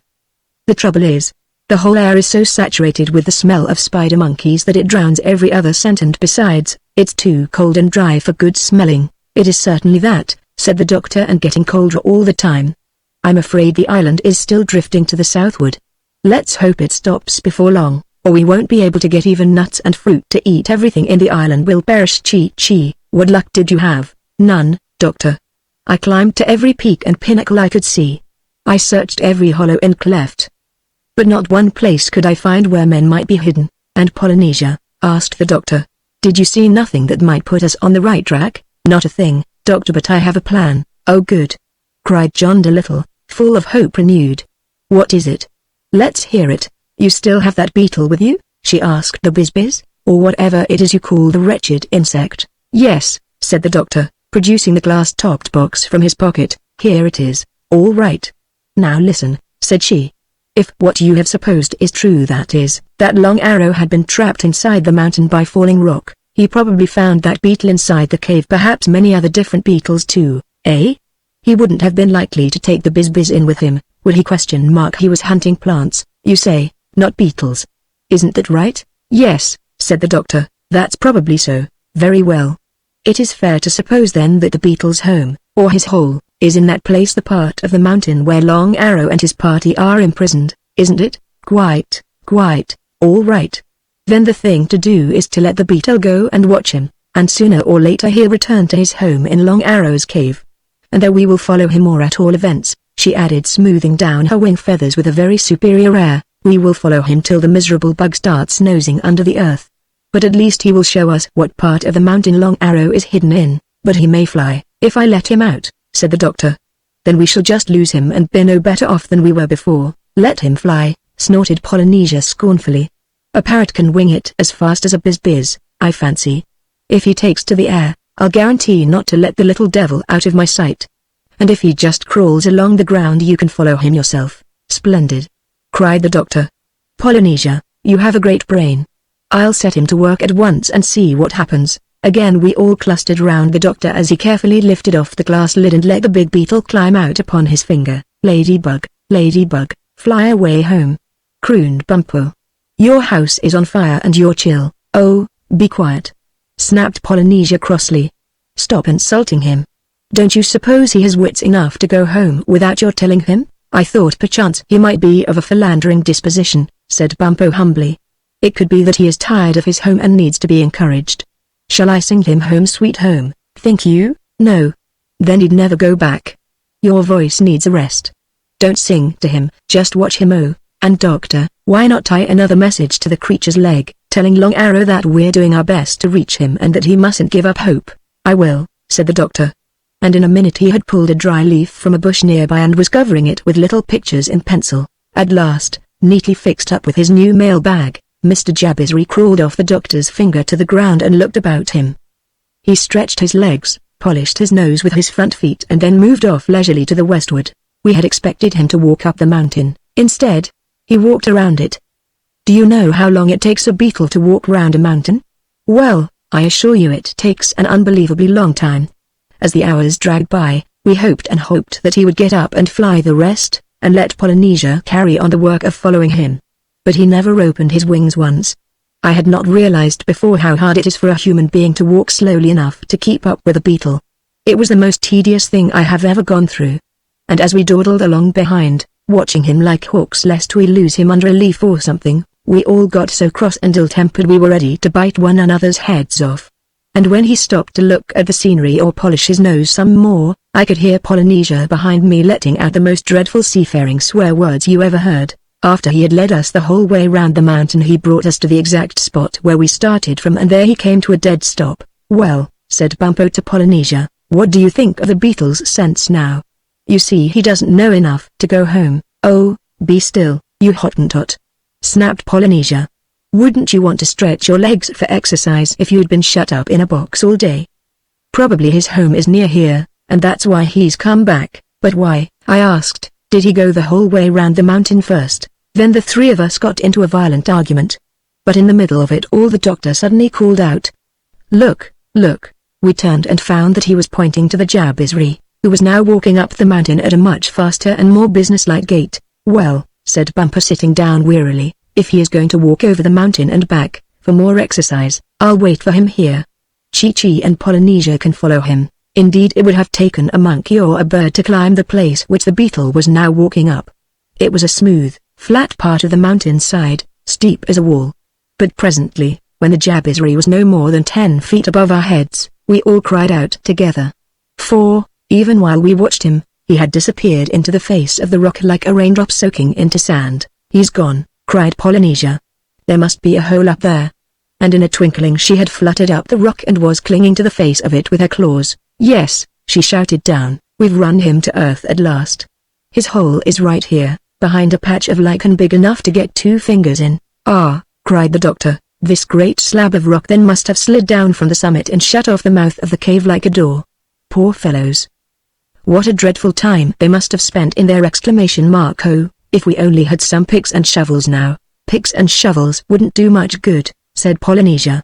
"Look at the size of the slab, 100 feet high and as many broad. You would need an army for a week to make any impression on it." "I wonder how thick it is," said the doctor, and he picked up a big stone and banged it with all his might against the face of the rock. It made a hollow booming sound, like a giant drum. We all stood still listening while the echo of it died slowly away, and then a cold shiver ran down my spine. For, from within the mountain, back came 3 answering knocks, boom, boom, boom. Wide-eyed we looked at one another as though the earth itself had spoken. And the solemn little silence that followed was broken by the doctor. "Thank heaven," he said in a hushed reverent voice, "some of them at least are alive." Part 5, Chapter 1. A great moment.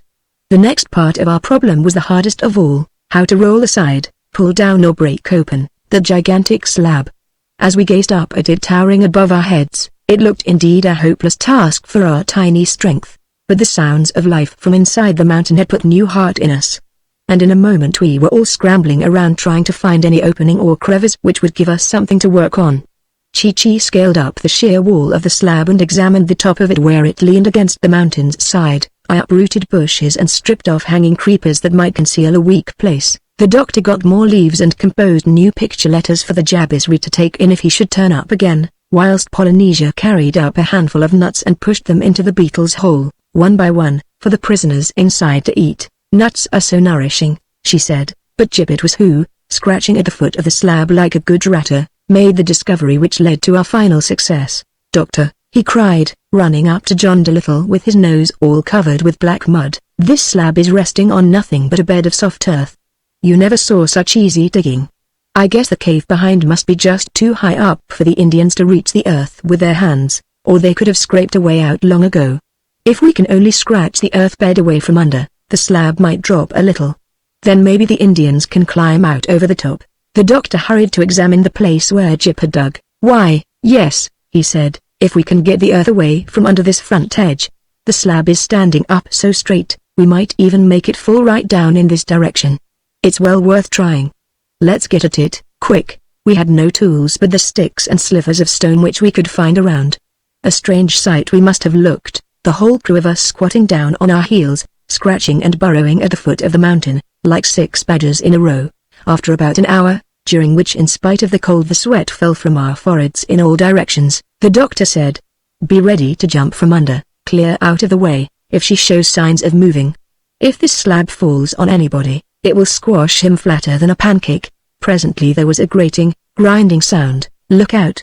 yelled John Dolittle. "Here she comes!"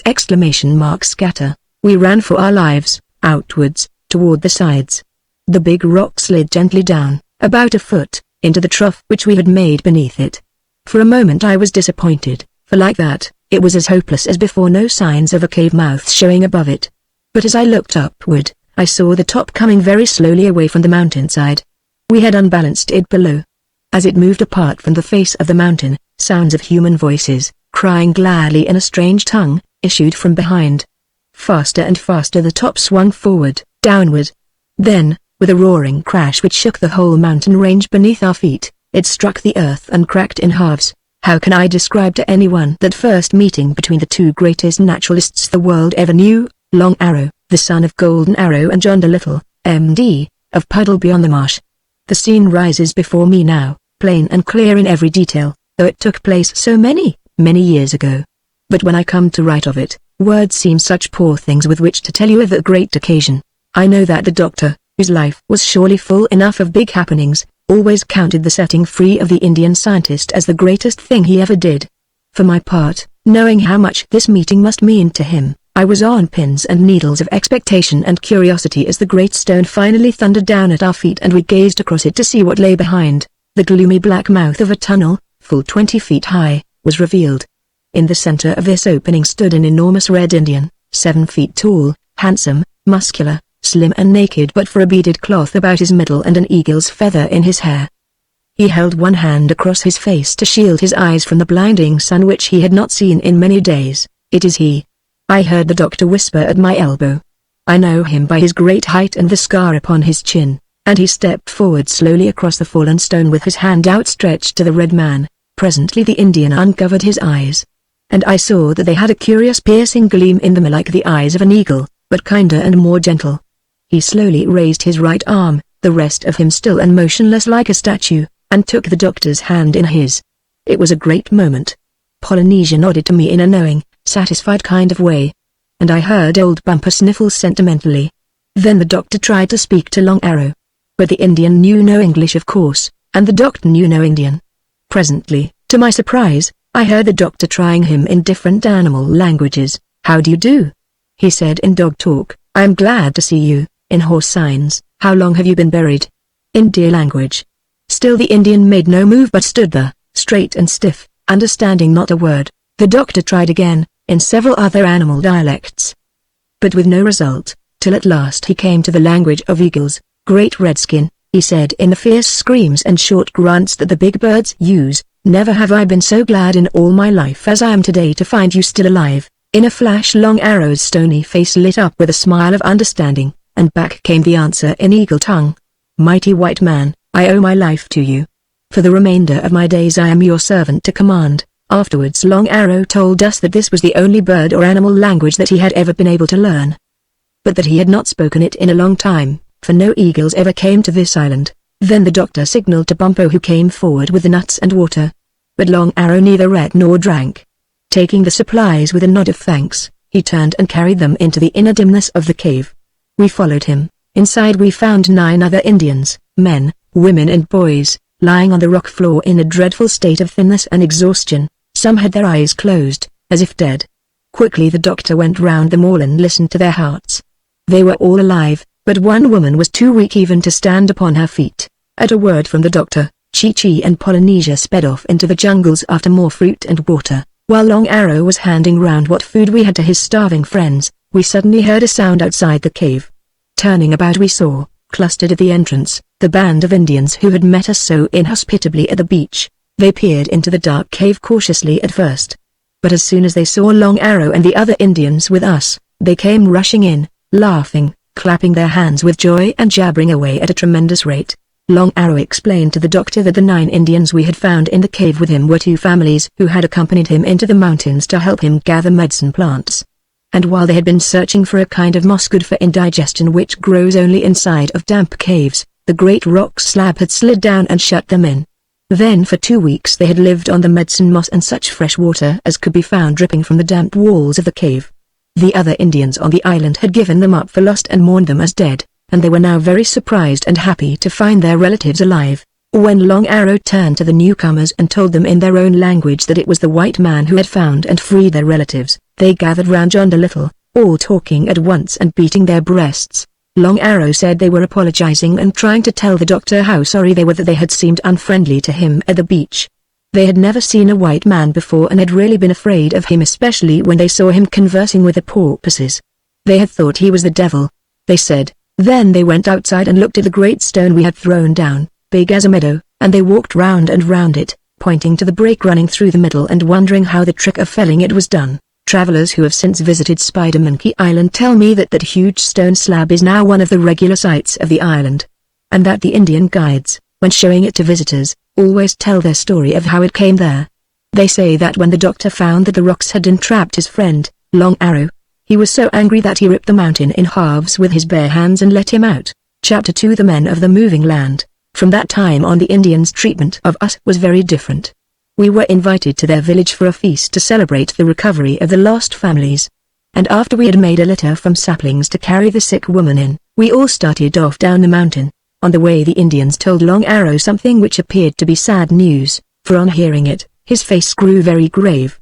The doctor asked him what was wrong, and Long Arrow said he had just been informed that the chief of the tribe, an old man of 80, had died early that morning. That, Polynesia whispered in my ear, must have been what they went back to the village for, when the messenger fetched them from the beach. Remember, what did he die of? Asked the doctor. He died of cold, said Long Arrow. Indeed, now that the sun was setting, we were all shivering ourselves. "This is a serious thing," said the doctor to me. "The island is still in the grip of that wretched current flowing southward. We will have to look into this tomorrow. If nothing can be done about it, the Indians had better take to canoes and leave the island. The chance of being wrecked will be better than getting frozen to death in the ice floes of the Antarctic." Presently we came over a saddle in the hills, and looking downward on the far side of the island, we saw the village, a large cluster of grass huts and gaily colored totem poles close by the edge of the sea. "How artistic," said the doctor, "delightfully situated." "What is the name of the village?" "Popsipetel," said Long Arrow. "That is the name also of the tribe. The word signifies in Indian tongue, 'the men of the moving land.' There are 2 tribes of Indians on the island, the Popsipetels at this end and the Bagjagdarags at the other. Which is the larger of the 2 peoples?" "The Bagjagdarags, by far. Their city covers 2 square leagues. But," added Long Arrow, a slight frown darkening his handsome face, "for me, I would rather have 1 Popsipetel than 100 Bagjagdarags." The news of the rescue we had made had evidently gone ahead of us. For as we drew nearer to the village we saw crowds of Indians streaming out to greet the friends and relatives whom they had never thought to see again. These good people, when they too were told how the rescue had been the work of the strange white visitor to their shores, all gathered round the doctor, shook him by the hands, patted him and hugged him. Then they lifted him up upon their strong shoulders and carried him down the hill into the village. There the welcome we received was even more wonderful. In spite of the cold air of the coming night, the villagers, who had all been shivering within their houses, threw open their doors and came out in hundreds. I had no idea that the little village could hold so many. They thronged about us, smiling and nodding and waving their hands, and as the details of what we had done were recited by Long Arrow, they kept shouting strange singing noises, which we supposed were words of gratitude or praise. We were next escorted to a brand new grass house, clean and sweet-smelling within, and informed that it was ours. 6 strong Indian boys were told off to be our servants. On our way through the village we noticed a house, larger than the rest, standing at the end of the main street. Long Arrow pointed to it and told us it was the chief's house, but that it was now empty, no new chief having yet been elected to take the place of the old one who had died. Inside our new home a feast of fish and fruit had been prepared. Most of the more important men of the tribe were already seating themselves at the long dining table when we got there. Long Arrow invited us to sit down and eat. This we were glad enough to do, as we were all hungry. But we were both surprised and disappointed when we found that the fish had not been cooked. The Indians did not seem to think this extraordinary in the least, but went ahead gobbling the fish with much relish the way it was, raw. With many apologies, the doctor explained to Long Arrow that if they had no objection we would prefer our fish cooked. Imagine our astonishment when we found that the great Long Arrow, so learned in the natural sciences, did not know what the word cooked meant. Polynesia, who was sitting on a bench between John Dolittle and myself, pulled the doctor by the sleeve. "I'll tell you what's wrong, doctor," she whispered as he leant down to listen to her. "These people have no fires. They don't know how to make a fire. Look outside, it's almost dark, and there isn't a light showing to the whole village. This is a fireless people." Chapter 3 Fire. Then the doctor asked Long Arrow if he knew what fire was, explaining it to him by pictures drawn on the buckskin tablecloth. Long Arrow said he had seen such a thing coming out of the tops of volcanoes, but that neither he nor any of the Popsipetels knew how it was made. "Poor perishing heathens," muttered Bumpo. "No wonder the old chief died of cold." At that moment we heard a crying sound at the door, and turning round, we saw a weeping Indian mother with a baby in her arms. She said something to the Indians which we could not understand, and Long Arrow told us the baby was sick and she wanted the white doctor to try and cure it. "Oh Lord!"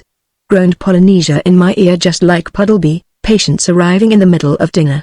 "Well, one thing, the food's raw, so nothing can get cold anyway." The doctor examined the baby and found at once that it was thoroughly chilled. Fire.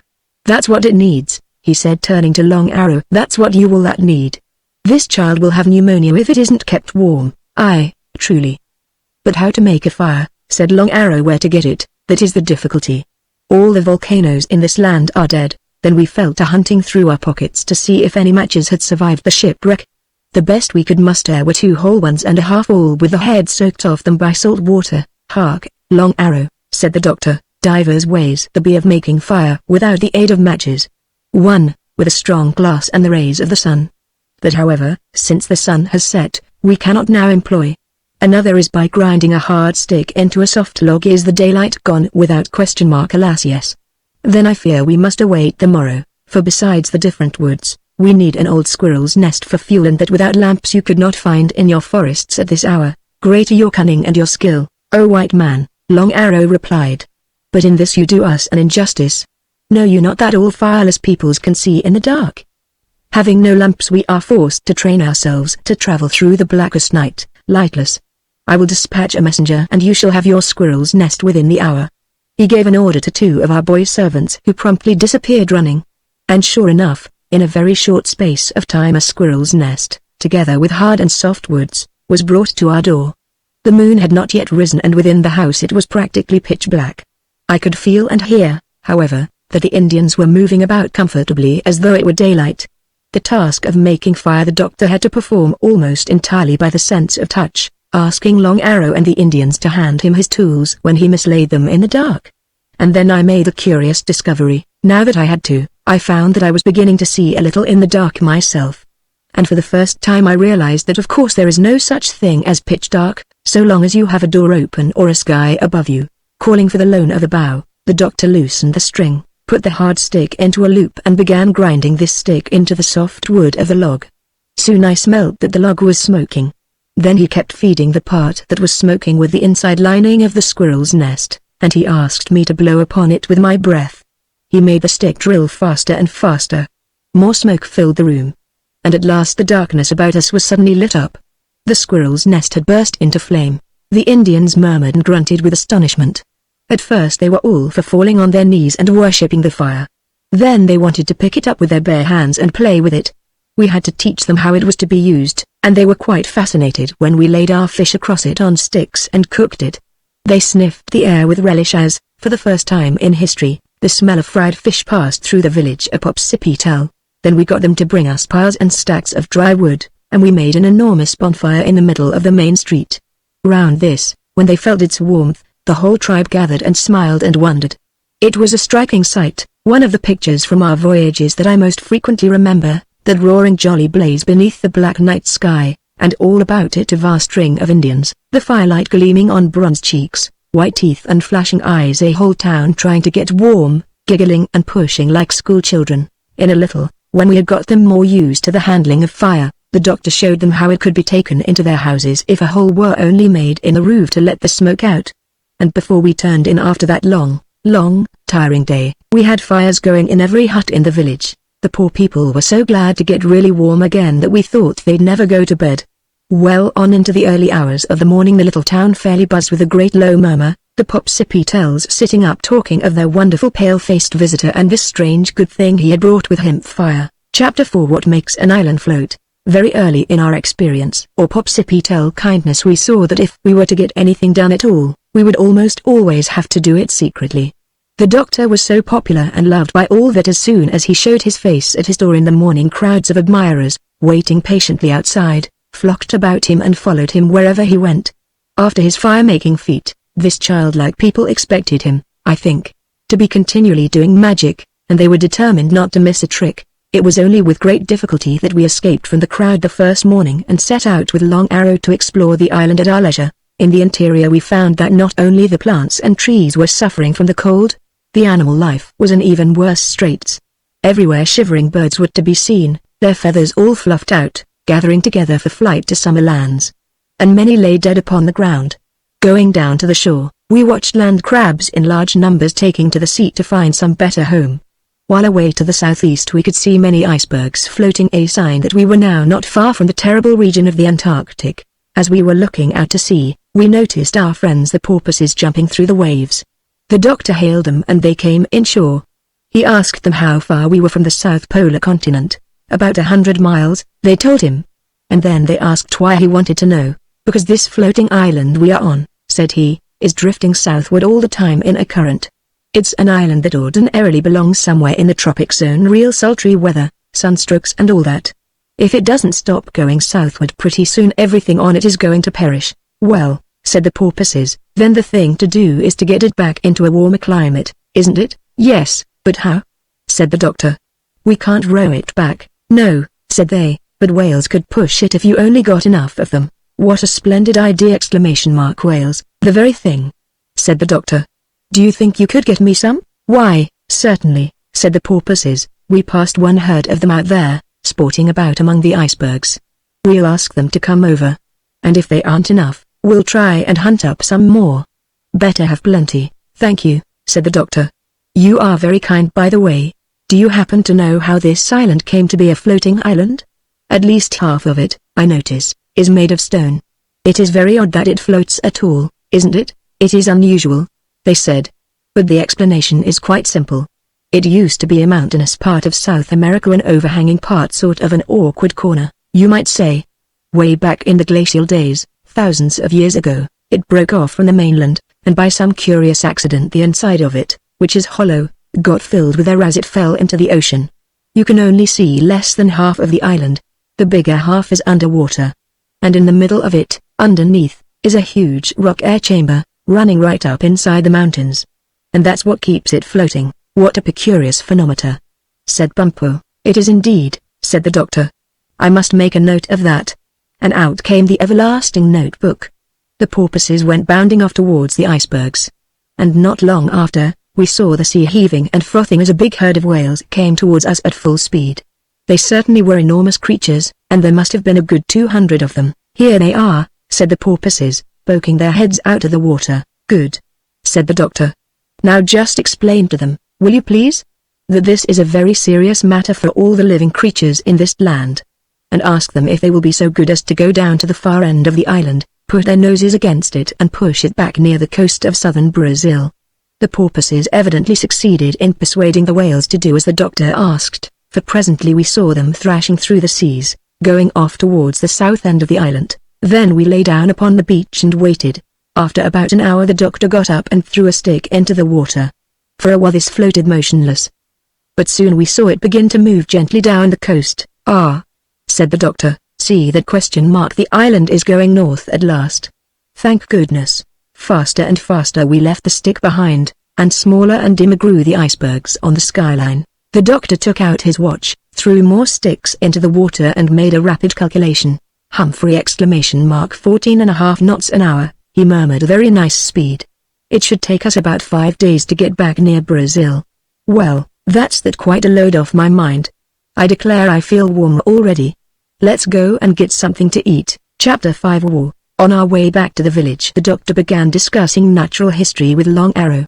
But their most interesting talk, mainly about plants, had hardly begun when an Indian runner came dashing up to us with a message. Long Arrow listened gravely to the breathless, babbled words, then turned to the doctor and said in eagle tongue, "Great white man, an evil thing has befallen the Popsipetels. Our neighbors to the southward, the thievish Bag-Jagderags, who for so long have cast envious eyes on our stores of ripe corn, have gone upon the warpath, and even now are advancing to attack us." Evil news indeed, said the doctor.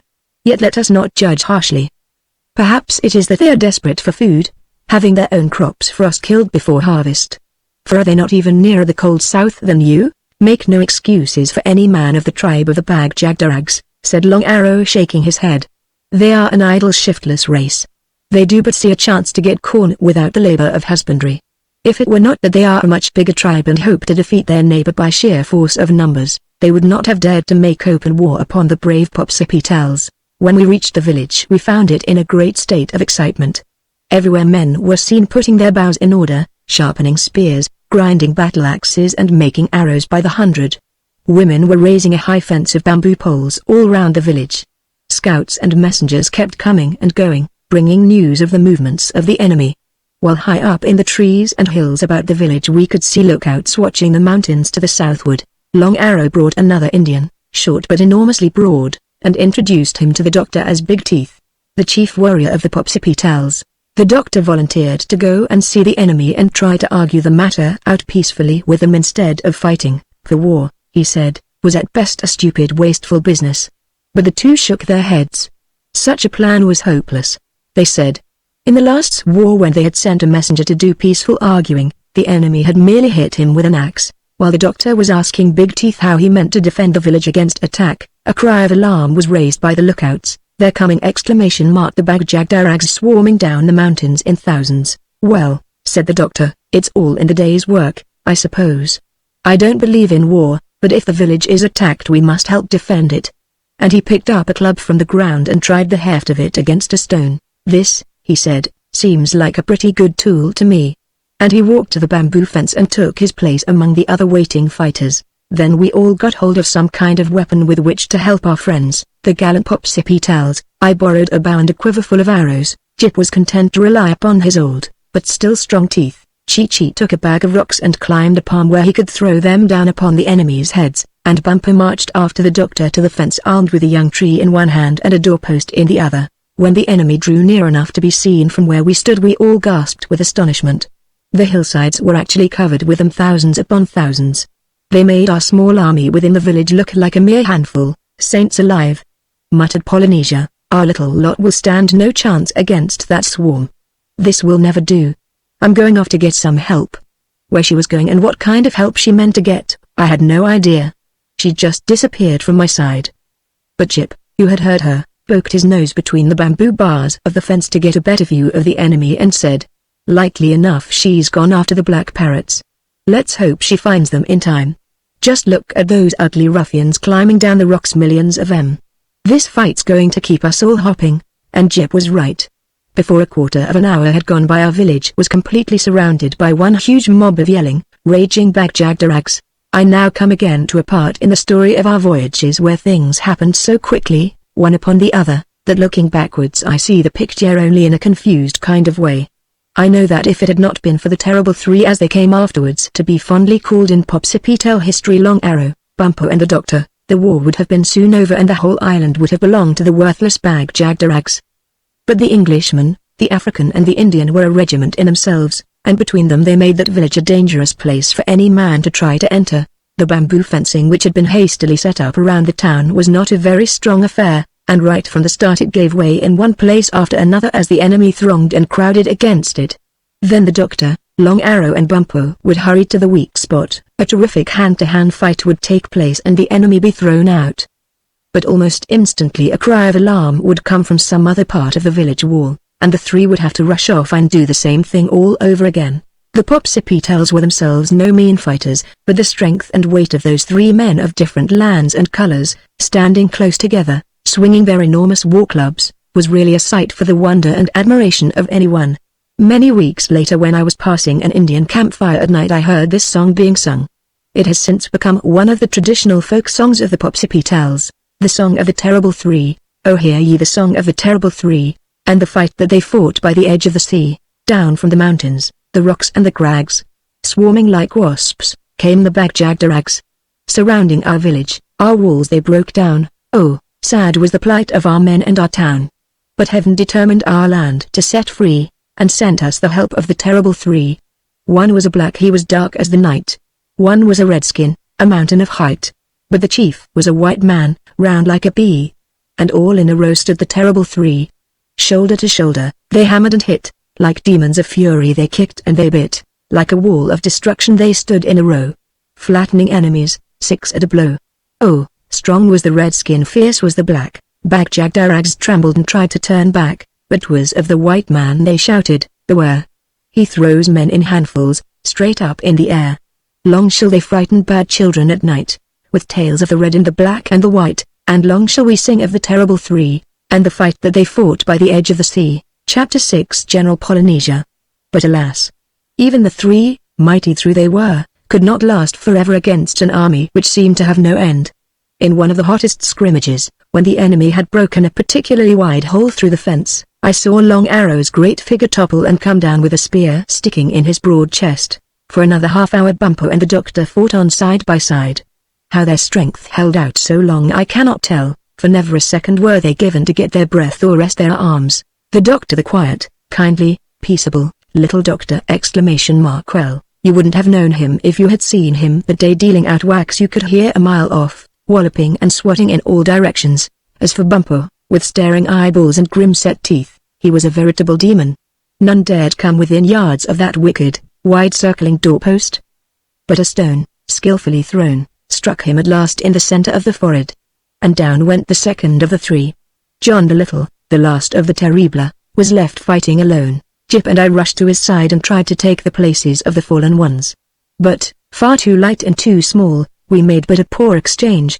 Another length of the fence crashed down, and through the widened gap the Bag-Jagderags poured in on us like a flood. To the canoes! To the sea! Shouted the Popsipetels. Fly for your lives! All is over! The war is lost. But the doctor and I never got a chance to fly for our lives. We were swept off our feet and knocked down flat by the sheer weight of the mob. And once down, we were unable to get up again. I thought we would surely be trampled to death, but at that moment, above the din and racket of the battle, we heard the most terrifying noise that ever assaulted human ears. The sound of millions and millions of parrots all screeching with fury together. The army, which in the nick of time Polynesia had brought to our rescue, darkened the whole sky to the westward. I asked her afterwards, how many birds there were, and she said she didn't know exactly but that they certainly numbered somewhere between 60 and 70 millions. In that extraordinarily short space of time she had brought them from the mainland of South America. If you have ever heard a parrot screech with anger you will know that it makes a truly frightful sound, and if you have ever been bitten by one, you will know that its bite can be a nasty and a painful thing. The black parrots, coal black all over. They were except for a scarlet beak and a streak of red in wing and tail, on the word of command from Polynesia set to work upon the Bagjagdarags who were now pouring through the village looking for plunder, and the black parrots' method of fighting was peculiar. This is what they did. On the head of each Bagjagdarag 3 or 4 parrots settled and took a good foothold in his hair with their claws, then they leant down over the sides of his head and began clipping snips out of his ears, for all the world as though they were punching tickets. That is all they did. They never bit them anywhere else except the ears. But it won the war for us, with howls pitiful to hear. The Bagjagdarags fell over one another in their haste to get out of that accursed village. It was no use their trying to pull the parrots off their heads, because for each head there were always 4 more parrots waiting impatiently to get on. Some of the enemy were lucky, and with only a snip or 2 managed to get outside the fence where the parrots immediately left them alone. But with most, before the blackbirds had done with them, the ears presented a very singular appearance like the edge of a postage stamp. This treatment, very painful at the time, did not however do them any permanent harm beyond the change in looks. And it later got to be the tribal mark of the Bagjagdarags. No really smart young lady of this tribe would be seen walking with a man who did not have scalloped ears, for such was a proof that he had been in the Great War. And that, though it is not generally known to scientists, is how this people came to be called by the other Indian nations, the ragged-eared Bagjagdarags. As soon as the village was cleared of the enemy the doctor turned his attention to the wounded. In spite of the length and fierceness of the struggle, there were surprisingly few serious injuries. Poor Long Arrow was the worst off. However, after the doctor had washed his wound and got him to bed, he opened his eyes and said he already felt better. Bumpo was only badly stunned. With this part of the business over, the doctor called to Polynesia to have the black parrots drive the enemy right back into their own country and to wait there, guarding them all night. Polynesia gave the short word of command, and like one bird those millions of parrots opened their red beaks and let out once more their terrifying battle scream.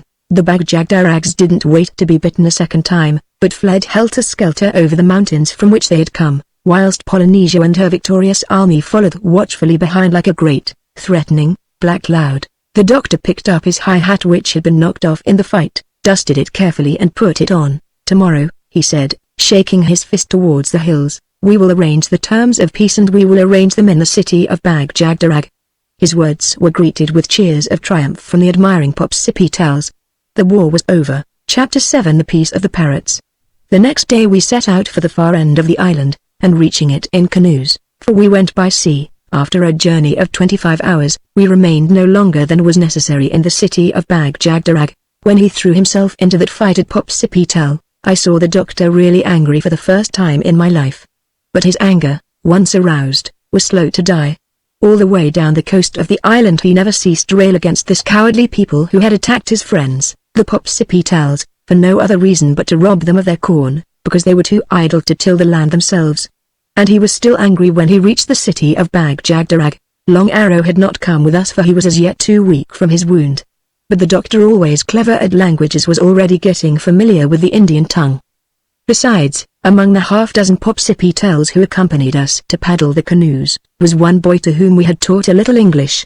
He and the doctor between them managed to make themselves understood to the Bagjagdarags. This people, with the terrible parrots still blackening the hills about their stone town, waiting for the word to descend and attack, were, we found, in a very humble mood. Leaving our canoes we passed up the main street to the palace of the chief.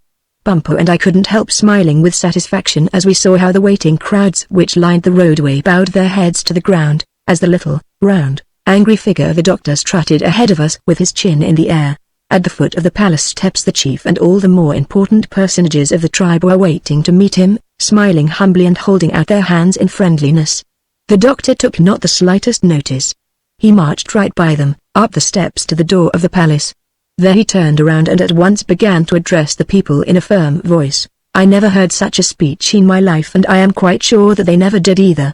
First he called them a long string of names: cowards, loafers, thieves, vagabonds, good-for-nothings, bullies and what not. Then he said he was still seriously thinking of allowing the parrots to drive them on into the sea, in order that this pleasant land might be rid, once for all, of their worthless carcasses. At this a great cry for mercy went up, and the chief and all them fell on their knees, calling out that they would submit to any conditions of peace he wished. Then the doctor called for one of their scribes, that is, a man who did picture writing. And on the stone walls of the palace of Bag-Jagderag he bade him write down the terms of the peace as he dictated it.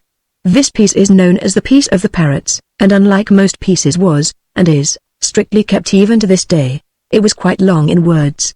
The half of the palace front was covered with picture writing, and 50 pots of paint were used, before the weary scribe had done. But the main part of it all was that there should be no more fighting, and that the two tribes should give solemn promise to help one another whenever there was corn famine or other distress in the lands belonging to either. This greatly surprised the Bag-Jagderags. They had expected from the doctor's angry face that he would at least chop a couple of 100 heads off and probably make the rest of them slaves for life. But when they saw that he only meant kindly by them, their great fear of him changed to a tremendous admiration. And as he ended his long speech and walked briskly down the steps again on his way back to the canoes, the group of chieftains threw themselves at his feet and cried, "Do but stay with us, great lord, and all the riches of Bag-Jagderag shall be poured into your lap. Gold mines we know of in the mountains and pearl beds beneath the sea. Only stay with us, that your all-powerful wisdom may lead our council and our people in prosperity and peace." The doctor held up his hand for silence. "No man," said he, "would wish to be the guest of the Bag-Jagderags till they had proved by their deeds that they are an honest race. Be true to the terms of the peace and from yourselves shall come good government and prosperity. Farewell." Then he turned and followed by Bumpo, the Popsipetels and myself, walked rapidly down to the canoes. Chapter 8: The Hanging Stone. But the change of heart in the Bag-Jagderags was really sincere. The doctor had made a great impression on them, a deeper one than even he himself realized at the time. In fact, I sometimes think that speech of his from the palace steps had more effect upon the Indians of Spider-Monkey Island than had any of his great deeds which, great though they were always magnified and exaggerated when the news of them was passed from mouth to mouth. A sick girl was brought to him as he reached the place where the boats lay. She turned out to have some quite simple ailment which he quickly gave the remedy for. But this increased his popularity still more. And when he stepped into his canoe, the people all around us actually burst into tears. It seems, I learned this afterwards, that they thought he was going away across the sea, for good, to the mysterious foreign lands from which he had come. Some of the chieftains spoke to the Popsipetels as we pushed off.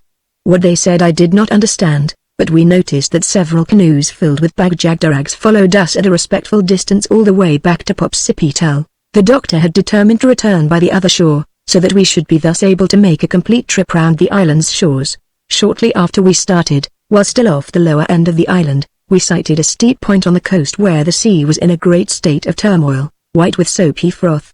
On going nearer, we found that this was caused by our friendly whales who were still faithfully working away with their noses against the end of the island, driving us northward. We had been kept so busy with the war that we had forgotten all about them. But as we paused and watched their mighty tails lashing and churning the sea, we suddenly realized that we had not felt cold in quite a long while. Speeding up our boat lest the island be carried away from us altogether, we passed on up the coast, and here and there we noticed that the trees on the shore already looked greener and more healthy. Spider-Monkey Island was getting back into her home climates. About halfway to Popsipetel we went ashore and spent 2 or 3 days exploring the central part of the island. Our Indian paddlers took us up into the mountains, very steep and high in this region, overhanging the sea. And they showed us what they called the Whispering Rocks. This was a very peculiar and striking piece of scenery. It was like a great vast basin, or circus, in the mountains, and out of the center of it there rose a table of rock with an ivory chair upon it. All around this the mountains went up like stairs, or theater seats, to a great height except at one narrow end which was open to a view of the sea. You could imagine it a council place or concert hall for giants, and the rock table in the center the stage for performers or the stand for the speaker. We asked our guides why it was called the Whispering Rocks, and they said, "Go down into it and we will show you." The great bowl was miles deep and miles wide. We scrambled down the rocks and they showed us how, even when you stood far, far apart from one another, you merely had to whisper in that great place and everyone in the theater could hear you. This was, the doctor said, on account of the echoes which played backwards and forwards between the high walls of rock. Our guides told us that it was here, in days long gone by when the Popsipetels owned the whole of Spider-Monkey Island, that the kings were crowned. The ivory chair upon the table was the throne in which they sat. And so great was the big theater that all the Indians in the island were able to get seats in it to see the ceremony. They showed us also an enormous hanging stone perched on the edge of a volcano's crater, the highest summit in the whole island.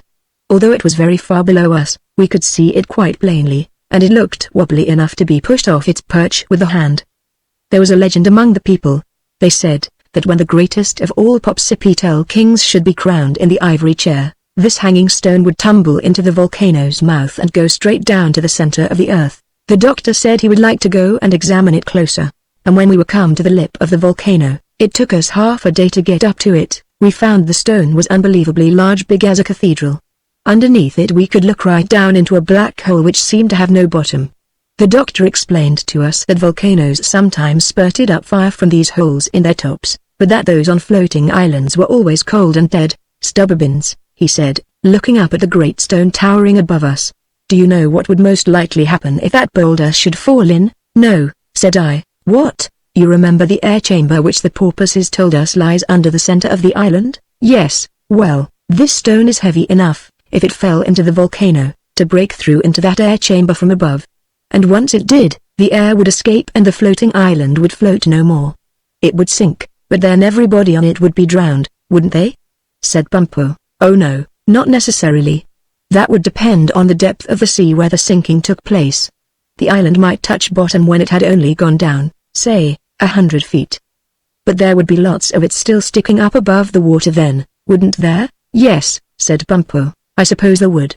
"Well, let us hope that the ponderous fragment does not lose its equilibricity, for I don't believe it would stop at the center of the earth. More likely it would fall right through the world and come out the other side."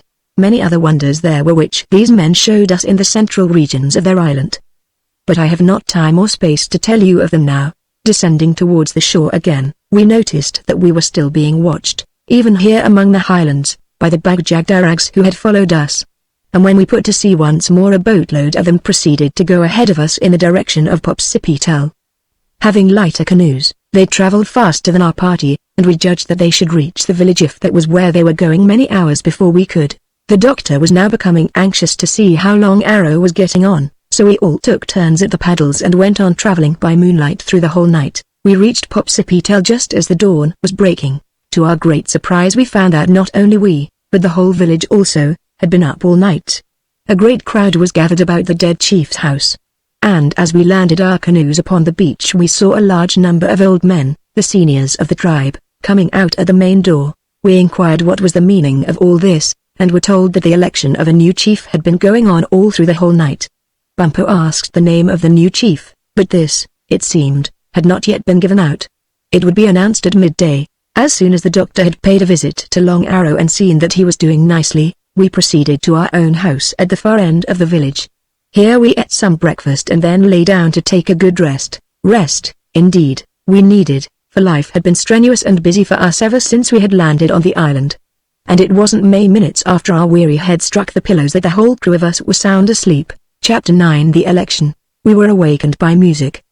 The glaring noonday sunlight was streaming in at our door, outside of which some kind of a band appeared to be playing. We got up and looked out. Our house was surrounded by the whole population of Popsipetel. We were used to having quite a number of curious and admiring Indians waiting at our door at all hours, but this was quite different. The vast crowd was dressed in its best clothes. Bright beads, gaudy feathers and gay blankets gave cheerful color to the scene. Everyone seemed in very good humor, singing or playing on musical instruments, mostly painted wooden whistles or drums made from skins. We found Polynesia, who while we slept had arrived back from Bagjagdarag, sitting on our doorpost watching the show. We asked her what all the holiday making was about. The result of the election has just been announced, said she. The name of the new chief was given out at noon. And who is the new chief? Asked the doctor. You are, said Polynesia quietly. I. Gasped the doctor. Well, of all things, yes, said she. You're the one, and what's more, they've changed your surname for you. They didn't think that Dolittle was a proper or respectful name for a man who had done so much. So you are now to be known as John Thinkalot. How do you like it? But I don't want to be a chief, said the doctor in an irritable voice. I'm afraid you'll have hard work to get out of it now, said she, unless you're willing to put to sea again in one of their rickety canoes. You see, you've been elected not merely the chief of the Popsipetals, you're to be the king of the whole of Spider-Monkey Island. The Bag-Jagderags, who were so anxious to have you govern them, sent spies and messengers ahead of you, and when they found that you had been elected chief of the Popsipetals overnight, they were bitterly disappointed. However, rather than lose you altogether, the Bag-Jagderags were willing to give up their independence, and insisted that they and their lands be united to the Popsipetals in order that you could be made king of both. So now you're in for it, oh Lord, groaned the doctor. I do wish they wouldn't be so enthusiastic.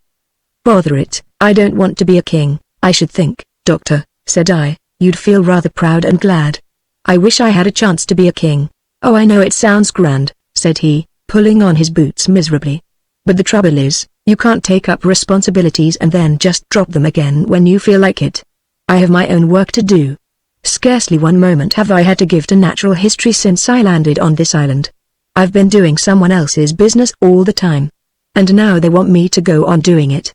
Why, once I'm made king of the Popsipetals, that's the end of me as a useful naturalist. I'd be too busy for anything. All I'd be then is just a king. Well, that's something, said Bumpo. My father is a king and has 120 wives. That would make it worse, said the doctor. 120 times worse. I have my work to do. I don't want to be a king. Look, said Polynesia, here come the headmen to announce your election. Hurry up and get your boots laced. The throng before our door had suddenly parted asunder, making a long lane, and down this we now saw a group of personages coming towards us. The man in front, a handsome Indian with a wrinkled face, carried in his hands a wooden crown, a truly beautiful and gorgeous crown, even though of wood. Wonderfully carved and painted, it had two lovely blue feathers springing from the front of it. Behind the old man came 8 strong Indians bearing a litter, a sort of chair with long handles underneath to carry it by. Kneeling down on one knee, bending his head almost to the ground, the old man addressed the doctor, who now stood in the doorway putting on his collar and tie. Oh, mighty one, said he, we bring you word from the Popsipetel people. Great are your deeds beyond belief, kind is your heart and your wisdom, deeper than a sea. Our chief is dead. The people clamor for a worthy leader. Our old enemies, the Bag-Jagderags, are become, through you, our brothers and good friends. They too desire to bask beneath the sunshine of your smile. Behold then, I bring to you the sacred crown of Popsipetel which, since ancient days when this island and its peoples were one, beneath one monarch, has rested on no kingly brow. O kindly one, we are bidden by the united voices of the peoples of this land to carry you to the Whispering Rocks, that there, with all respect and majesty, you may be crowned our king of all the moving land. The good Indians did not seem to have even considered the possibility of John Dolittle's refusing. As for the poor doctor, I never saw him so upset by anything. It was in fact the only time I have known him to get thoroughly fussed. Oh dear. I heard him murmur, looking around wildly for some escape. What shall I do? ? Did any of you see where I laid that stud of mine ? How on earth can I get this collar on without a stud? What a day this is, to be sure. Maybe it rolled under the bed. Bumpo, I do think they might have given me a day or so to think it over in. Whoever heard of waking a man right out of his sleep, and telling him he's got to be a king, before he has even washed his face? Can't any of you find it? Maybe you're standing on it, Bumpo. Move your feet. Oh, don't bother about your stud, said Polynesia. You will have to be crowned without a collar. They won't know the difference. I tell you I'm not going to be crowned, cried the doctor. Not if I can help it. I'll make them a speech. Perhaps that will satisfy them. He turned back to the Indians at the door. My friends, he said, I am not worthy of this great honor you would do me. Little or no skill have I in the arts of kingcraft. Assuredly among your own brave men you will find many better fitted to lead you. For this compliment, this confidence and trust, I thank you. But, I pray you, do not think of me for such high duties which I could not possibly fulfill. The old man repeated his words to the people behind him in a louder voice. Stolidly they shook their heads, moving not an inch. The old man turned back to the doctor. "You are the chosen one," said he. "They will have none but you." Into the doctor's perplexed face suddenly there came a flash of hope. "I'll go and see Long Arrow," he whispered to me. "Perhaps he will know of some way to get me out of this."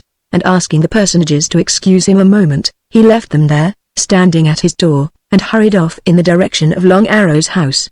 I followed him. We found our big friend lying on a grass bed outside his home, where he had been moved that he might witness the holiday making. "Long Arrow," said the doctor, speaking quickly in eagle tongue so that the bystanders should not overhear, "in dire peril I come to you for help. These men would make me their king. If such a thing befall me, all the great work I hope to do must go undone, for who is there unfreer than a king? I pray you speak with them and persuade their kind well-meaning hearts that what they plan to do would be unwise." Long Arrow raised himself upon his elbow.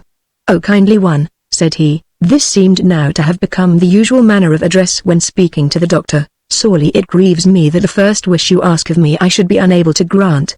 Alas! I can do nothing. These people have so set their hearts on keeping you for king that if I tried to interfere they would drive me from their land and likely crown you in the end in any case. A king you must be, if only for a while. We must so arrange the business of governing that you may have time to give to nature's secrets. Later we may be able to hit upon some plan to relieve you of the burden of the crown. But for now you must be king. These people are a headstrong tribe and they will have their way. There is no other course." Sadly the doctor turned away from the bed and faced about. And there behind him stood the old man again, the crown still held in his wrinkled hands and the royal litter waiting at his elbow. With a deep reverence the bearers motioned towards the seat of the chair, inviting the white man to get in. Once more the poor doctor looked wildly, hopelessly about him for some means of escape. For a moment I thought he was going to take to his heels and run for it. But the crowd around us was far too thick and densely packed for anyone to break through it. A band of whistles and drums nearby suddenly started the music of a solemn processional march. He turned back pleadingly again to Long Arrow in a last appeal for help. But the big Indian merely shook his head and pointed, like the bearers, to the waiting chair. At last, almost in tears, John Dolittle stepped slowly into the litter and sat down. As he was hoisted onto the broad shoulders of the bearers I heard him still feebly muttering beneath his breath, "Botheration take it!" I don't want to be a king, farewell." Called Long Arrow from his bed, "and may good fortune ever stand within the shadow of your throne." "He comes!" "He comes!" murmured the crowd. "Away! Away!" To the Whispering Rocks. And as the procession formed up to leave the village, the crowd about us began hurrying off in the direction of the mountains to make sure of good seats in the giant theater where the crowning ceremony would take place. Chapter 10 The Coronation of King Jong. In my long lifetime I have seen many grand and inspiring things, but never anything that impressed me half as much as the sight of the Whispering Rocks as they looked on the day King Jong was crowned. As Bumpo, Chi-Chi, Polynesia, Jip and I finally reached the dizzy edge of the great bowl and looked down inside it, it was like gazing over an never-ending ocean of copper-colored faces, for every seat in the theater was filled, every man, woman and child in the island including Long Arrow who had been carried up on his sick bed was there to see the show. Yet not a sound, not a pin drop, disturbed the solemn silence of the Whispering Rocks. It was quite creepy and sent chills running up and down your spine. Bumpo told me afterwards that it took his breath away too much for him to speak, but that he hadn't known before that there were that many people in the world. Away down by the table of the throne stood a brand new, brightly colored totem pole. All the Indian families had totem poles and kept them set up before the doors of their houses. The idea of a totem pole is something like a doorplate or a visiting card. It represents in its carvings the deeds and qualities of the family to which it belongs. This one, beautifully decorated and much higher than any other, was the Dolittle or, as it was to be henceforth called, the Royal Thinkalot totem. It had nothing but animals on it, to signify the doctor's great knowledge of creatures. And the animals chosen to be shown were those which to the Indians were supposed to represent good qualities of character, such as, the deer for speed, the ox for perseverance, the fish for discretion, and so on. But at the top of the totem is always placed the sign or animal by which the family is most proud to be known. This, on the Thinkalot pole, was an enormous parrot, in memory of the famous Peace of the Parrots. The ivory throne had been all polished with scented oil and it glistened whitely in the strong sunlight. At the foot of it there had been strewn great quantities of branches of flowering trees, which with the new warmth of milder climates were now blossoming in the valleys of the island. Soon we saw the royal litter, with the doctor seated in it, slowly ascending the winding steps of the table. Reaching the flat top at last, it halted and the doctor stepped out upon the flowery carpet. So still and perfect was the silence that even at that distance above I distinctly heard a twig snap beneath his tread. Walking to the throne accompanied by the old man, the doctor got up upon the stand and sat down. How tiny his little round figure looked when seen from that tremendous height.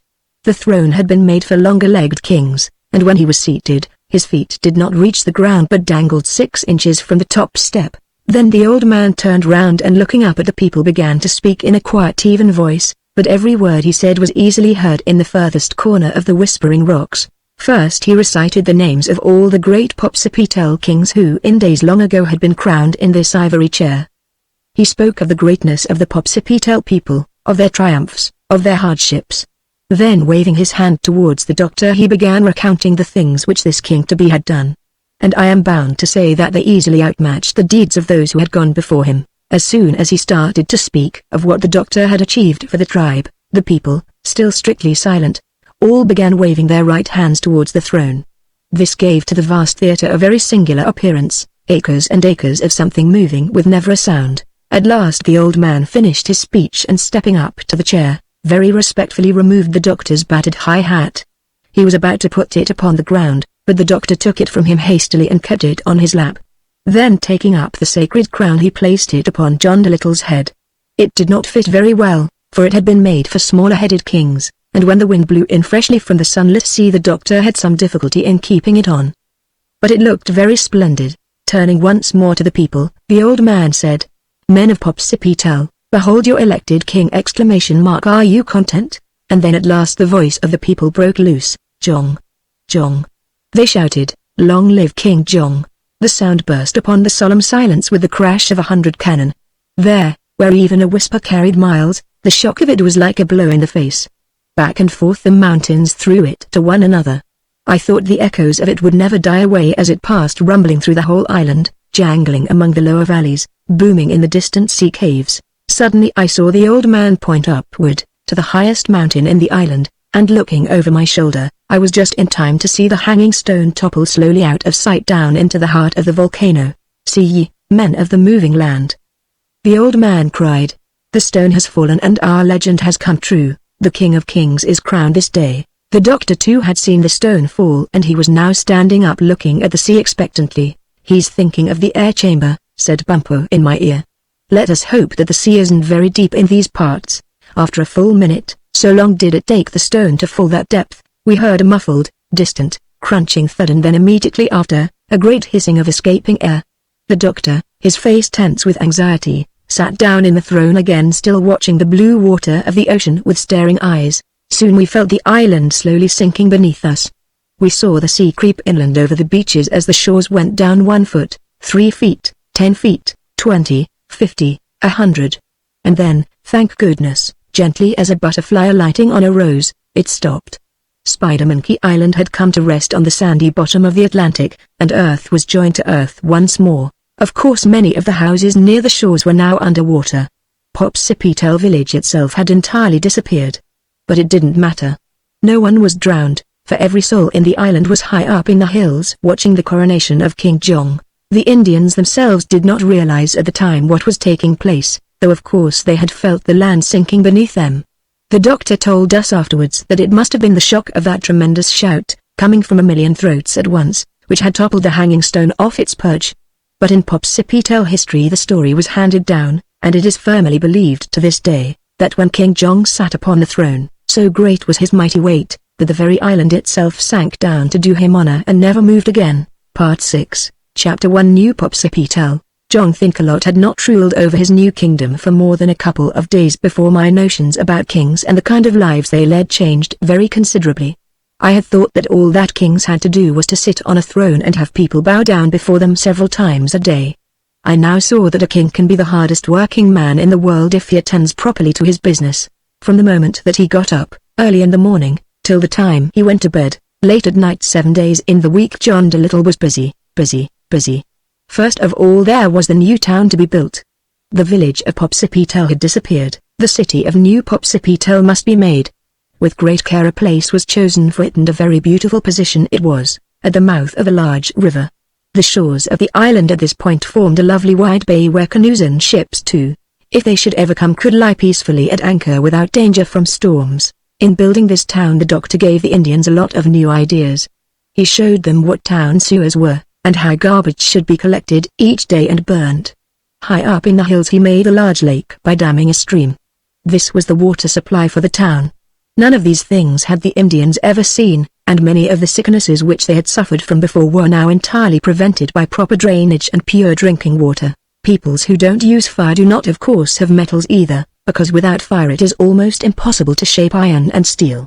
One of the first things that John Dolittle did was to search the mountains till he found iron and copper mines. Then he set to work to teach the Indians how these metals could be melted and made into knives and plows and water pipes and all manner of things. In his kingdom the doctor tried his hardest to do away with most of the old-fashioned pomp and grandeur of a royal court. As he said to Bumpo and me, if he must be a king he meant to be a thoroughly democratic one, that is a king who is chummy and friendly with his subjects and doesn't put on airs. And when he drew up the plans for the city of New Popsipetel he had no palace shown of any kind. A little cottage in a back street was all that he had provided for himself. But this the Indians would not permit on any account. They had been used to having their kings rule in a truly grand and kingly manner, and they insisted that he have built for himself the most magnificent palace ever seen. In all else they let him have his own way absolutely, but they wouldn't allow him to wriggle out of any of the ceremony or show that goes with being a king. 1,000 servants he had to keep in his palace, night and day, to wait on him. The royal canoe had to be kept up a gorgeous, polished mahogany boat, 70 feet long, inlaid with mother o' pearl and paddled by the 100 strongest men in the island. The palace gardens covered a square mile and employed 160 gardeners. Even in his dress the poor man was compelled always to be grand and elegant and uncomfortable. The beloved and battered high hat was put away in a closet and only looked at secretly. State robes had to be worn on all occasions. And when the doctor did once in a while manage to sneak off for a short, natural history expedition he never dared to wear his old clothes, but had to chase his butterflies with the crown upon his head and a scarlet cloak flying behind him in the wind. There was no end to the kinds of duties the doctor had to perform and the questions he had to decide upon, everything, from settling disputes about lands and boundaries, to making peace between husband and wife who had been throwing shoes at one another. In the east wing of the royal palace was the Hall of Justice. And here King Jong sat every morning from 9 to 11 passing judgment on all cases that were brought before him. Then in the afternoon he taught school. The sort of things he taught were not always those you find in ordinary schools. Grown-ups as well as children came to learn.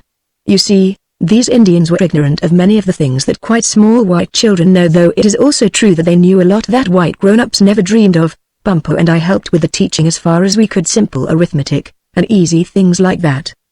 But the classes in astronomy, farming science, the proper care of babies, with a host of other subjects, the doctor had to teach himself. The Indians were tremendously keen about the schooling and they came in droves and crowds, so that even with the open-air classes, a schoolhouse was impossible of course. The doctor had to take them in relays and batches of 5,000 or 6,000 at a time and used a big megaphone or trumpet to make himself heard. The rest of his day was more than filled with road making, building water mills, attending the sick and a million other things. In spite of his being so unwilling to become a king, John Dolittle made a very good one once he got started. He may not have been as dignified as many kings in history who were always running off to war and getting themselves into romantic situations, but since I have grown up and seen something of foreign lands and governments, I have often thought that Popsipetel under the reign of Jong Thinkalot was perhaps the best ruled state in the history of the world. The doctor's birthday came round after we had been on the island 6 months and a half. The people made a great public holiday of it and there was much feasting, dancing, fireworks, speech-making and re-jollification. Towards the close of the day the chief men of the two tribes formed a procession and passed through the streets of the town, carrying a very gorgeously painted tablet of ebony wood, 10 feet high. This was a picture history, such as they preserved for each of the ancient kings of Popsipetel to record their deeds. With great and solemn ceremony it was set up over the door of the new palace, and everybody then clustered round to look at it. It had 6 pictures on it commemorating the 6 great events in the life of King Jong, and beneath were written the verses that explained them. They were composed by the court poet, and this is a translation. His landing on the island, heaven sent. In his dolphin-drawn canoe, from worlds unknown, he landed on our shores, the very palms, bowed down their heads, in welcome to the coming king. 2. His meeting with the beetle, by moonlight in the mountains, He communed with beasts. The shy Jabizri brings him picture words of great distress. 3. He liberates the lost families. Big was his heart with pity. Big were his hands with strength. See how he tears the mountain like a yam. See how the lost ones dance forth to greet the day. 4. He makes fire. Our land was cold and dying. He waved his hand and lo, lightning leapt from cloudless skies. The sun leant down, and fire was born. Then while we crowded round the grateful glow, pushed he, our wayward, floating land, back to peaceful anchorage in sunny seas. V. He leads the people to victory in war. Once only was his kindly countenance darkened by a deadly frown. Woe to the wicked enemy that dares attack the tribe with Think-a-Lot for chief. Vi. He is crowned king. The birds of the air rejoiced. The sea laughed and gambled with her shores. All redskins wept for joy the day we crowned him king. He is the builder, the healer, the teacher and the prince. He is the greatest of them all. May he live 1,000,000 years, happy in his heart, to bless our land with peace. Chapter 2 Thoughts of Home. In the royal palace Bumpo and I had a beautiful suite of rooms of our very own which Polynesia, Jip and Chi-Chi shared with us. Officially Bumpo was Minister of the Interior, while I was First Lord of the Treasury. Long Arrow also had quarters there, but at present he was absent, traveling abroad. One night after supper when the doctor was away in the town somewhere visiting a newborn baby, we were all sitting around the big table in Bumpo's reception room. This we did every evening, to talk over the plans for the following day and various affairs of state. It was a kind of cabinet meeting. Tonight, however, we were talking about England and also about things to eat. We had got a little tired of Indian food. You see, none of the natives knew how to cook, and we had the most discouraging time training a chef for the royal kitchen. Most of them were champions at spoiling good food. Often we got so hungry that the doctor would sneak downstairs with us into the palace basement, after all the cooks were safe in bed, and fry pancakes secretly over the dying embers of the fire. The doctor himself was the finest cook that ever lived. But he used to make a terrible mess of the kitchen, and of course we had to be awfully careful that we didn't get caught. Well, as I was saying, tonight food was the subject of discussion at the cabinet meeting, and I had just been reminding Bumpo of the nice dishes we had had at the bedmaker's house in Montevard. I tell you what I would like now, said Bumpo, a large cup of cocoa with whipped cream on the top of it. In Oxford we used to be able to get the most wonderful cocoa. It is really too bad they haven't any cocoa trees in this island, or cows to give cream. When do you suppose, asked Jip, the doctor intends to move on from here? I was talking to him about that only yesterday, said Polynesia. But I couldn't get any satisfactory answer out of him. He didn't seem to want to speak about it. There was a pause in the conversation. Do you know what I believe? She added presently. I believe the doctor has given up even thinking of going home. Good Lord! Cried Bumpo. You don't say, S.H. said Polynesia. What's that noise? We listened, and away off in the distant corridors of the palace we heard the sentries crying. The king! Make way! The king! It's he at last, whispered Polynesia late, as usual. Poor man, how he does work! Chi-Chi, get the pipe and tobacco out of the cupboard and lay the dressing gown ready on his chair. When the doctor came into the room he looked serious and thoughtful. Wearily he took off his crown and hung it on a peg behind the door. Then he exchanged the royal cloak for the dressing gown, dropped into his chair at the head of the table with a deep sigh and started to fill his pipe. Well, asked Polynesia quietly, how did you find the baby? The baby? He murmured, his thoughts still seemed to be very far away. Yes. The baby was much better, thank you. It has cut its second tooth. Then he was silent again, staring dreamily at the ceiling through a cloud of tobacco smoke, while we all sat round quite still, waiting. We were wondering, Doctor, said I at last, just before you came in, when you would be starting home again. We will have been on this island 7 months tomorrow. The doctor sat forward in his chair looking rather uncomfortable. Well, as a matter of fact, said he after a moment, I meant to speak to you myself this evening on that very subject. But it's a little hard to make anyone exactly understand the situation. I am afraid that it would be impossible for me to leave the work I am now engaged on. You remember, when they first insisted on making me king, I told you it was not easy to shake off responsibilities, once you had taken them up. These people have come to rely on me for a great number of things. We found them ignorant of much that white people enjoy. And we have, one might say, changed the current of their lives considerably. Now it is a very ticklish business, to change the lives of other people. And whether the changes we have made will be, in the end, for good or for bad, is our lookout. He thought a moment, then went on in a quieter, sadder voice. I would like to continue my voyages and my natural history work, and I would like to go back to Puddleby as much as any of you. This is March, and the crocuses will be showing in the lawn. But that which I feared has come true. I cannot close my eyes to what might happen if I should leave these people and run away. They would probably go back to their old habits and customs, wars, superstitions, devil worship and whatnot, and many of the new things we have taught them might be put to improper use and make their condition, then, worse by far than that in which we found them. They like me, they trust me, they have come to look to me for help in all their problems and troubles. And no man wants to do unfair things to them who trust him. And then again, I like them. They are, as it were, my children. I never had any children of my own and I am terribly interested in how they will grow up. Don't you see what I mean? How can I possibly run away and leave them in a lurch? No. I have thought it over a good deal and tried to decide what was best. And I am afraid that the work I took up when I assumed the crown I must stick to. I'm afraid I've got to stay, for good, for your whole life. Asked Bumpo in a low voice. For some moments the doctor, frowning, made no answer. I don't know. He said at last, anyhow for the present there is certainly no hope of my leaving. It wouldn't be right. The sad silence that followed was broken finally by a knock upon the door. With a patient sigh the doctor got up and put on his crown and cloak again. Come in, he called, sitting down in his chair once more. The door opened and a footman, one of the 143 who were always on night duty, stood bowing in the entrance. Oh, kindly one, said he, there is a traveller at the palace gate who would have speech with your majesty. Another baby's been born, I'll bet a shilling, muttered Polynesia. Did you ask the traveller's name? Inquired the doctor. Yes, your majesty, said the footman. It is Long Arrow, the son of Golden Arrow. Chapter 3 The Red Man's Science, Long Arrow. Cried the doctor. How splendid. Show him in at once. I'm so glad. He continued, turning to us as soon as the footman had gone. I've missed Long Arrow terribly. He's an awfully good man to have around even if he doesn't talk much. Let me see, it's 5 months now since he went off to Brazil. I'm so glad he's back safe. He does take such tremendous chances with that canoe of his, clever as he is. It's no joke, crossing 100 miles of open sea in a 12-foot canoe. I wouldn't care to try it. Another knock, and when the door swung open in answer to the doctor's call, there stood our big friend on the threshold, a smile upon his strong, bronzed face. Behind him appeared 2 porters carrying loads done up in Indian palm matting. These, when the first salutations were over, Long Arrow ordered to lay their burdens down. Behold, O kindly one, said he, I bring you, as I promised, my collection of plants which I had hidden in a cave in the Andes.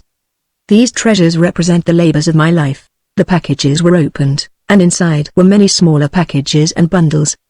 Carefully they were laid out in rows upon the table. It appeared at first a large but disappointing display. There were plants, flowers, fruits, leaves, roots, nuts, beans, honeys, gums, bark, seeds, bees and a few kinds of insects. The study of plants, or botany, as it is called, was a kind of natural history which had never interested me very much.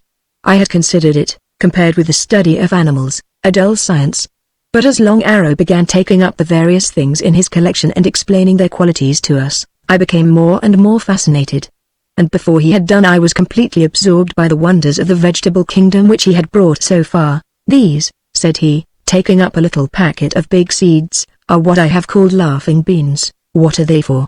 Asked Bumpo. To cause mirth, said the Indian. Bumpo, while Long Arrow's back was turned, took 3 of the beans and swallowed them. Alas, said the Indian when he discovered what Bumpo had done.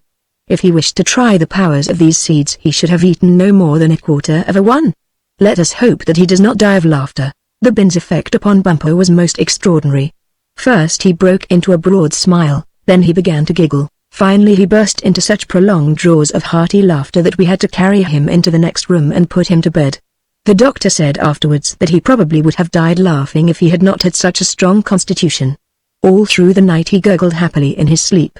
And even when we woke him up the next morning he rolled out of bed still chuckling. Returning to the reception room, we were shown some red roots which Long Arrow told us had the property, when made into a soup with sugar and salt, of causing people to dance with extraordinary speed and endurance. He asked us to try them, but we refused, thanking him. After Bumpo's exhibition we were a little afraid of any more experiments for the present. There was no end to the curious and useful things that Long Arrow had collected, an oil from a vine which would make hair grow in one night, an orange as big as a pumpkin which he had raised in his own mountain garden in Peru, a black honey. He had brought the bees that made it too, and the seeds of the flowers they fed on, which would put you to sleep, just with a teaspoonful, and make you wake up fresh in the morning, a nut that made the voice beautiful for singing, a wortweed that stopped cuts from bleeding, a moss that cured snake bite, a lichen that prevented seasickness. The doctor of course was tremendously interested.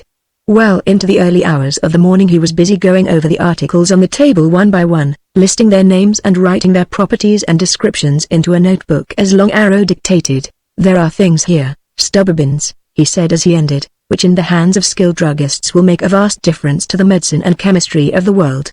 I suspect that this sleeping honey by itself will take the place of half the bad drugs we have had to use so far.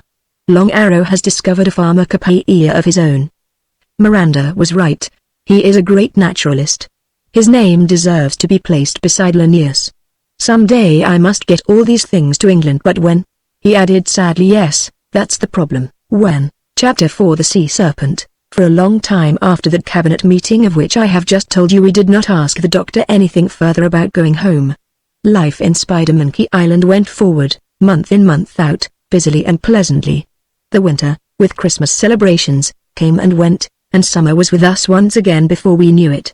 As time passed, the doctor became more and more taken up with the care of his big family, and the hours he could spare for his natural history work grew fewer and fewer. I knew that he often still thought of his house and garden in Puddleby and of his old plans and ambitions, because once in a while we would notice his face grow thoughtful and a little sad, when something reminded him of England or his old life. But he never spoke of these things.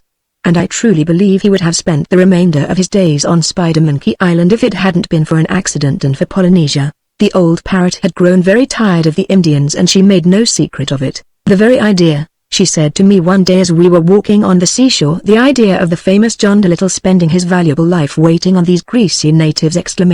Why, it's preposterous." All that morning we had been watching the doctor superintend the building of the new theatre in Popsipetel. There was already an opera house and a concert hall. And finally she had got so grouchy and annoyed at the sight that I had suggested her taking a walk with me. "Do you really think," I asked as we sat down on the sands, "that he will never go back to Puddleby again?" "I don't know," said she. "At one time I felt sure that the thought of the pets he had left behind at the house would take him home soon. But since Miranda brought him word last August that everything was all right there, that hope's gone. For months and months I've been racking my brains to think up a plan. If we could only hit upon something that would turn his thoughts back to natural history again, I mean something big enough to get him really excited, we might manage it." "But how?" She shrugged her shoulders in disgust. "How when all he thinks of now is paving streets and teaching papooses that twice one are two." It was a perfect Popsipetel day, bright and hot, blue and yellow. Drowsily I looked out to sea, thinking of my mother and father. I wondered if they were getting anxious over my long absence. Beside me old Polynesia went on grumbling away in low steady tones, and her words began to mingle and mix with the gentle lapping of the waves upon the shore. It may have been the even murmur of her voice, helped by the soft and balmy air, that lulled me to sleep. I don't know. Anyhow I presently dreamed that the island has moved again, not floatingly as before, but suddenly, jerkily, as though something enormously powerful had heaved it up from its bed just once and let it down. How long I slept after that I have no idea. I was awakened by a gentle pecking on the nose. "Tommy!" Tommy. It was Polynesia's voice. "Wake up!" Gosh, what a boy, to sleep through an earthquake and never notice it! Tommy, listen, here's our chance now. Wake up, for goodness sake. What's the matter? I asked, sitting up with a yawn.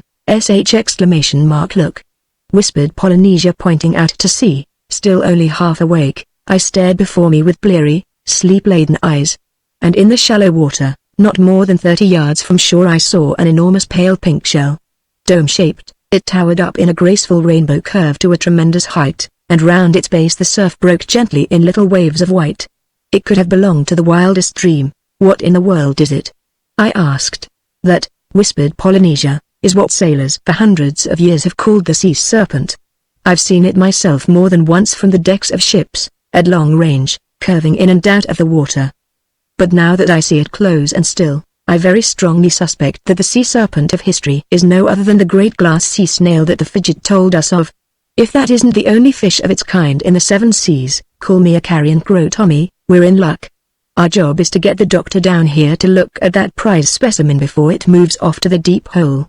If we can, then trust me, we may leave this blessed island yet.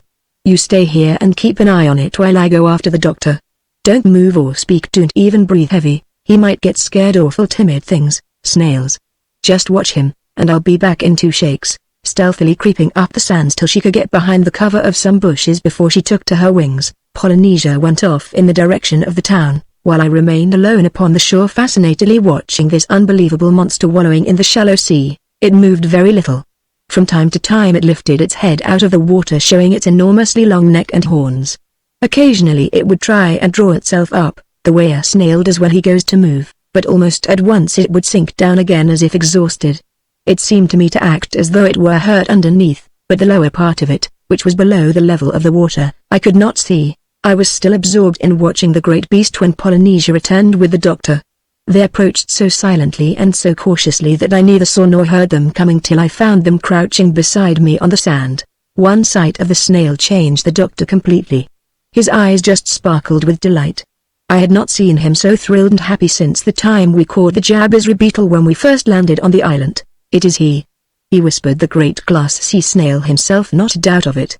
Polynesia, go down the shore away and see if you can find any of the porpoises for me.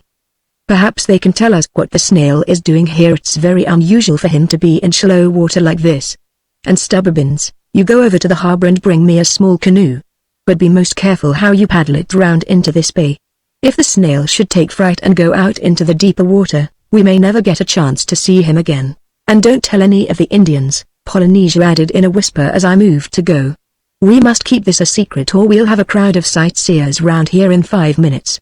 It's mighty lucky we found the snail in a quiet bay. Reaching the harbor, I picked out a small light canoe from among the number that were lying there, and without telling anyone what I wanted it for, got in and started off to paddle it down the shore. I was mortally afraid that the snail might have left before I got back. And you can imagine how delighted I was, when I rounded a rocky cape and came in sight of the bay, to find he was still there. Polynesia, I saw, had got her errand done and returned ahead of me, bringing with her a pair of porpoises. These were already conversing in low tones with John Dolittle. I beached the canoe and went up to listen. What I want to know, the doctor was saying, is how the snail comes to be here. I was given to understand that he usually stayed in the deep hole, and that when he did come to the surface it was always in mid-ocean. Oh, didn't you know? Haven't you heard? The porpoises replied, you covered up the deep hole when you sank the island. Why yes, you let it down right on top of the mouth of the hole, sort of put the lid on, as it were. The fishes that were in it at the time have been trying to get out ever since. The great snail had the worst luck of all. The island nipped him by the tail just as he was leaving the hole for a quiet evening stroll. And he was held there for 6 months trying to wriggle himself free. Finally he had to heave the whole island up at one end to get his tail loose. Didn't you feel a sort of an earthquake shock about an hour ago? Yes, I did, said the doctor. It shook down part of the theater I was building. Well, that was the snail heaving up the island to get out of the hole, they said. All the other fishes saw their chance and escaped when he raised the lid. It was lucky for them he's so big and strong. But the strain of that terrific heave told on him. He sprained a muscle in his tail and it started swelling rather badly. He wanted some quiet place to rest up, and seeing this soft beach handy he crawled in here. Dear me, said the doctor. I'm terribly sorry. I suppose I should have given some sort of notice that the island was going to be let down. But, to tell the truth, we didn't know it ourselves. It happened by a kind of an accident. Do you imagine the poor fellow is hurt very badly? We're not sure, said the porpoises, because none of us can speak his language. But we swam right around him on our way in here, and he did not seem to be really seriously injured. Can't any of your people speak shellfish? The doctor asked. Not a word, said they.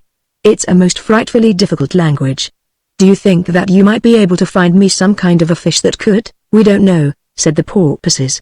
We might try. I should be extremely grateful to you if you would, said the doctor. There are many important questions I want to ask this snail, and besides, I would like to do my best to cure his tail for him. It's the least I can do. After all, it was my fault, indirectly, that he got hurt. Well, if you wait here, said the porpoises, we'll see what can be done. Chapter 5. The shellfish riddle solved at last. So Dr. Dolittle with a crown on his head sat down upon the shore like King Canute, and waited. And for a whole hour the porpoises kept going and coming, bringing up different kinds of sea beasts from the deep to see if they could help him. Many and curious were the creatures they produced. It would seem however that there were very few things that spoke shellfish except the shellfish themselves. Still, the porpoises grew a little more hopeful when they discovered a very old sea urchin, a funny, ball-like, little fellow with long whiskers all over him, who said he could not speak pure shellfish, but he used to understand starfish enough to get along when he was young. This was coming nearer, even if it wasn't anything to go crazy about. Leaving the urchin with us, the porpoises went off once more to hunt up a starfish. They were not long getting one, for they were quite common in those parts. Then, using the sea urchin as an interpreter, they questioned the starfish. He was a rather stupid sort of creature, but he tried his best to be helpful. And after a little patient examination we found to our delight that he could speak shellfish moderately well. Feeling quite encouraged, the doctor and I now got into the canoe, and, with the porpoises, the urchin and the starfish swimming alongside, we paddled very gently out till we were close under the towering shell of the great snail, and then began the most curious conversation I have ever witnessed. First the starfish would ask the snail something, and whatever answer the snail gave, the starfish would tell it to the sea urchin, the urchin would tell it to the porpoises and the porpoises would tell it to the doctor. In this way we obtained considerable information, mostly about the very ancient history of the animal kingdom, but we missed a good many of the finer points in the snail's longer speeches on account of the stupidity of the starfish and all this translating from one languages to another. While the snail was speaking, the doctor and I put our ears against the wall of his shell and found that we could in this way hear the sound of his voice quite plainly. It was, as the fidget had described, deep and bell-like. But of course we could not understand a single word he said. However, the doctor was by this time terrifically excited about getting near to learning the language he had sought so long. And presently, by making the other fishes repeat over and over again short phrases which the snail used, he began to put words together for himself. You see, he was already familiar with one or two fish languages, and that helped him quite a little. After he had practiced for a while like this, he leaned over the side of the canoe and putting his face below the water, tried speaking to the snail direct. It was hard and difficult work, and hours went by before he got any results. But presently I could tell by the happy look on his face, that little by little he was succeeding. The sun was low in the west and the cool evening breeze was beginning to rustle softly through the bamboo groves when the doctor finally turned from his work and said to me, "Stubborns, I have persuaded the snail to come in onto the dry part of the beach and let me examine his tail. Will you please go back to the town and tell the workmen to stop working on the theater for today? Then go on to the palace and get my medicine bag. I think I left it under the throne in the audience chamber. And remember," Polynesia whispered as I turned away, "not a word to a soul. If you get asked questions, keep your mouth shut. Pretend you have a toothache or something." This time when I got back to the shore with the medicine bag I found the snail high and dry on the beach. Seeing him in his full length like this, it was easy to understand how old-time, superstitious sailors had called him the sea serpent. He certainly was a most gigantic, and in his way, a graceful, beautiful creature. John Dolittle was examining a swelling on his tail. From the bag which I had brought the doctor took a large bottle of embrocation and began rubbing the sprain. Next he took all the bandages he had in the bag and fastened them end to end. But even like that, they were not long enough to go more than halfway around the enormous tail. The doctor insisted that he must get the swelling strapped tight somehow. So he sent me off to the palace once more to get all the sheets from the royal linen closet. These Polynesia and I tore into bandages for him. And at last, after terrific exertions, we got the sprain strapped to his satisfaction. The snail really seemed to be quite pleased with the attention he had received, and he stretched himself in lazy comfort when the doctor was done. In this position, when the shell on his back was empty, you could look right through it and see the palm trees on the other side. "I think one of us had better sit up with him all night," said the doctor. "We might put Bumpo on that duty. He's been napping all day, I know, in the summer house. It's a pretty bad sprain, that, and if the snail shouldn't be able to sleep, he'll be happier with someone with him for company. He'll get all right though in a few days, I should judge.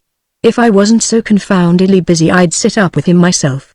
I wish I could, because I still have a lot of things to talk over with him. But doctor," said Polynesia as we prepared to go back to the town, "you ought to take a holiday. All kings take holidays once in the while, every one of them. King Charles, for instance. Of course Charles was before your time, but why? He was always holiday making. Not that he was ever what you would call a model king. But just the same, he was frightfully popular. Everybody liked him, even the golden carp in the fish pond at Hampton Court. As a king, The only thing I had against him was his inventing those stupid, little, snappy dogs they call King Charles Spaniels. There are lots of stories told about poor Charles, but that, in my opinion, is the worst thing he did. However, all this is beside the point. As I was saying, kings have to take holidays the same as anybody else.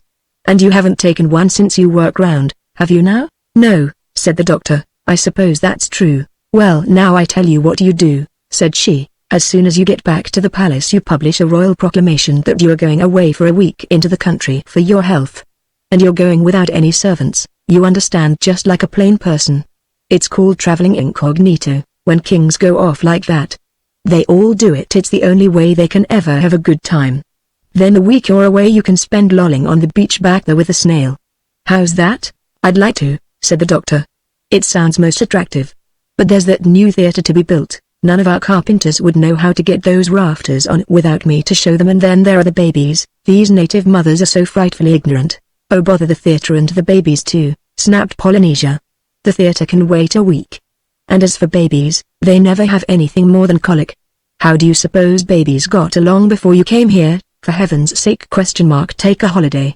You need it. Chapter 6 The last cabinet meeting. From the way Polynesia talked, I guessed that this idea of a holiday was part of her plan. The doctor made no reply, and we walked on silently towards the town. I could see, nevertheless, that our words had made an impression on him. After supper he disappeared from the palace without saying where he was going, a thing he had never done before. Of course we all knew where he had gone, back to the beach to sit up with the snail. We were sure of it because he had said nothing to Bumpo about attending to the matter. As soon as the doors were closed upon the cabinet meeting that night, Polynesia addressed the ministry. Look here, you fellows, said she. We've simply got to get the doctor to take this holiday somehow unless we're willing to stay in this blessed island for the rest of our lives.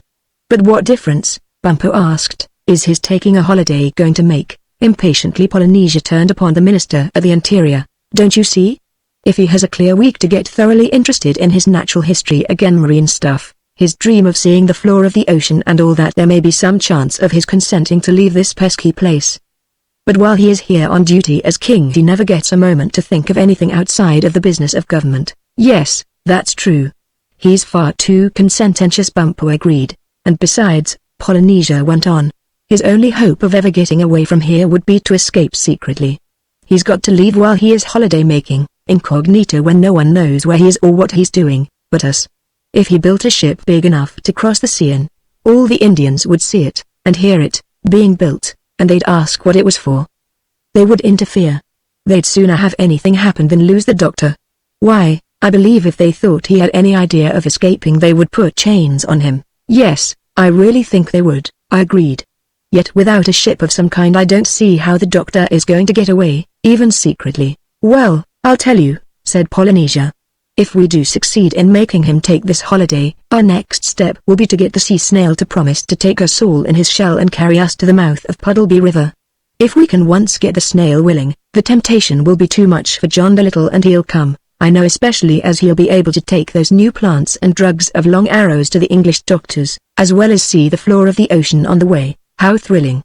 I cried. Do you mean the snail could take us under the sea all the way back to Puddleby? Certainly, said Polynesia. A little trip like that is nothing to him.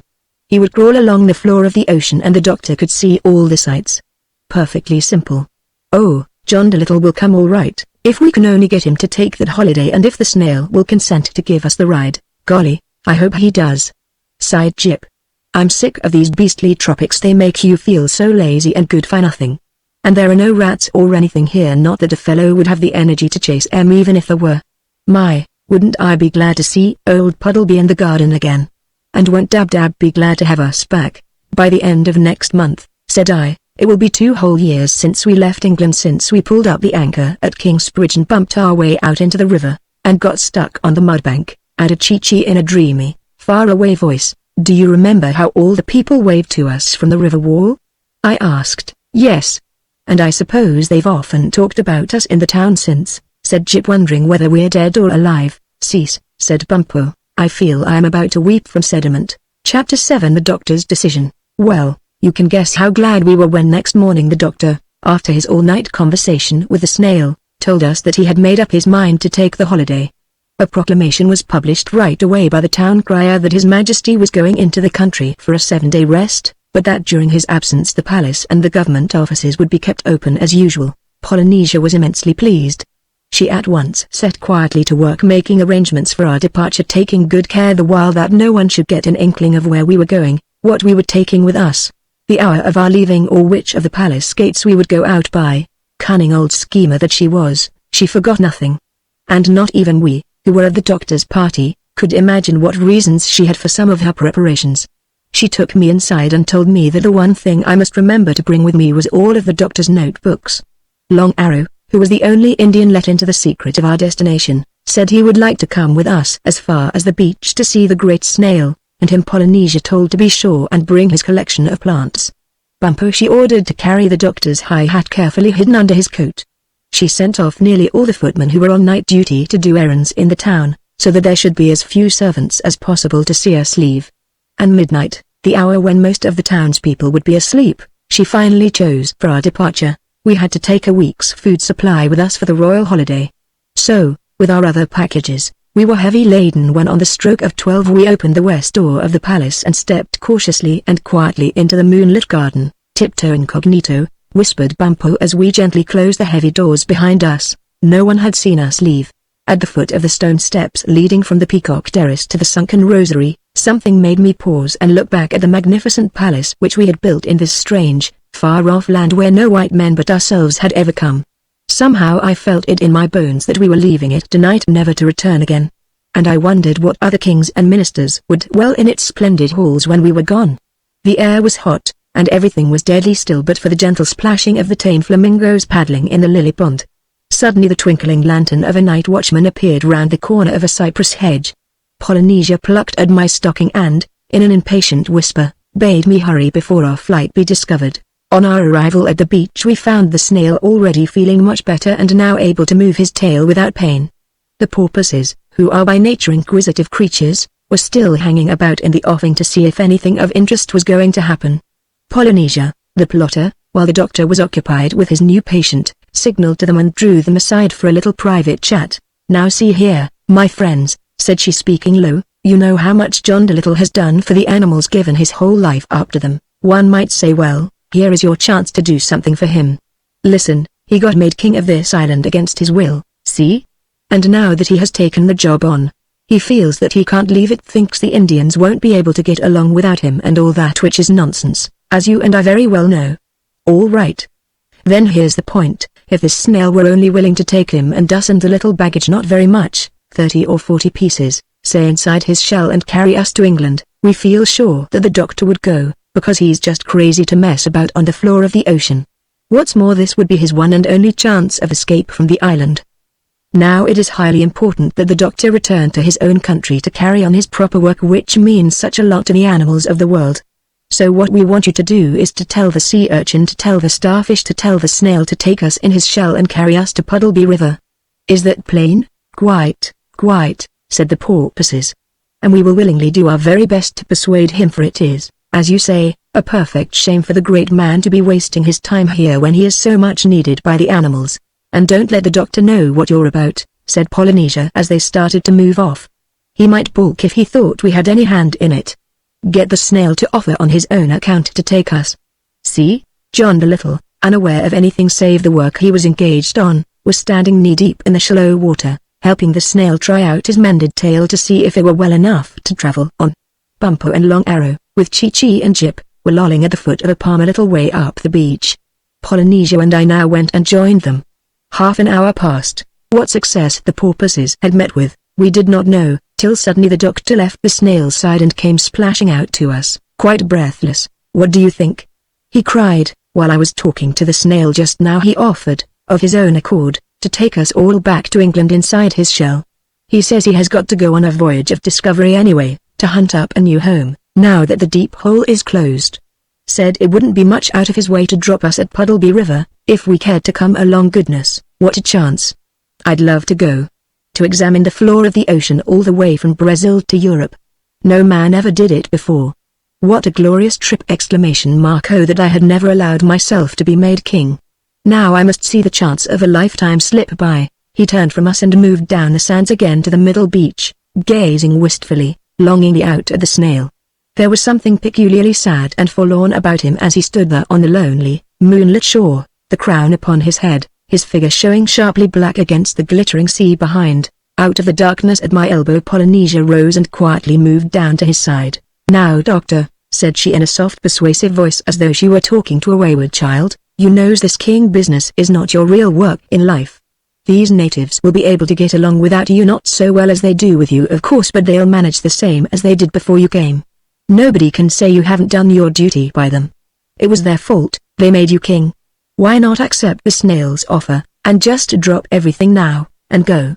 The work you'll do, the information you'll carry home, will be of far more value than what you're doing here, good friend," said the doctor turning to her sadly. "I cannot. They would go back to their old unsanitary ways, bad water, uncooked fish, no drainage, enteric fever and the rest. No. I must think of their health, their welfare. I began life as a people's doctor, I seem to have come back to it in the end. I cannot desert them. Later perhaps something will turn up. But I cannot leave them now." "That's where you're wrong, doctor," said she. "Now is when you should go. Nothing will turn up. The longer you stay, the harder it will be to leave. Go now.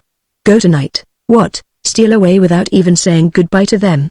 Why, Polynesia, what a thing to suggest. A fat chance they would give you to say goodbye," snorted Polynesia, growing impatient at last. "I tell you, doctor, if you go back to that palace tonight, for goodbyes or anything else, you will stay there. Now this moment is the time for you to go." The truth of the old parrot's words seemed to be striking home, for the doctor stood silent a minute, thinking. "But there are the notebooks," he said presently. "I would have to go back to fetch them." "I have them here, doctor," said I, speaking up. "All of them." Again he pondered. "And Long Arrow's collection," he said. "I would have to take that also with me." "It is here, O kindly one," came the Indian's deep voice from the shadow beneath the palm. "But what about provisions?" asked the doctor. "Food for the journey, we have a week's supply with us, for our holiday," said Polynesia. "That's more than we will need." For a third time the doctor was silent and thoughtful. "And then there's my hat," he said fretfully at last. "That settles it, I'll have to go back to the palace. I can't leave without my hat. How could I appear in Puddleby with this crown on my head?" "Here it is, doctor," said Bumpo, producing the hat, old, battered and beloved, from under his coat. Polynesia had indeed thought of everything, yet even now we could see the doctor was still trying to think up further excuses. "Oh kindly one," said Long Arrow, "why tempt ill fortune? Your way is clear. Your future and your work beckon you back to your foreign home beyond the sea. With you will go also what lore I too have gathered for mankind to lands where it will be of wider use than it can ever hear. I see the glimmerings of dawn in the eastern heaven. Day is at hand. Go before your subjects are abroad. Go before your project is discovered. For truly I believe that if you go not now you will linger the remainder of your days a captive king in Popsipetel. Great decisions often take no more than a moment in the making." Against the now paling sky I saw the doctor's figure suddenly stiffen. Slowly he lifted the sacred crown from off his head and laid it on the sands, and when he spoke his voice was choked with tears. "They will find it here," he murmured, "when they come to search for me. And they will know that I have gone. My children, my poor children! I wonder will they ever understand why it was I left them? I wonder will they ever understand and forgive?" He took his old hat from Bumpo, then facing Long Arrow, gripped his outstretched hand in silence. "You decide right, O kindly one," said the Indian, "though none will miss and mourn you more than Long Arrow, the son of Golden Arrow. Farewell, and may good fortune ever lead you by the hand." It was the first and only time I ever saw the doctor weep. Without a word to any of us, he turned and moved down the beach into the shallow water of the sea. The snail humped up its back and made an opening between its shoulders and the edge of its shell. The doctor clambered up and passed within. We followed him, after handing out the baggage. The opening shut tight with a whistling suction noise. Then turning in the direction of the east, the great creature began moving smoothly forward, down the slope into the deeper waters. Just as the swirling dark green surf was closing in above our heads, the big morning sun popped his rim up over the edge of the ocean. And through our transparent walls of pearl we saw the watery world about us suddenly light up with the most wondrously colorful of visions, a daybreak beneath the sea. The rest of the story of our homeward voyage is soon told. Our new quarters we found very satisfactory. Inside the spacious shell, The snail's wide back was extremely comfortable to sit and lounge on, better than a sofa, when you once got accustomed to the damp and clammy feeling of it. He asked us, shortly after we started, if we wouldn't mind taking off our boots, as the hobnails in them hurt his back as we ran excitedly from one side to another to see the different sights. The motion was not unpleasant, very smooth and even, in fact, but for the landscape passing outside, you would not know, on the level going, that you were moving at all. I had always thought for some reason or other that the bottom of the sea was flat. I found that it was just as irregular and changeful as the surface of the dry land. We climbed over great mountain ranges, with peaks towering above peaks. We threaded our way through dense forests of tall sea plants. We crossed wide empty stretches of sandy mud, like deserts so vast that you went on for a whole day with nothing ahead of you but a dim horizon. Sometimes the scene was moss-covered, rolling country, green and restful to the eye like rich pastures, so that you almost looked to see sheep cropping on these underwater downs. And sometimes the snail would roll us forward inside him like peas, when he suddenly dipped downward to descend into some deep secluded valley with steeply sloping sides. In these lower levels we often came upon the shadowy shapes of dead ships, wrecked and sunk heaven only knows how many years ago, and passing them we would speak in hushed whispers like children seeing monuments in churches. Here too, in the deeper, darker waters, monstrous fishes, feeding quietly in caves and hollows would suddenly spring up, alarmed at our approach, and flash away into the gloom with the speed of an arrow.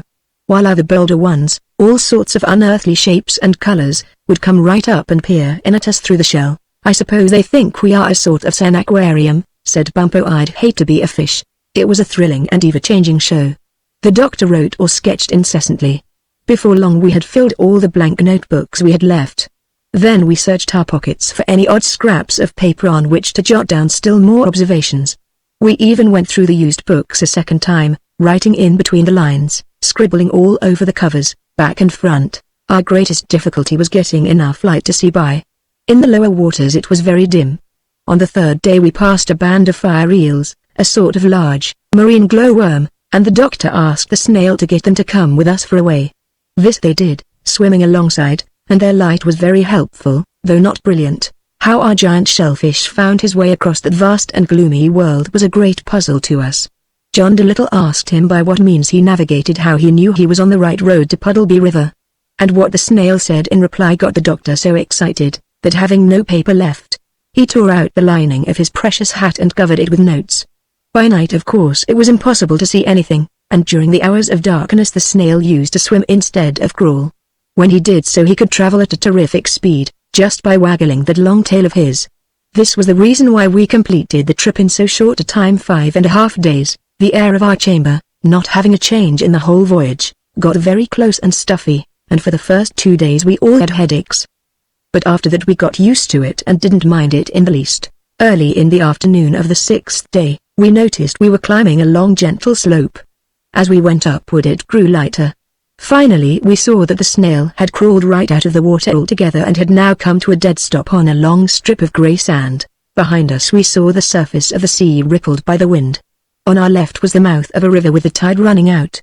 While in front, the low flat land stretched away into the mist which prevented one from seeing very far in any direction.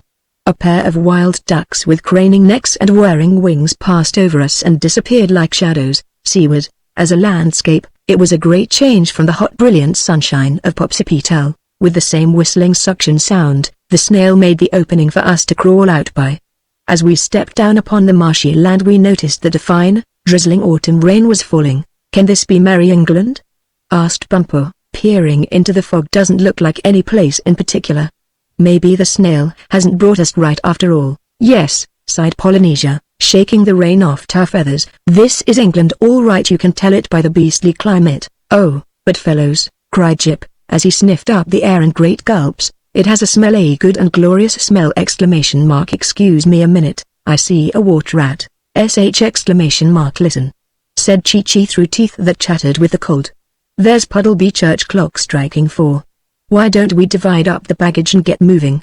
We've got a long way to foot it home across the marshes." "Let's hope," I put in, "that Dab-Dab has a nice fire burning in the kitchen."